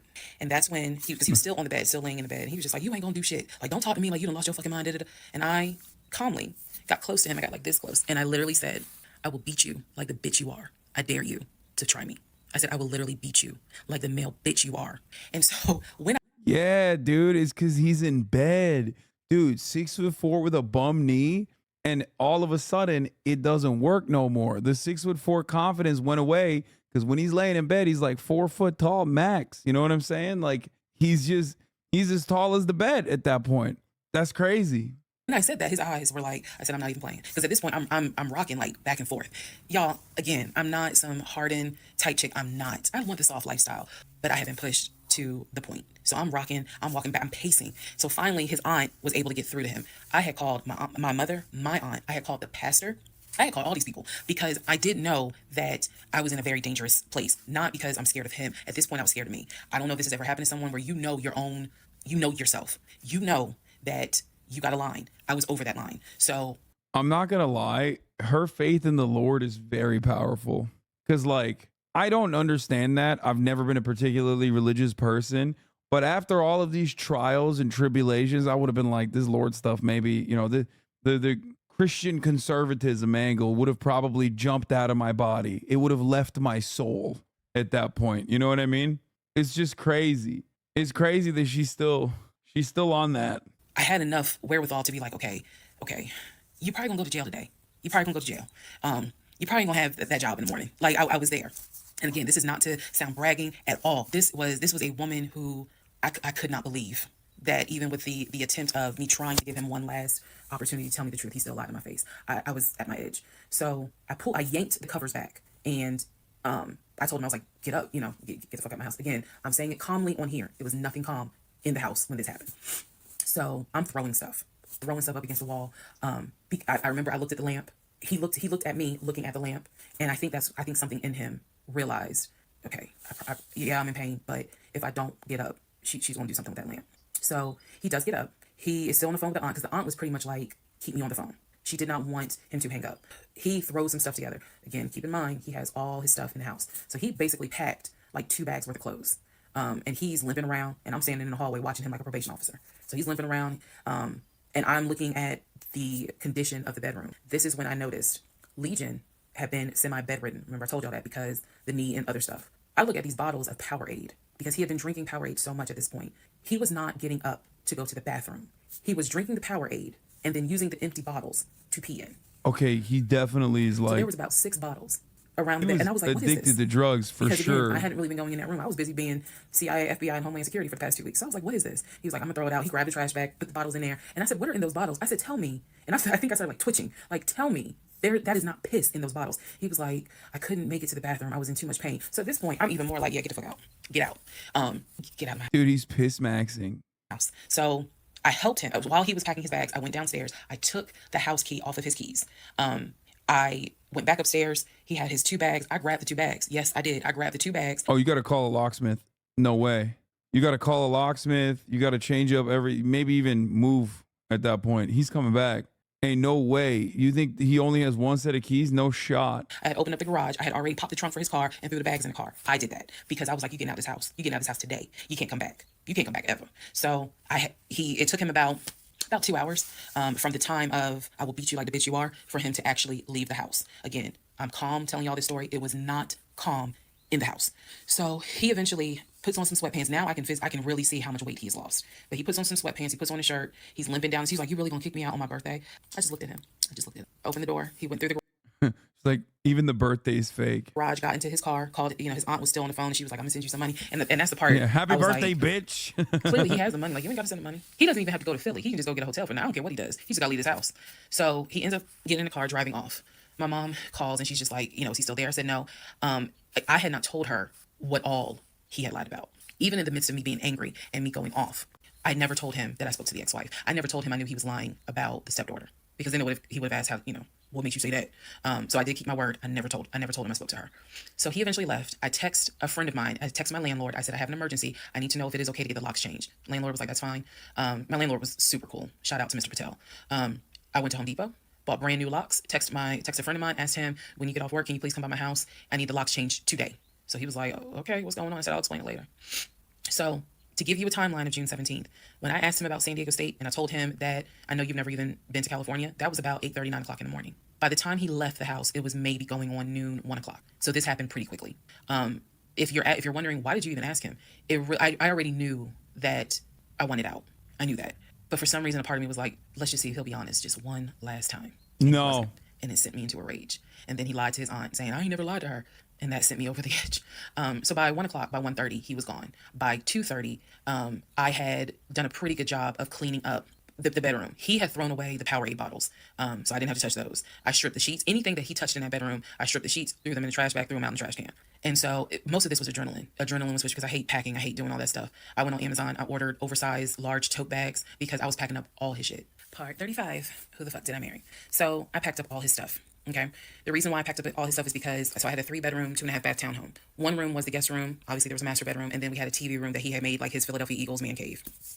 I was going to put everything that belonged to him, pack it up, and Red put flag, it in Eagles the TV fan. room, because the plan should have been that he's going to come back and get all his stuff. Okay, so that's why I did it. And honestly, it just felt good to pack up his stuff and go through it freely. Because when he packed in a hurry, he left obviously really important things. He left all his Invicta watches. He left all his WWE Championship belts. No, not his Invicta watches. That's got to be a cool $113 for 8. You know what I mean? No, not his valuable possessions. No. My man had WWE belts and Invicta watches. He's literally a 14-year-old. Okay? This is crazy. Yo, he got a good rock bottom deal on Invicta.com. If you know anything about WWE Championship belts, you know those things are expensive. He left all his Jordans. He left suits. He left Cole Haan shoes. He left all that because it was such a hurry for him to leave. So all that was still in my house. So around 2:30, I think I wasn't even at a place where I could start crying. I was just too angry, still shaking, packing everything up. One of the things that he left is a photo album with all the pictures of his mom and dad and his siblings growing up. Now, I had the thought of I was going to have a burn party and I was going to put it on Facebook Live. I was going to burn it with my friends and drink and dance and play music. But it's his deceased parents. I do have a heart. So I put that somewhere special, meaning I put it up in the closet. He had told me that he was going to come back and get his stuff. And so I just did not, I didn't throw anything out unless it was like something I knew was trash. Other than that, I put everything up and kept it, in the TV room. So that's June 17th. Also on June 17th, I had already ordered his birthday cake. I had ordered the birthday cake like the end of May because it was like a special birthday cake. So I also had to go get the birthday cake from the bakery in East Point. And I took it to my family's house and we ate it. Yes, I had left the house, went to my family's house, filled them in, my aunt, my little cousin, and my grandfather, because my mom was in Arkansas. So I went over to their house, filled them in on what was going on. They could not believe it. Although my grandfather then told me, he said, he ain't look like he was a football player. He was like, I didn't want to say nothing, but he ain't look like he was a football player. Gotta love grandparents. So we ate his birthday cake. Went back home. The friend that I had called came, changed all the locks, I changed the security codes. Effectively, he would not have been able to get in that house. So that is what happened on June 17th. So now we can fast forward. He would text me and he would call me that he got to Philly. Apparently he left Georgia and immediately went to Philly. So he immediately went to Philly, and he did text me and said that he made it to Philly and he was staying at his aunt's house. I know that this is a short part. That's okay, because what we're doing now is I went through how we met. I went through how we dated. I went through how we got married. Now I'm taking you all to June 17th. The week after June 17th, he's in Philly. He still would call me. He still would text me. The conversations we were having the week after June 17th, so this would be June 18th up to the 24th. The conversations we were having had to do with divorce. So who's going to file? And he was like, well, I don't want a divorce. I'm going to fight you on it. Are you? Really? Are you going to fight me on the divorce? I didn't know anything about filing for divorce. So I don't think it works that way. Also, why is she still talking to him? I just don't understand. Like, just cut it.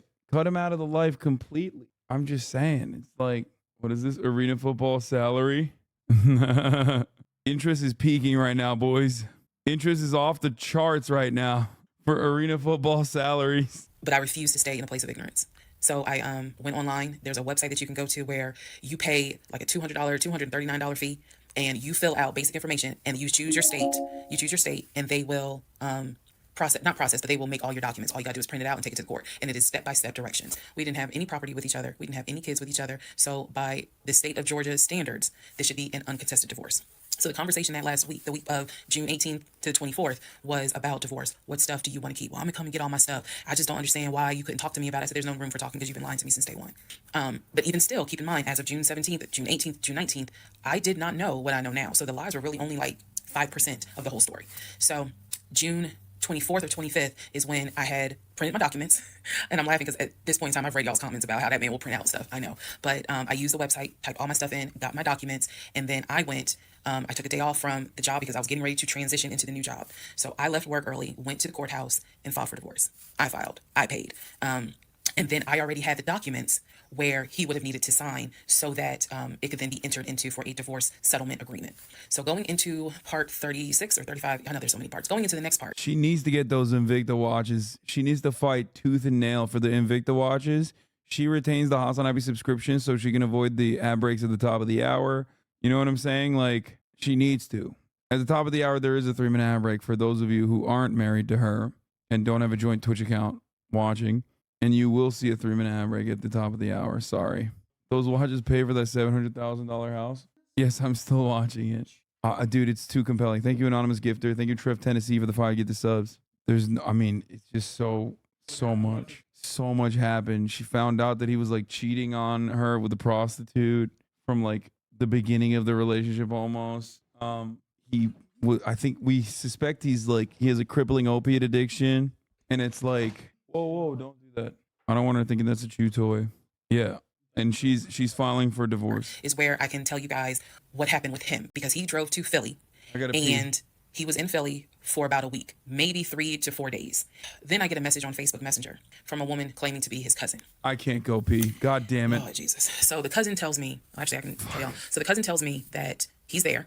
He's telling the family that I kicked him out. He's telling the family that I kicked him out after he walked in on me having an affair, that I stole his money, and I then kicked him out. And the man I was having an affair with, he said, was a law enforcement officer who used his... This guy is a one-trick pony, man. He just keeps doing the same thing. Anywhere he goes, he's like, man, it's so crazy that my fucking ex-wife cheated on me. Duty weapon to threaten him to get out the house. This is what he told his family. And the cousin was reaching out to me. She found me through a search on Facebook and was reaching out to me because she's like, we know he lies. So I'm just trying to figure out what, like, is this true? Because he's up here asking us for money, asking to stay on our couches. Oh no, his family is like, this bum, this fucking dumbass. He's like constantly lying. We hate him. What's going on? Then she explained to me, we didn't even know he got married. So this is the first time we're hearing about you. What do you mean you didn't know he got married? He talks to his brother every day. She said, who told you that? I said, I've heard him talk to his brother every day. All his brothers. She said, all his brothers. How many brothers do you think he has? I said, he has 4 brothers. I named them. She said, he has 2 brothers. She said, he has the twin and he has the older brother. I said, twin? Who is the twin? Oh, are you for fucking real? There's a twin? Yeah. Oh my God. Oh, it was so worth not pissing for this. Fuck. Oh, be for fucking real. This is literally a movie. Oh. I can't deal with this. What the fuck?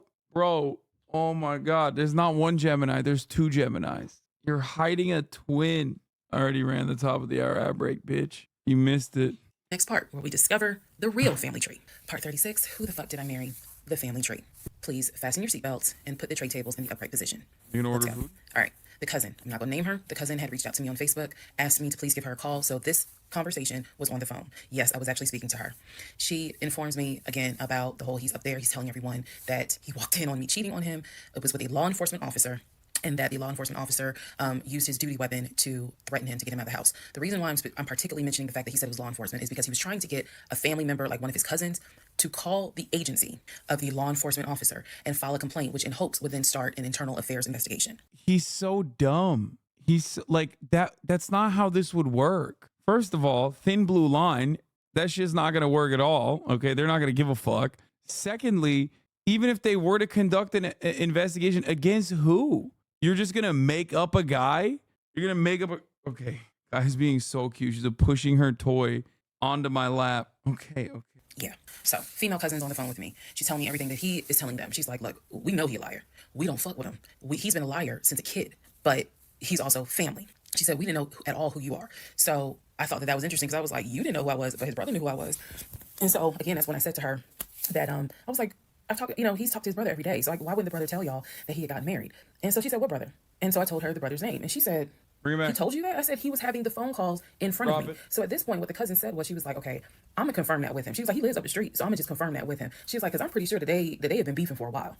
I was like, I can only tell you what I saw, what I heard. That's all I can say. So then when she asked me about, well, how many brothers do you think he has? And I said, he has 4 brothers. Again, I listed all of them. This woman was like, he has 2 brothers. She said he has the twin, and he has the older brother, the one that he was on the phone with every morning, blah, blah, blah, blah, blah. I said, twin? Who's the twin? So this is where she explained to me. She said the parents, mom and dad, had the older brother. The older brother is about 5 or 6 years older than Legion. Legion and the younger brother, who lives in Nashville, they are twins. So when he kept saying the younger brother, my younger brother by 2 years, it's his older brother by 20 minutes. They are twins. I have seen a picture of this brother. Yes, they do very much look alike, but I didn't know they were twins. It doesn't even matter. I didn't know they were twins. But definitely they had the same mom and dad. So she was like, no, that he's older than Legion by 20 minutes. They're twins. She said, so the parents had 3 boys, brother in Philly, the older brother, and the twins. She was like, who the hell are these sisters that you're talking about? So I tell her, I was like, Shantae and Kim. She said, I don't know who Shantae is. She said, Kim is my daughter. Kim is not his sister. Kim is my daughter. And she said, that's his cousin. She was like, and they haven't spoken in about 20 years. So no, that's not his sister. He does not have any sisters. And I said, well, then what about the other 2 brothers? She was like, what other 2 brothers? I said, the brothers from his dad. She was like, you mean to tell me this man is going around telling people, I know somebody's going to quote Nicki Minaj, I know your dad, mama, but try not to. She said, you mean to tell me this man is walking around lying on his dad, saying that his dad had kids outside of his mom?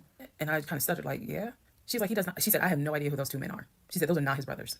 But if y'all remember, I met those 2, and he introduced them as, you know, man, this is my brother John, this is my brother Matt, you know, type thing. And so they both were like, oh, my sister, it's good to meet you, it's good to meet you. Remember that, because obviously I do eventually talk to those 2 men again. So she says to me, the family tree is mom and dad, the 3 sons. She was like, there are no sisters. She said, I don't have a clue who Shantae is. She said, Kim is my daughter, so that's just their cousin. But again, they ain't spoken 20 years. I said, okay, and then there was the grandmother. She said, yeah, she named the grandmother. She was like, yeah, she died in like 2008. I said, yeah, he told me that she died in 2020, and that, you know, all of you were coming down for the memorial service. And she's just like, she died in 2008. I said, then there was the uncle who also died from COVID. She was like, which uncle is that? I told her the name. She said, he's been dead since like 2010. I said, okay, what about the cousin nicknamed Junebug? Everybody got a cousin. If you're not African American, we all know a Junebug somewhere.